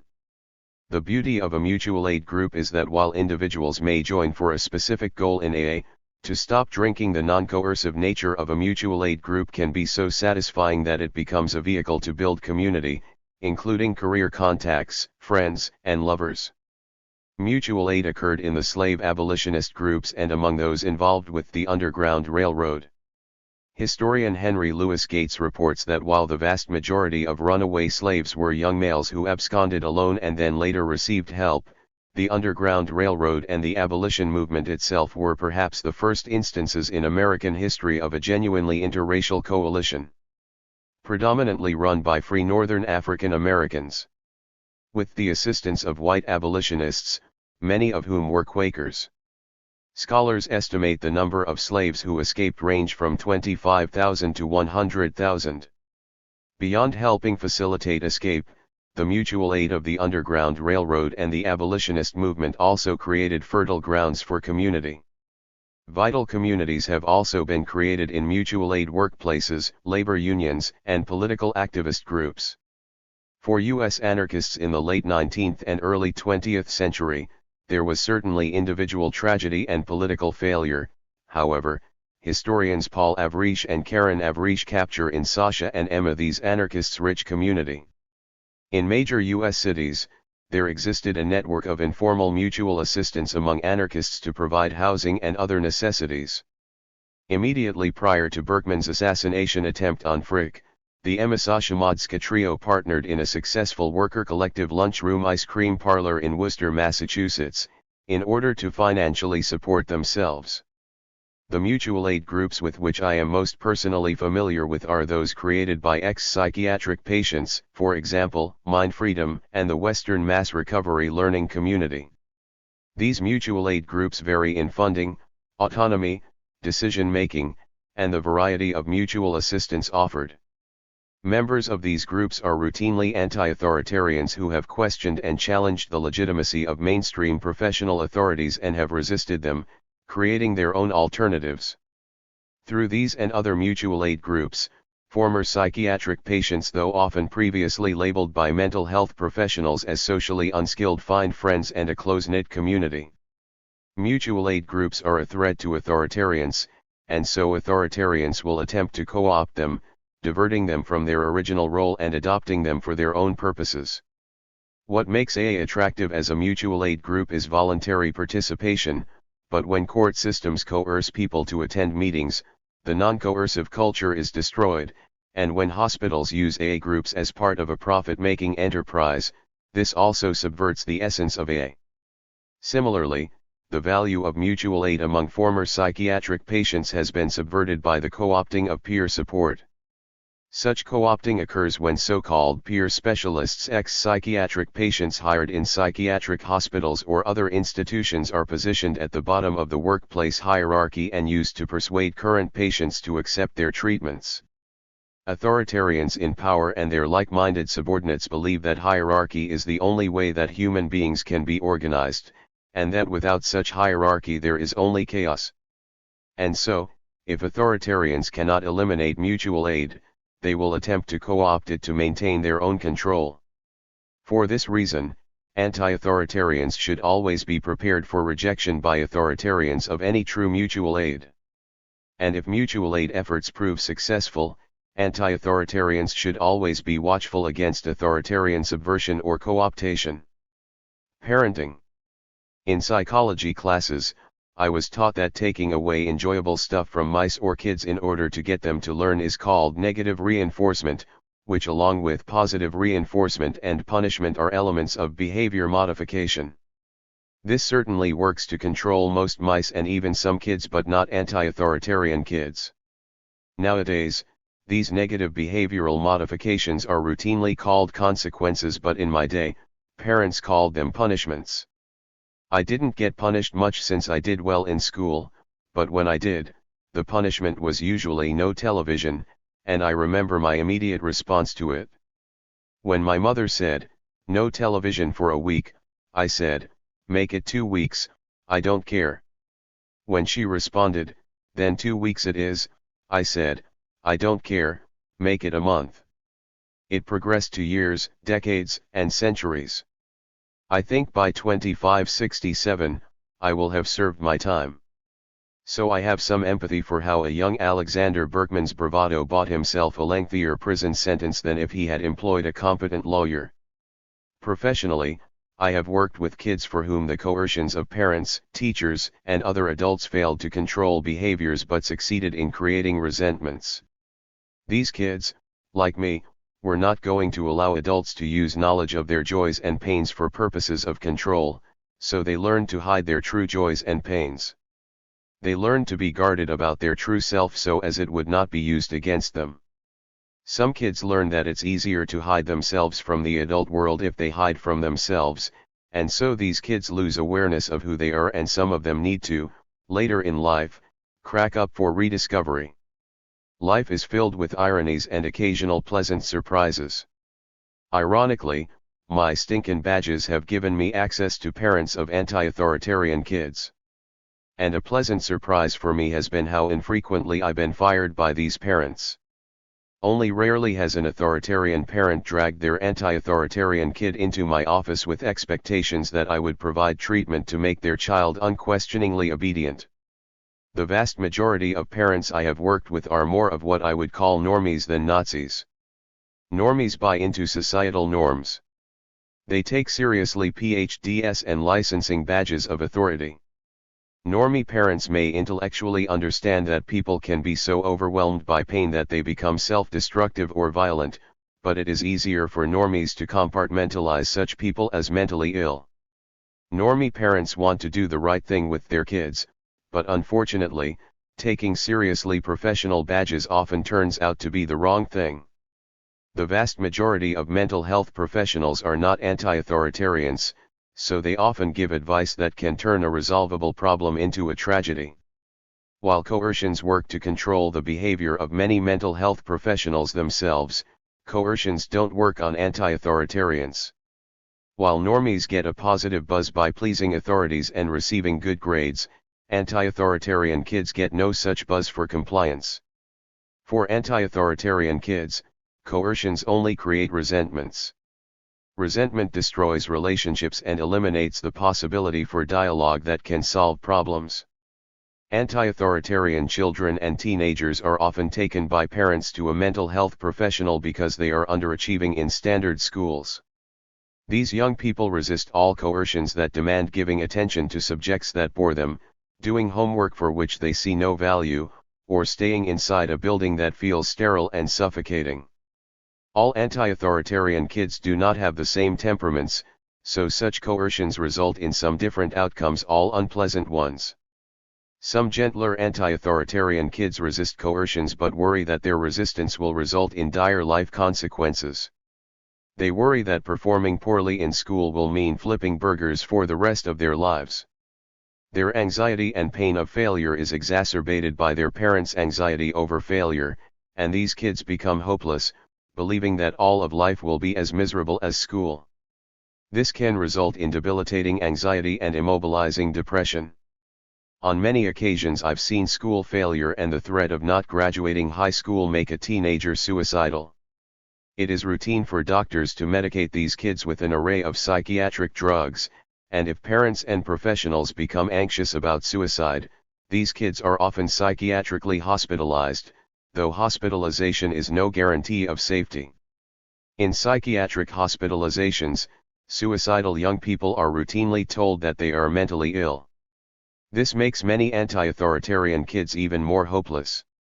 Anti-authoritarians are rarely employed in these institutions where they could offer young people validation for their common experience, for example, of pain over authoritarian schooling. That validation can both reduce pain and increase hope and open them up for dialogue, which can help young people gain perspective, reduce pain, and act with greater wisdom. Anti-authoritarian kids will often question the legitimacy of mental health authorities whose interventions appear ludicrous to them. One such intervention is the no-suicide contract, in which the patient agrees not to attempt suicide and to seek help if unable to honor the commitment. Signing such a contract is often a requirement for release from a psychiatric hospital. For many patients, it is obvious that these contracts don't prevent suicide and serve only to reduce the anxiety of the hospital staff. Other anti-authoritarian kids with less gentle temperaments don't take seriously their schooling or admonitions from authorities that their rebellious behavior will doom them. They feel justified in resisting coercion. Their resistance is routinely labeled by mental health professionals as acting out, and they are diagnosed with various disruptive disorders. Their parents often attempt punishments, which don't work to break these kids' resistance. Parents become frustrated and resentful that their child is causing them stress. Children feel parental frustration and resentment and may come to believe their parents do not like them. So these kids stop liking their parents, stop caring about their parents' feelings, and seek out peers who they believe do like them, even if these peers are engaged in criminal behaviors. If parents have financial resources, these kids are often sent to therapeutic boarding schools where they associate with kids who may be even angrier than they are, and from whom they learn even more harmful criminal behaviors. Although these kids are often accused of having authority issues, it has been my experience that many anti-authoritarian young people labeled with psychiatric disorders don't reject all authorities, only those whom they've assessed to be illegitimate. Often these young people are craving a mutually respectful relationship with an adult who can help them navigate the authoritarian society around them. Anti-authoritarian young people assess adults before taking them seriously, and while they will challenge and resist adult authorities who they deem to be illegitimate, they are receptive toward authorities who prove legitimate. Honesty and sincerity are necessary for an authority to be considered legitimate.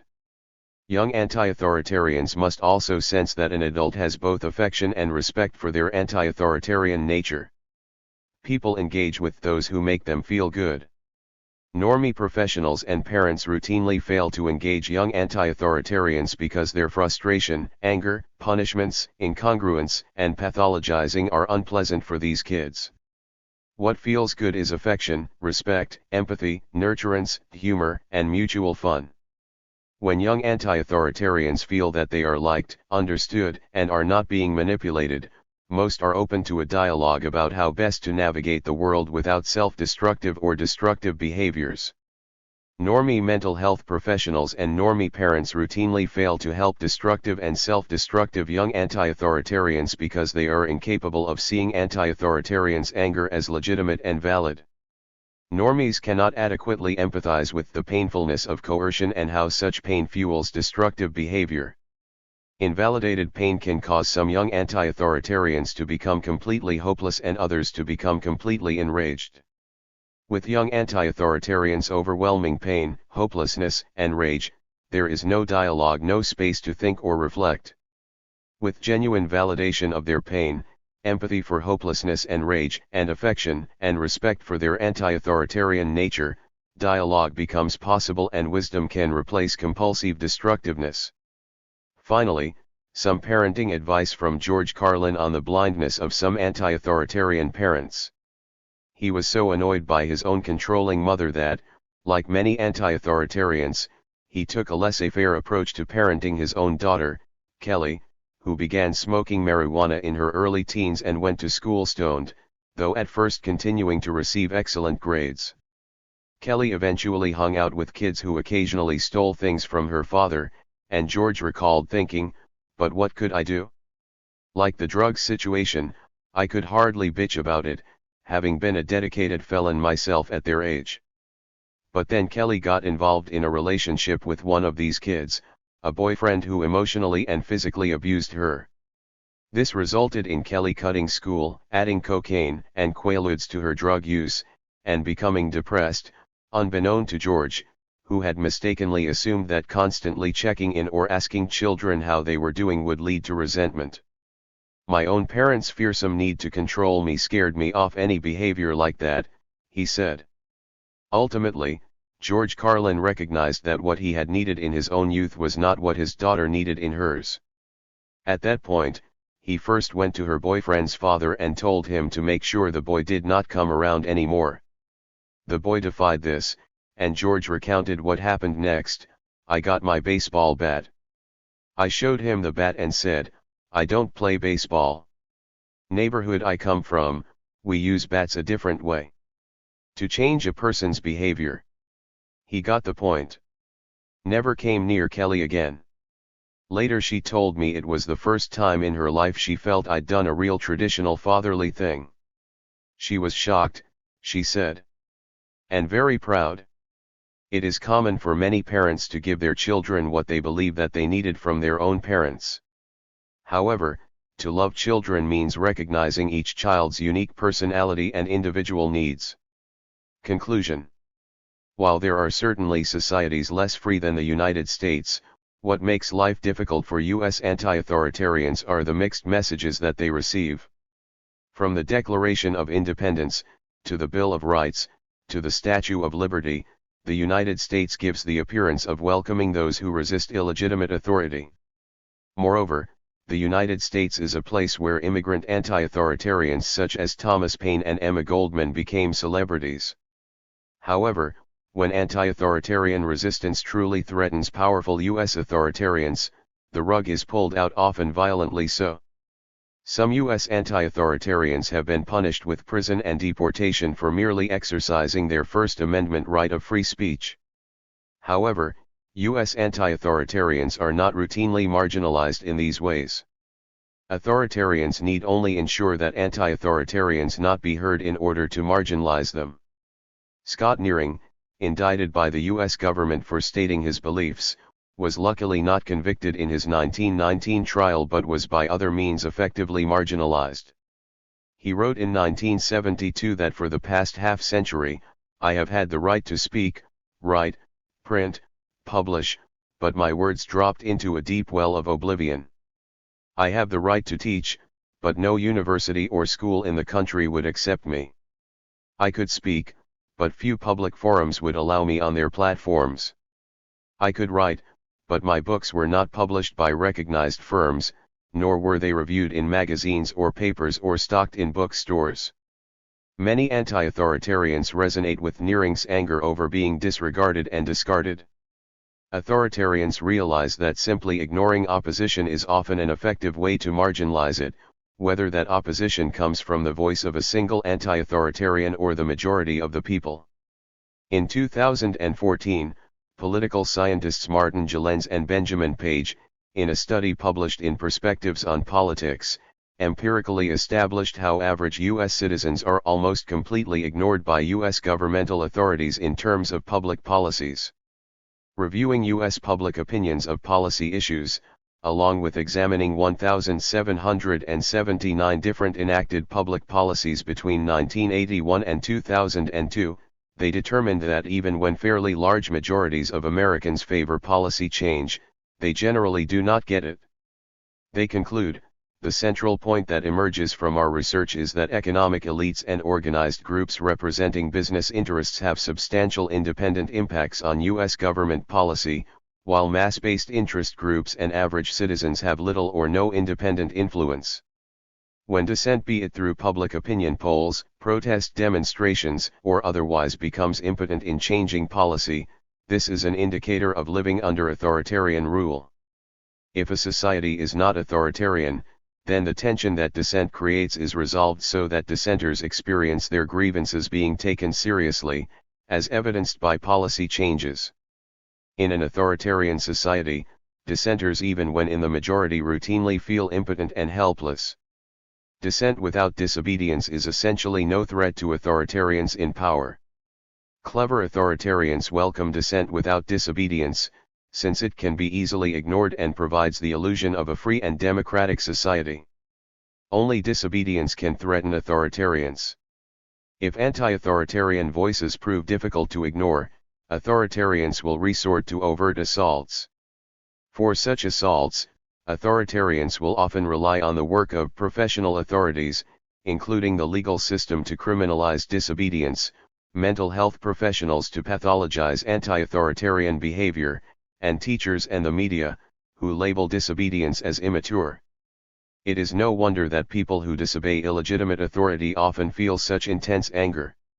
Anti-authoritarians cannot be understood if we deny, water down, or pathologize their anger. This anger may be a result of their dissent being ignored.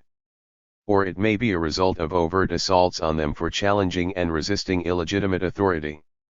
Or it may be caused by witnessing such assaults on their anti-authoritarian friends.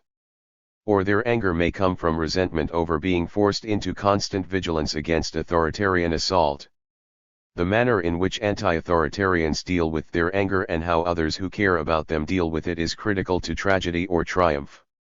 Contempt for coercion and tolerance for eccentricity are the norms in the anti-authoritarian groups that I have studied and among those with which I have personally been involved. I have found striking similarities between the individual personalities within these groups. Thoreau and his Concord buddies in the 1840s and 1850s, New York City anarchists living between 1880 and 1918, and modern so-called psychiatric survivors. Today, anti-authoritarians with unconventional behaviors who create tension are often marginalized as mentally ill. That makes these modern anti-authoritarians especially angry, so angry that they are likely to create even more tension for others. In my work as a psychologist, I have been lucky to hang out with teenage anti-authoritarians with the intelligence and spirit of a young Phil Oakes, Jane Jacobs, Noam Chomsky, Malcolm X, Alexander Berkman, George Carlin, and Edward Snowden. I have also been involved in the mental health reform movement comprising former psychiatric patients and dissident mental health professionals. In this movement, I have gotten to know people with personalities that resemble those of Thomas Paine, Frederick Douglass, Harriet Tubman, Henry David Thoreau, Emma Goldman, Helen Keller, Ida Lupino, and Ralph Nader. In movement gatherings and conferences, there are routinely some people who are as kind as Eugene Debs or as playful as Lenny Bruce, and who treat fellow anti-authoritarians resembling the socially awkward Leon Czolgosz as if they are socially adept, and sometimes they become so. Recall that Stanley Milgram, reporting on his research about obedience to authority, concluded that humanity's fatal flaw is our capacity to abandon our humanity so as to comply with abusive authority. Those human beings least afflicted with that flaw have, sadly, been marginalized in U.S. society, including psychiatrically marginalized. Among the most honored members of modern U.S. society are first responders to disasters, including natural disasters such as hurricanes and human-made ones such as mass shootings. Anti-authoritarians are also first responders to disasters. They are the first to question, challenge, and resist illegitimate authority. While U.S. society has honored some famous anti-authoritarians long after they are dead, these figures have often been marginalized in their own lifetimes. Throughout U.S. history, anti-authoritarians have usually been able to rely only on each other for mutual aid. If this mutual caring diminishes, their triumphs will also diminish. So, while anti-authoritarians need no badges, they do need one another.